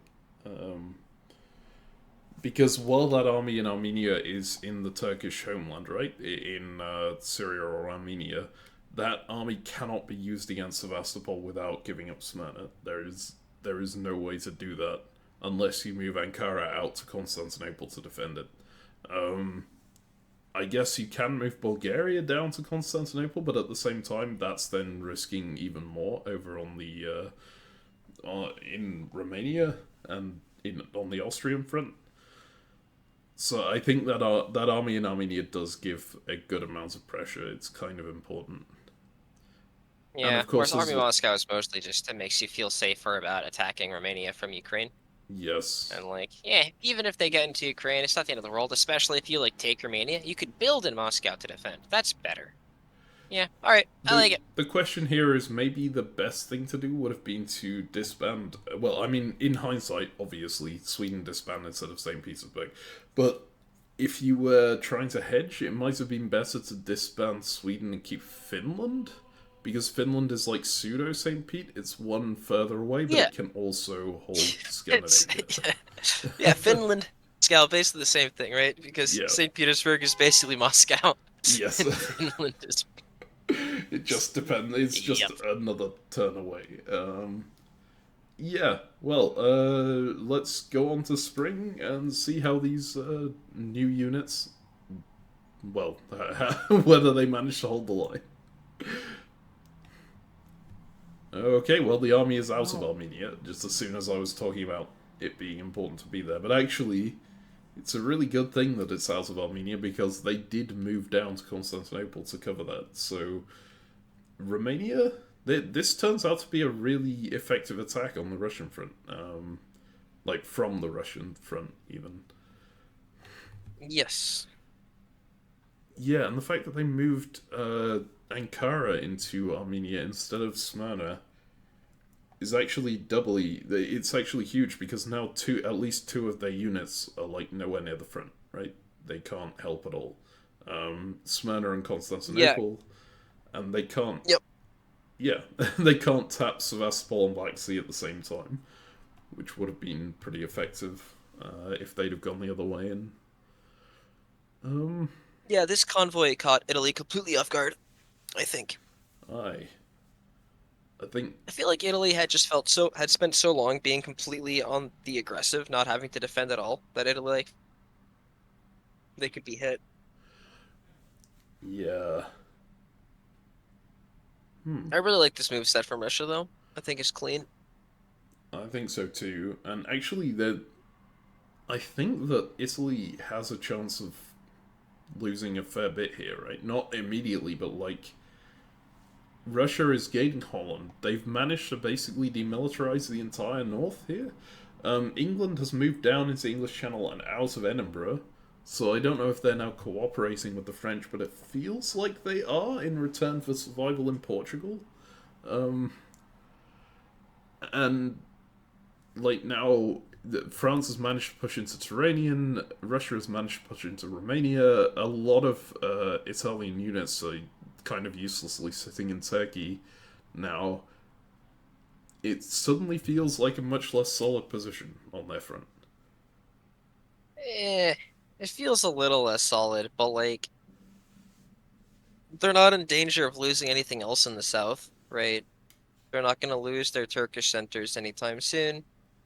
They're in Bohemia now, and Russia's got to sit in Holland for a little bit, and like Silesia can fall here because now they're in Bohemia and Galicia. So if Russia's not willing to risk that, Warsaw needs to cover and hold Silesia.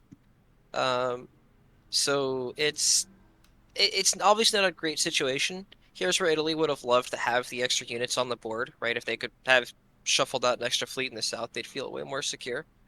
Mm-hmm. But even still, I think even with that, like, actually, we didn't state enough the importance of the fact that France bounced that unit out of Ionian, because right now, Ionian is takeable for France. It's a 50-50 guess, right?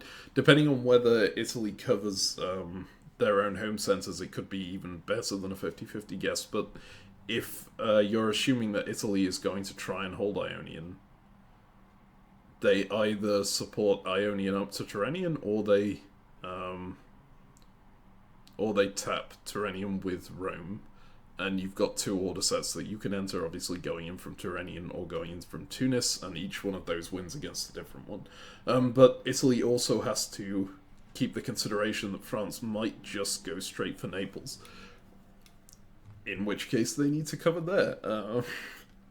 It sure. But concretely, right, this game ends in 12, right? Yes, end of 1912 is the final deadline for the game. Like, that's the limit. Yeah, so I think in that time frame, even if Italy loses Ionian, Italy's not losing enough centers. Mm, Like Italy's position is much worse in the east. Italy's moveset this turn, covering Con, attacking from Ankara with into the convoy and not defending Romania against this convoy is clearly a terrible moveset. Italy's position is much worse, but just Italy has too many units in the east and still stands to be building more units to fight. I'm not too concerned. so, Italy has 13 centres right now, right? If they lose Romania, which I think they is guaranteed now. Yeah, it is guaranteed that they lose Romania, right? Because Italy can't cut both Yeah, Sevastopol maybe and if they Black were in Sea. Budapest, they could be different, but they're So not, they're so it's down to fine. 12. Russia is gaining 1, which puts them on 10. France is gaining 2, which puts them on 11. It's actually really close. So, Yeah, I hadn't thought about so Venice going into Piedmont, right? Not Tyrolia. That's a big deal here.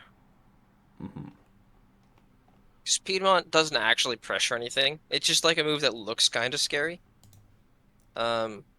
But if Venice was in Tyrolia right now, Italy would be doing way better.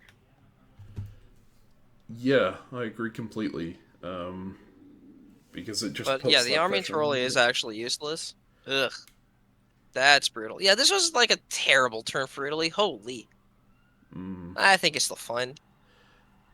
So important to note on the tiebreak order, these remaining players, discounting England, it's Russia has the best tiebreak, Italy has second best, and France has the worst tiebreak.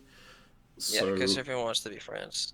the distribution of these centers actually means that it you would want, if you want someone to beat Italy, you would want Russia to have more centers than France, and it's going to end up that France is going to be the one within one distance of Italy here.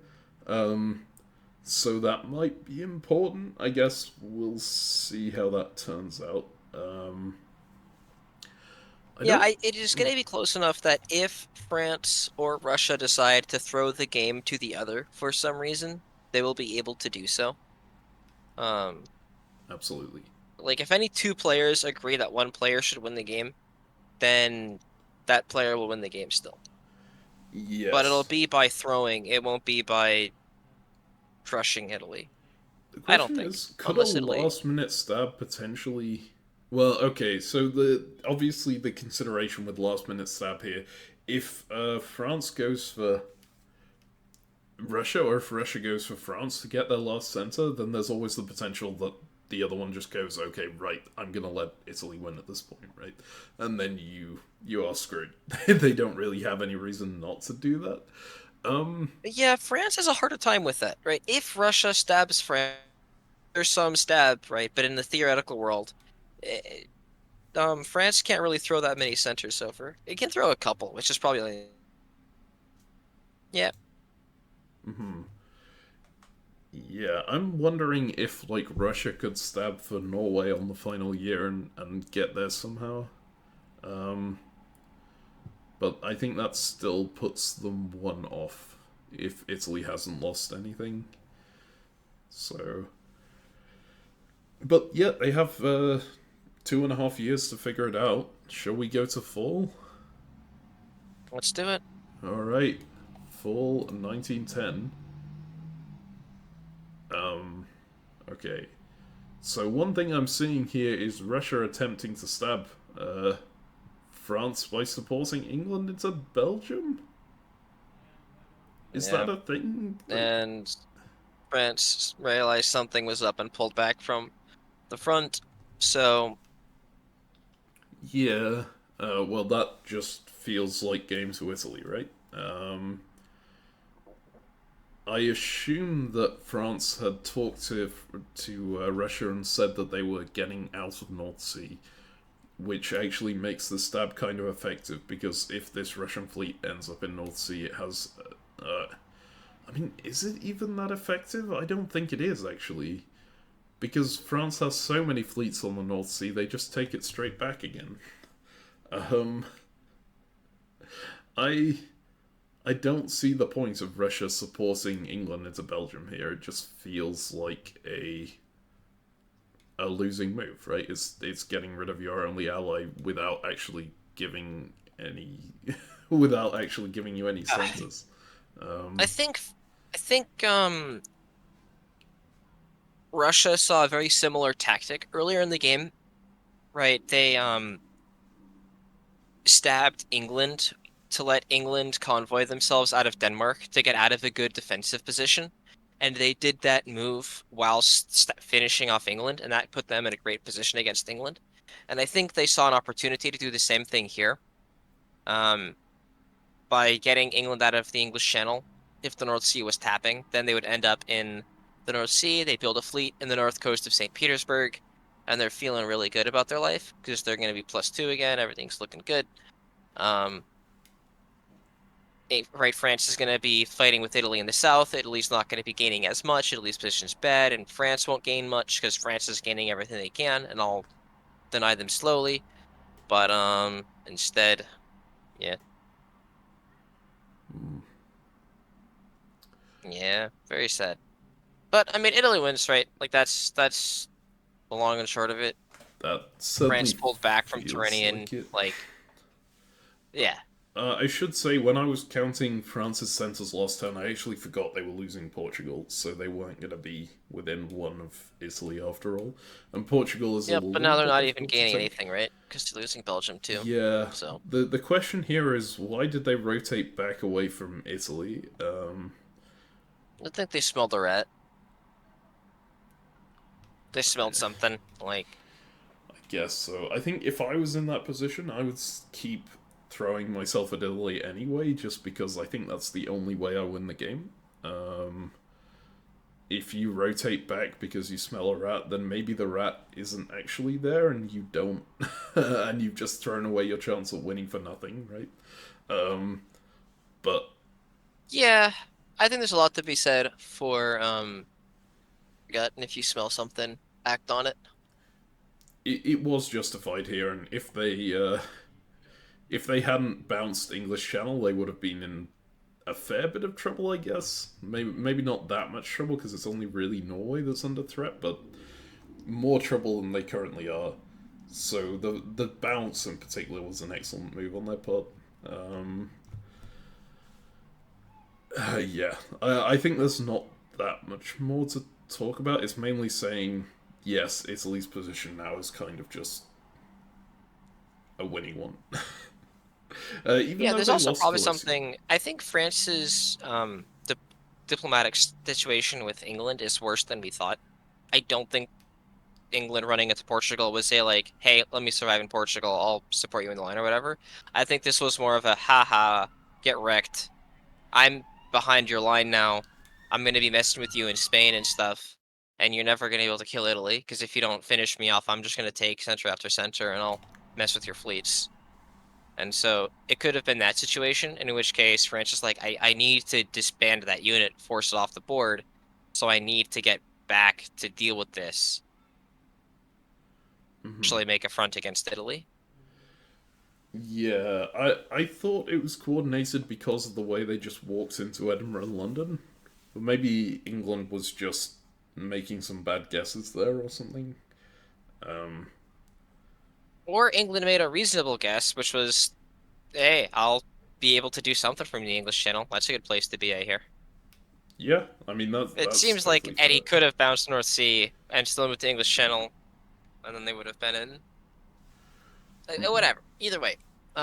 I suspect that's what caused this, because that would also explain it up, and it wouldn't need to be smelling a stab. It just needs to be like, oh, I actually have to kill England. Mm-hmm. Fine. Yeah.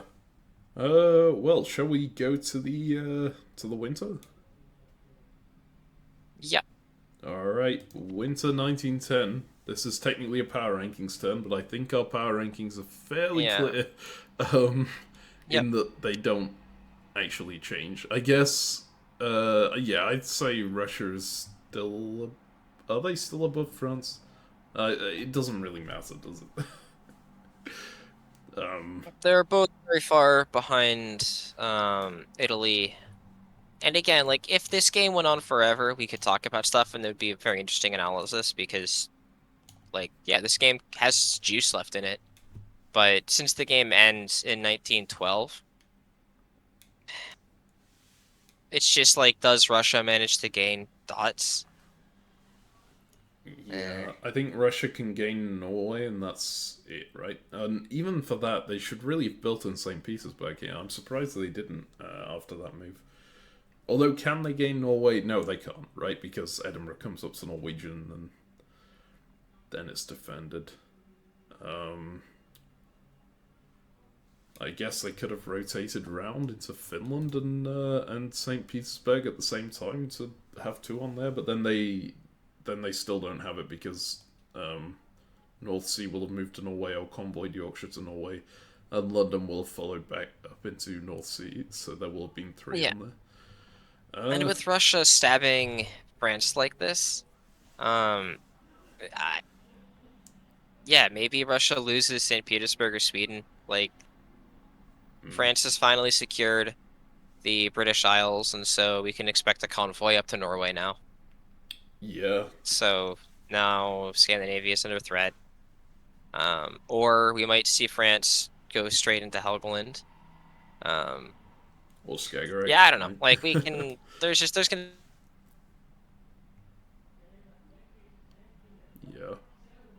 because France might turn on Russia and support Italy and like, nah, this is just if Russia and France were still working together against Italy, right? This game could have a bunch of interesting tactics. Like exactly who wins, it comes down to a bunch of stuff, and I don't know. I think a lot of players in this game would agree that Italy deserves it rather than whatever, but who knows? As is, like Italy's gonna win, Russia's gonna, I don't know, come second or third, and France is gonna come second or third. Yeah, I don't know. okay, so I think these power rankings are fine then. Yeah. I've put Russia above France. I think actually Yeah, sure. They got more. They got two more centers, right? That's a good that's true. argument, France is on 9, and they have to deal with the English units, so and they have a worse tiebreaker. So yeah, that's very true. But the real important thing is Italy way up at the top here on the power ranking board. Let's go ahead to spring 1911. So they are still Italy fighting. just holds everything. Okay. Yeah. So yeah, France is Sure. pulling back hard from the Italian border here. England is actually managing to stay alive in Portugal here with that bounce Yeah, out. Um, that's great. It's just like, why did Italy hold with everything? Whatever. it's a good question. I mean, they probably think, okay, I've won, right? But Yeah, but like, it's not actually over. that is Like, true. if you told me that Italy was gonna hold everything this turn, the power rankings might look different. Like, The, the question here is basically Russia is one center behind Italy. Russia has 11, Italy has 12 right now, right? yeah, Russia has the better tiebreak, so if Russia manages to gain one center, they do win. Um, right? does Like, Italy. that's not impossible. Italy has Like, Romania guaranteed, I think? with Do they? Sevastopol being vacated, yeah, that actually makes Italy's position better. um, if they bounced Yeah, in Armenia, would it have been. They can cut Black Sea, right? And Italy can cut Galicia. So it leaves only Ukraine and Sevastopol support holding Romania, which actually would have been enough to hold it if they had just bounced Armenia yeah. instead of going into Armenia. If Sevastopol and Ukraine support Romania, doesn't get lost. Yeah, But interesting. But now Romania is guaranteed, I think. Is it guaranteed? Because Russia can actually attack Bulgaria to cut and Budapest to cut and then support hold Romania, which I yep, think still holds holds. it, right? Yeah. Yep. Okay, so yeah, there is that danger of one more center for Russia. I guess Italy is thinking, I just keep France on side and then I win. Uh, Yeah, I think Italy's like, hey, we'll support France into Munich, and that's going to be how Munich falls.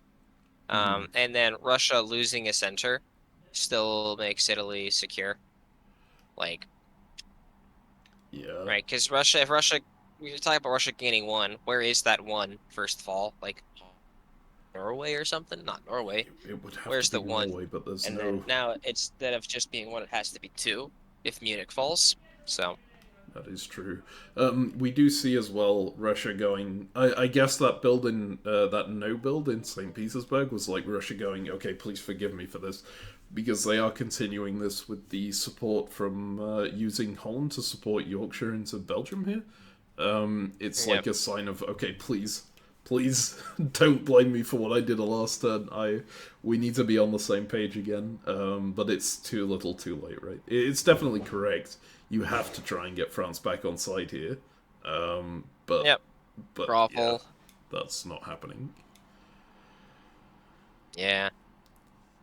Yeah, All right. Want to go to the fall? yeah. Let's go ahead to the fall of 1911, and that is game. They call a draw here and give Italy the win on 12 centres, Russia on 11, France on 9, and England surviving there on 2. Uh, so, huge congratulations to Riaz as Italy, who is qualifying for the finals through this game. I think that was a super interesting game. Super back and forth one as well throughout. Um, Yeah, I think England was definitely the most interesting person on this one. yes. Going from starting with such a terrible start, clawing his way back, and then collapsing at the end. Yep. Absolutely.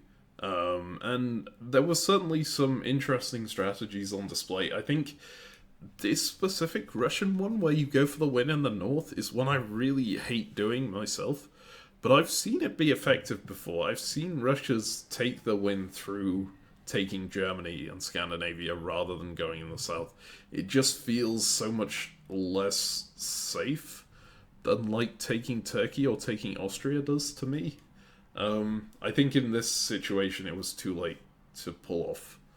But in theory, it's a good principle. Like you can get the win with those centers. Yeah, I think it works if the South is in balance. If you have enough influence to keep Austria and Turkey and Italy fighting with each other, constantly keep supporting the smaller party to keep chaos whilst you secure Scandinavia and Germany. And like if you can get big in the north by like whatever, 1905 or something, like is gonna get out of whack and one of them is gonna win. And if that person has enough strength and enough armies to then snowball into you, it goes poorly. Um, you just have to navigate that, and I don't. It feels terrifying to me. Yep. This is why I don't play this kind of style. But hey, maybe it's something I should try playing at some point. So yeah, and also of course we have to mention that Riaz won that with the constant strategy of not taking the centers that were guaranteed to him, and that was something we called out and criticized a bit. But it worked out really well in the end. At the end of the day, I think he possibly could have won earlier if he'd just stabbed for those centers. Um, but at the same time, Yeah, slow and but steady won the race. So excellent winning work. earlier versus winning later still wins. Yeah, absolutely. All right, well, amazing game. We're looking forward to commentating the final. And that's all from us at Diplo Strats. We'll see you next time.